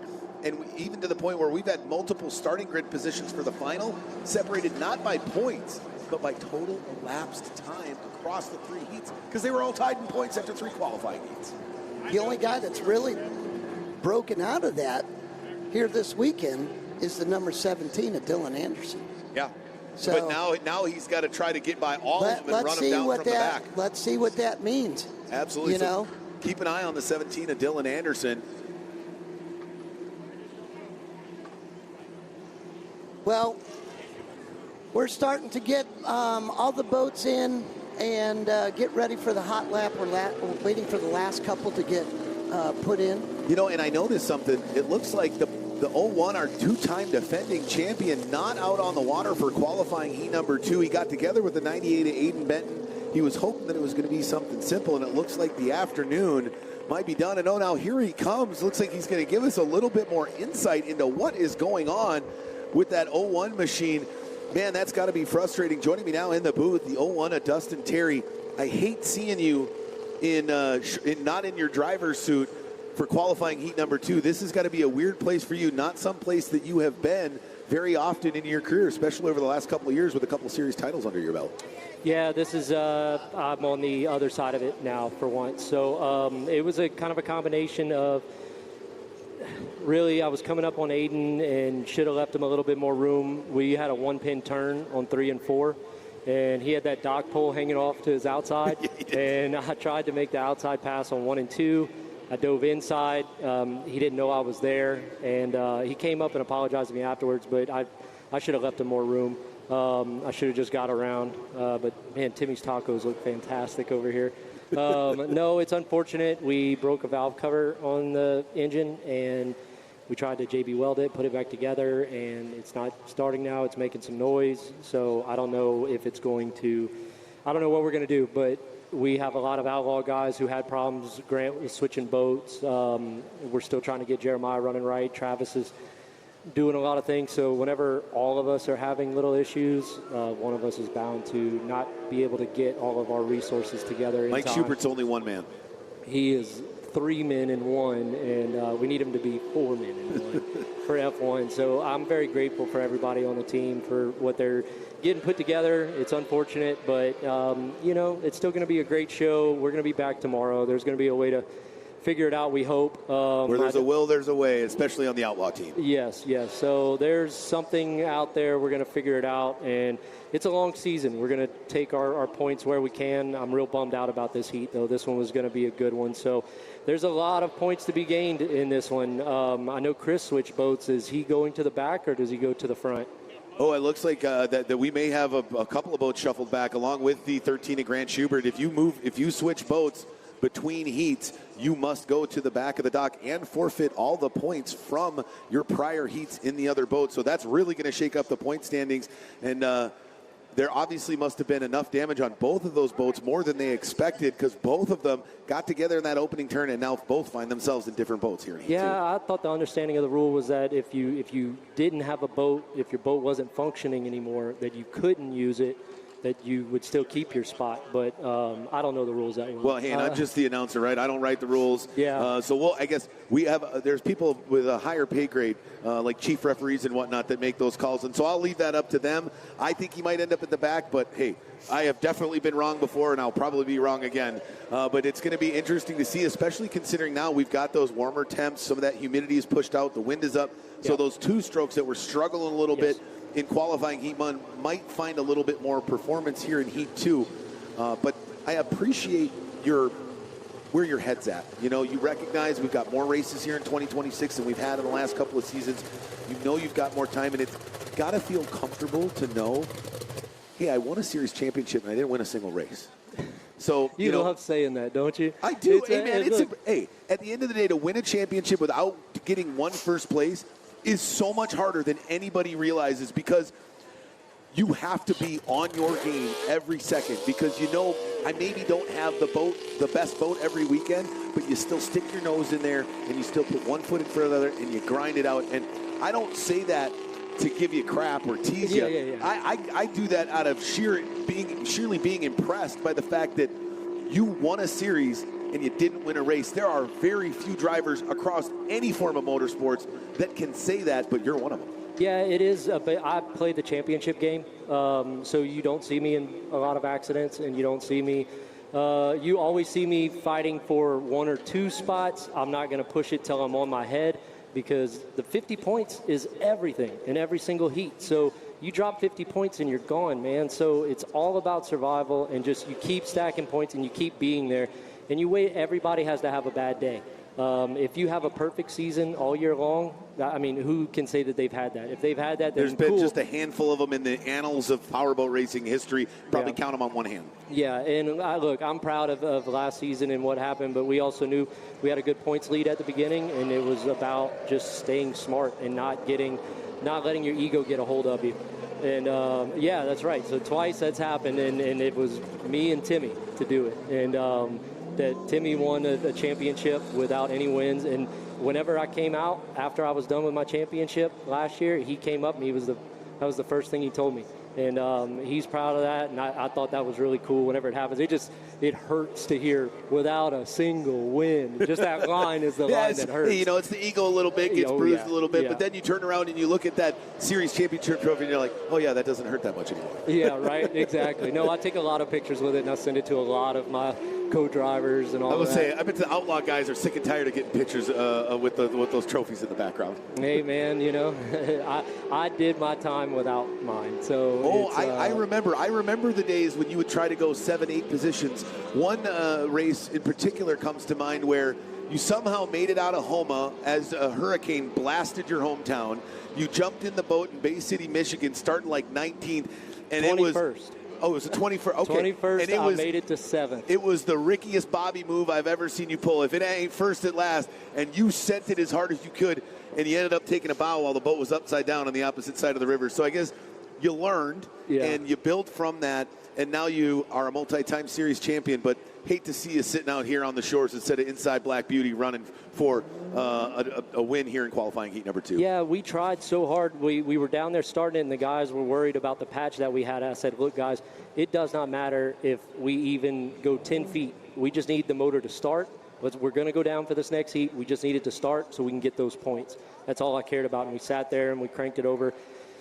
It didn't sound very good, and it wouldn't fire. So, you know, blow it up, trying to get a couple points, or go in tonight and fix it right. I know that first heat, I swapped props. I had a great setup. I came off the beach. I was rolling. And I heard you while I was laying on the boat getting towed in that you wondered if it was coming from things that happened from the last round. Yeah. And it is. We broke some pieces. We're patching. We're putting it together with a 2-week turnaround. You don't have much time to get everything done, so you have to pick what's crucial. You kind of have to prioritize that long list. And, man, my crew chief, Sean, he's had the boat over at his house. He's moved his wife's car out of the garage, and they've been working so hard on it, man. So it's like, I feel terrible that this is happening. But they're with me throughout all this. They're with the ups and downs. They're right there with me. They know what we can do, and they're already being optimistic for tomorrow. But, man, I'm so it's bittersweet because I do like to sit here for a minute and watch my buddies out here go at it. It's nice to actually watch a boat race every now and again. It's fantastic, man. And I've gotten to watch the tri-holes a couple times today. It's been great. I'm expecting to see something good here. I am worried about Grant being in the four-stroke. This is his first time driving one of those, and or first time driving that setup. He's got four-stroke experience, but that Hoffman right there is different beast. It's a different animal. You see it with Jeremiah. It's he's an extremely talented driver. In my mind, he is the best driver in the series. Just young, and he develops and gets faster every time. So Grant's just got to go out there, make the best out of this heat, stay calm, pick good lanes, and don't get passed up. Points. Yeah, don't get passed up. So it's going to be a great heat. Absolutely. Well, hey, appreciate the time. Thank you so much. Yep. I guess enjoy it as best you can, and hopefully we'll see you out there tomorrow. Yeah, thank you guys very much, and thank you to everybody here in Shreveport. This place is, it's special to me being here in Louisiana, and this is such a great venue, man. Under the bridges, everybody's up high and all that. So if you haven't made it out here yet, get out here. The weather just took a great turn. It's going to be a great day. Absolutely it is. That's the 01 of Dustin Terry, your two-time defending series champion. Not in the best spot today, but hopefully maybe after a long night in the pits, the 01 will be back out on the water tomorrow for our final qualifying heat and the main event in Formula One. All right, well, we've got our drivers all out on the water. Hot laps are underway. They're going to get these motors fired up and then get them lined up on the dock as we look to wrap up Saturday's qualifying here at the third round of the 2026 IHRA Formula One Powerboat Series here at the Red River Rumble, downtown Shreveport-Bossier, Louisiana. So I just took a look at the rule book to get clarification. So if you have equipment catastrophic failure, they do not lose their points from the first heat. Okay. But they will have to start at the end of the dock. I mean, if you're going to pick one of the two, I'd take the points and start from the back. At least I got an opportunity to affect change. Now, if, and this is not the case today, if they switch boats just because they wanted to switch the boats, performance, then they lose their points. Okay. So all righty. We just reviewed that. I appreciate the clarification. I try to know all the rules as best as I can, but I appreciate diving into the rule book there, Tim, while we were chatting with the 01 of Dustin Terry and getting clarification. So, Rinker and Schubert will start back. That's not where Rinker wants. This is a huge win for Dylan Anderson because he now jumps up to the first flag, and he's got two very fast, hard-charging competitors now behind him instead of him having to figure out how to get around them. Big difference. Not to mention the 01 of Dustin Terry, another one of those four-strokes that likes that wide line that the four-strokes do. He now doesn't have to worry about him either. It is really setting up and for the 17 of Anderson to break away from the field. Like if he had an opportunity race weekend to really break away, I think this is that moment, and he's got to make sure he's got it locked in here in qualifying heat. Well, we'll see what happens. They got to get off the beach first. Correct. So, you can't finish first if you don't first finish. It is definitely to his advantage to be on the first flag instead of the second flag. Oh, absolutely. Now the question is will the 13 of Schubert, or I believe the 13 of Schubert are the one that's going to get kicked back to that second flag because he made such less time there in qualifying heat number 9. Well, we're going to send things back down to the hot pits with Bonnie Jill as she's got another one of our drivers here to give him more insight of what it's like out here on the Red River at the 2026 Red River Rumble. Now Jake McKee joins me. Now, Jake, when I tell you that you are the first-time points leader, what goes through your mind when I tell you this? I really try not to think about it and let it get to my head. I'm just trying to finish each race and just go throughout the season trying to maintain that lead. I mean, the moment you stop to think about it is when something goes wrong. So try not to put that bad juju out there. So are you treating every race, every heat, like just normal? Yeah, absolutely. My goal is to finish, whether it's 8th or 2nd or 1st. I mean, as long as we finish, we can just make it through the weekend. I'll be more than happy. So that's your goal coming into this, but just to improve step by step. Absolutely. If we can improve every time we get out there, I consider it a success, whether we finish 9th or 14th. I mean, if we can learn something, it's going to help us in the long run. Speaking of learning, what have you learned about this course so far? I learned the current definitely plays an effect going up into turn 3 and 4, and the current also plays an effect going into 1 and 2, and just you got to learn to adapt to it. It's definitely something interesting and something new to me, so very foreign that we're figuring out. Going to have a very fun third heat. And you said when you came out, you're like, you know what? I'm having fun. Oh, yeah. That's all we're here for, is to have fun. And the moment you're not having fun, you probably need to hang up the helmet. Jake, thank you so much. Guys? Thanks, Bonnie Jill. So it's funny that you said, you know, he just needs to run his own race. And the first words out of his mouth is, hey, I just got to go out there and run my own race. That's an impressive mindset for such a young driver. Now, I know he's been running smaller racing series out on the West Coast for a little bit longer than he's been with us.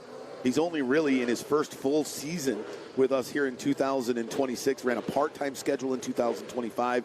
And words coming out of his mouth well beyond his years, finding a way to block out the noise and really just focus on what he can control, and that's how he runs his race. No, it's good to hear from him, having that mindset. And the IHRA F1 series is a tough spot. It's so competitive. It's a tough place for him to jump right in, but that's what he's done. And with the limited experience, and look, he's making the best out of it. Yeah, I mean, there is something to be said about your ability to get better when you're around great talent and good drivers, and especially with the experience we have in Formula Lights. You look at the likes of Mendana and Schmierbach and some of the other drivers in you know, the things that they're going to do out there, and your ability to digest and learn and react to those versus going out in some small regional race where you're, you know, a lap ahead of everybody by the second lap, which sometimes happens in those smaller regional events. I can imagine just helps you to escalate that your skill set in such a quicker fashion, because you don't have any other choice. It's either figure out how to get better and adjust and adapt, or I'm going to get left in the dust. And none of these drivers come here to get left in the dust. They're always pushing it to the limit. Well, one thing that really helps him is the fact that he's teamed up with the Clover team, and Spencer Love and Shelby and, you know, and Monica. So they are teaching him the ropes too, and then it cuts his learning curve down. Oh, for sure. So he's good. He's going to be good for a long time. Yeah, so we're looking forward to I think that. we're going to see a lot of that 0-1 for many years to come along. And I'm excited to see the battle between those two. You know, a couple of kids out of California off the West Coast. They've known each other for a really long time, but really just starting to race hard against one another here the last couple of years. I'm excited to see what that rivalry is going to be like as it blossoms over the next handful of years here on the IHRA Formula One Powerboat Series. All right, looks like we're waiting for our last boat to line up here for qualifying heat number 2 start here in Formula One class, the final heat of the day here at the opening qualifying day at the Red River Rumble. And boy, this lineup is all shooken up. We checked the rule book. Schubert to the back, Rinker to the back, Anderson up on the first flag, Terry out. It's set up to be a very unique and interesting heat. A lot of things could happen, especially with it being only 8 minutes plus 2 laps. Depending on how hard some of those boats in the back fight the 17 Anderson, we may find the likes of Aiden Benton or Jimmy Kerr get out enough of a lead and be able to hang on, even if the 17 of Anderson is as fast as he's proven he's been so far this weekend.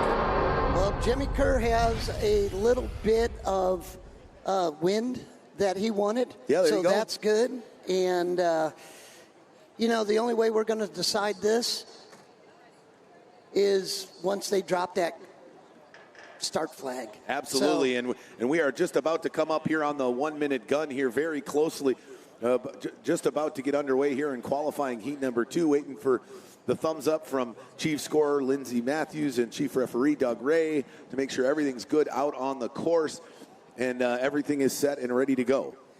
Hey, don't forget to go see Debbie at the official IHRA apparel booth. Yeah. It's right next to the big IHRA globe. Listen, you can't miss that globe. Oh, yeah, that thing's killer, isn't it? It is absolutely enormous, really easy to find, Debbie. And, I mean, any kind of clothing you'd want for any type of weather, right? I know for these normal Louisiana event folks, shirts. It might be a little cooler. Oh, here we go. 1 minute drivers, 1 minute.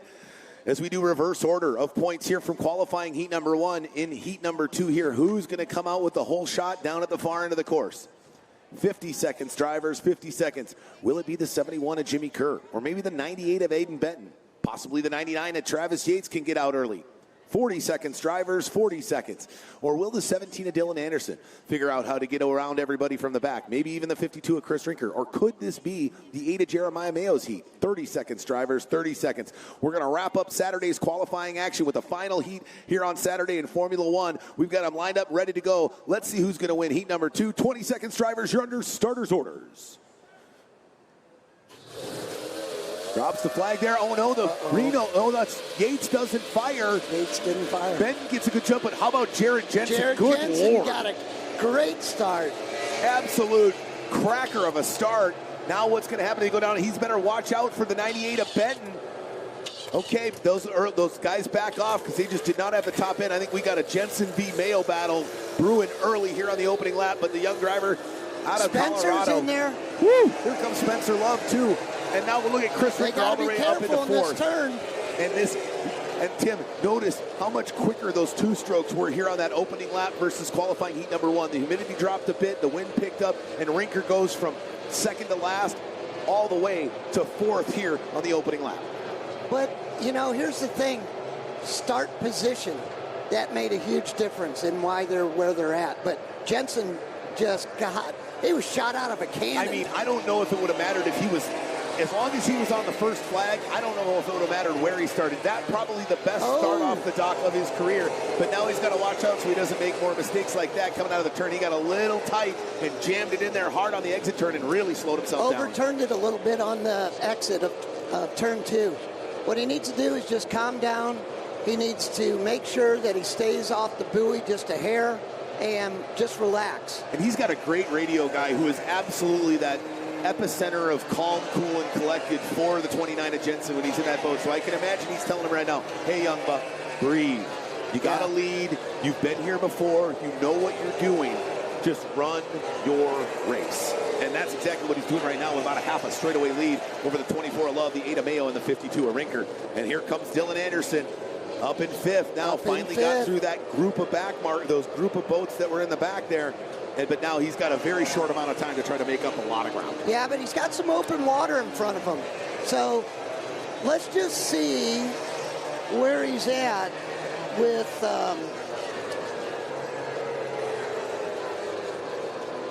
Chris Rinker.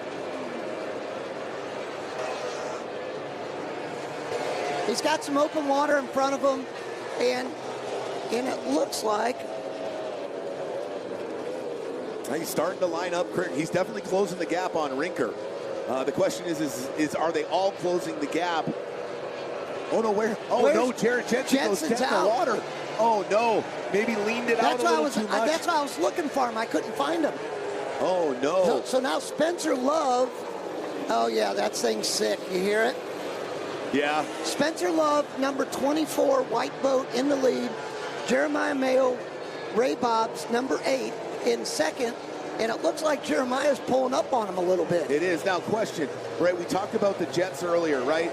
And do you think that maybe they rejetted it for what was in Heat 1, and then this here in Heat 2, and they maybe pushed it a little bit too and leaned it out too much, and that motor is not feeling so good anymore because it just didn't have enough lubrication inside that inside of the I don't motor? know. The air definitely got better, which means it makes more horsepower. And that means it needs more fuel. And if you leaned it out too much, that can spell disaster, which looks like, that's exactly what happened to 29 Jensen. He's putting down back to the crane to get hauled off. What a frustrating turn of events for the young driver out of Colorado. Spencer Love still hanging on. Clover Construction on the inside. Jeremiah Mayo is going hard. Oh, he's always going hard. He is turning that thing as... I mean, for a guy who won in Port Neches a couple of years ago with 3 blades on his prop and no lower unit on his motor, he's always going to be pushing it to the limit. Chris Rinker's right in the hunt too. Absolutely, boy. I mean, I guess might have been dumb luck that his boat was too damaged to continue because that 2-stroke motor is absolutely screaming fast. What's he call that? Pearl? That's the name of that boat. He loves that thing. He really does, but he understood that the 4-stroke's the way of the future, and he needed to get more time in that, and not to mention, boy, that 4-stroke really will play a big turn in our down in Colorado in late July, early August. But for now, he needs points, because if he doesn't get the points, Colorado's not going to mean anything for him, and he's got to push it hard now. It's every heat, every race. So the main thing right now is he needs to keep number 17 behind him. Guys out front running good. Oh, Chris Rinker gets it a little high in the 52 down the front straightaway. And now all of a sudden he's got a rearview mirror of that bright blue Anderson Marine machine, and that's probably going to make it much more difficult to catch the 8 of Jeremiah Mayo. Well, you're starting to see some of the things happen because they're starting to get lower on fuel, and the wind comes up just a hair. Yeah, Jeremiah's under 2 seconds. Rinker's 4 seconds off the leader, and Dylan's, less, just about a second behind him. So they've really started a bunch up in that top 4. I think sans the 29 of Jared Jensen pulling off, it'll probably been his race to lose, which unfortunately happened with that motor going away. But right now, I think if one back marker in the wrong place in a corner, you could see a couple position changes easily here, even though we've only got 2 minutes, 47 seconds plus 2 laps. Well, right now your top 4 are running almost identical lap times. So it's hard to make ground up. That's why you see they're taking different lines. Jeremiah Mayo's on the outside. He's trying to duck under to go tight on the pins. Spencer is kind of keeping it right in the middle. Chris Rinker's allowed to go on the inside then, and Dylan's got to be on the outside, because that's what the guy in front of you is forcing you to do. Right, and what a beautiful exit turn it was on the previous turn there, as we stay with the 24 of Spencer Love down here at the north end of the course. But all he did was move over about half a boat length on the exit turn, so that, yeah, Jeremiah, you have half a clean lane, but a half a clean lane doesn't really do you a whole lot of good, because you're still going to lose so much performance with all that churned up water.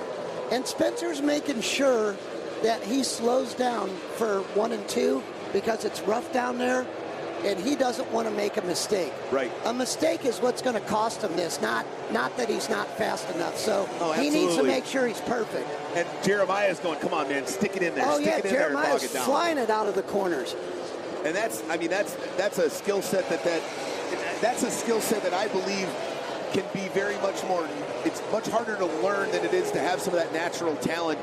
And you talk to me a little bit about what it's like to watch a driver who just seems to know where that ragged edge is all the time. That's going to be such a hard thing to dial in on and really focus on and understand where to live. There's guys that do that extremely well. My brother was one of those guys.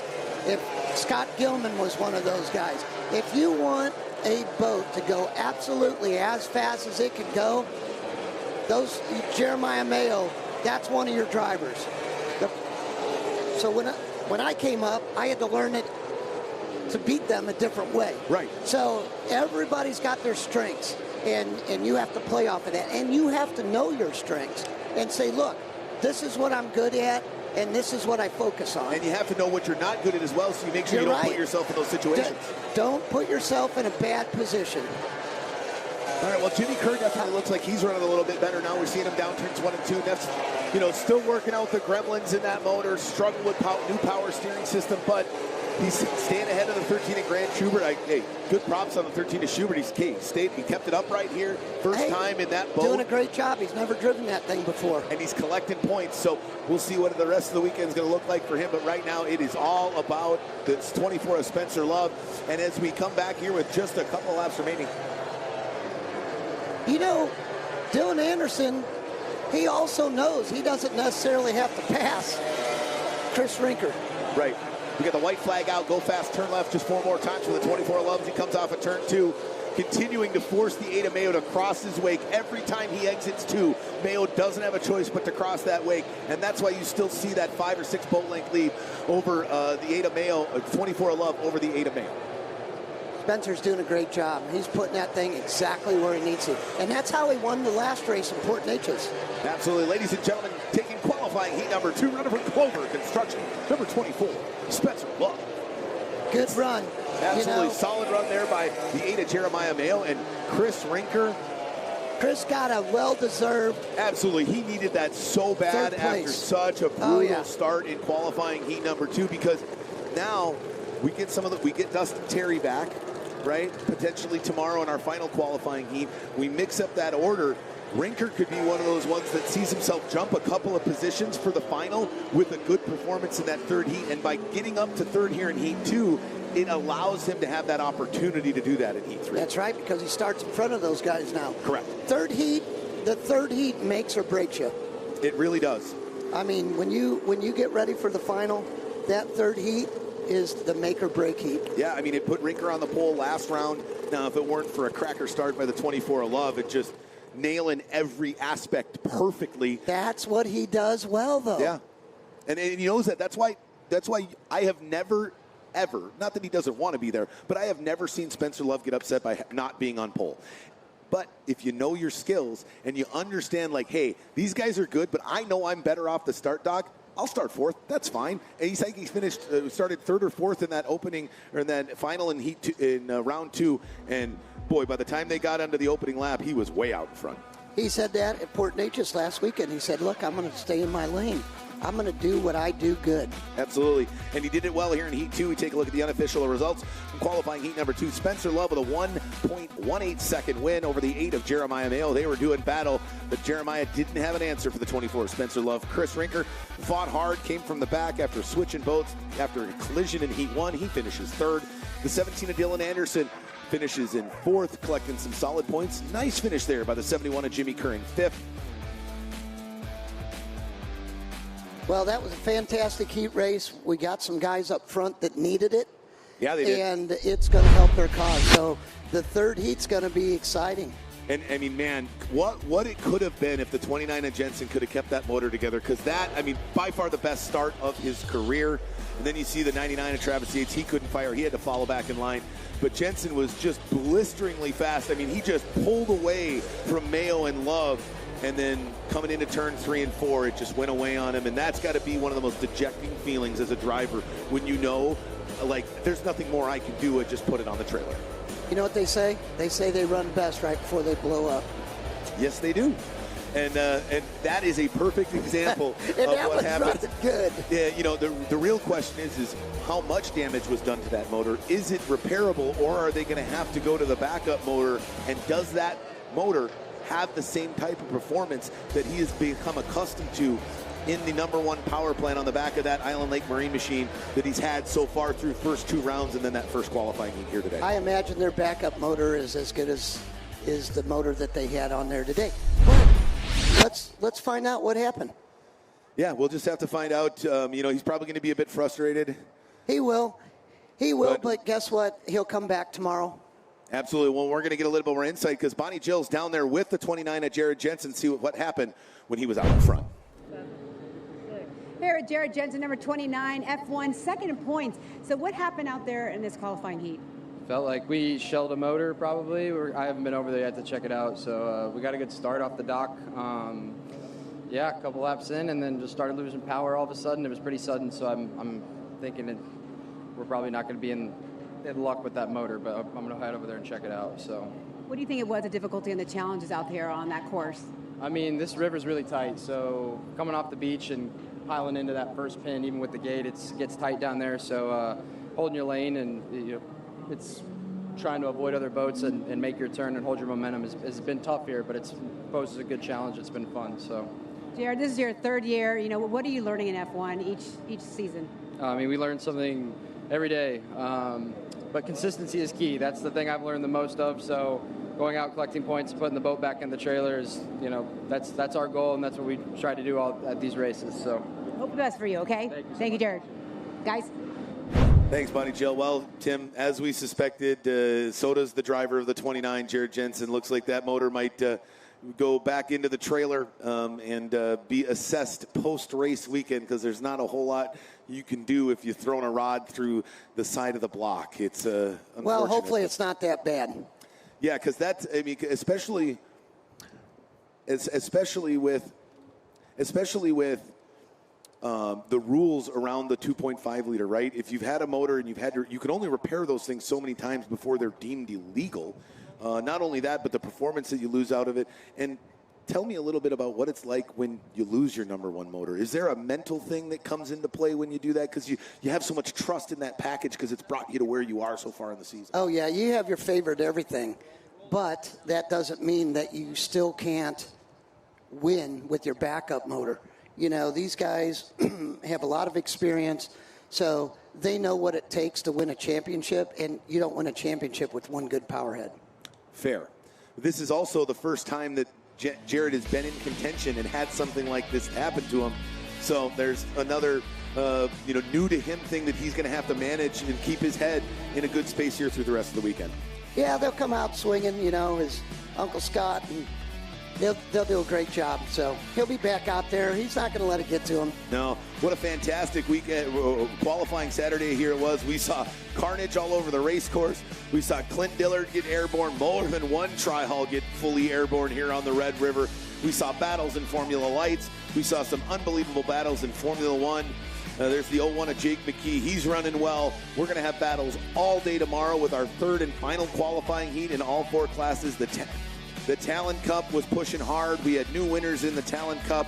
Unbelievable day. We had some rain early, but Mother Nature opened up to the most beautiful day we have had here in Shreveport-Bossier. Thank you so much, guys. We'll see you tomorrow for Sunday's finals here at the Red River Rumble.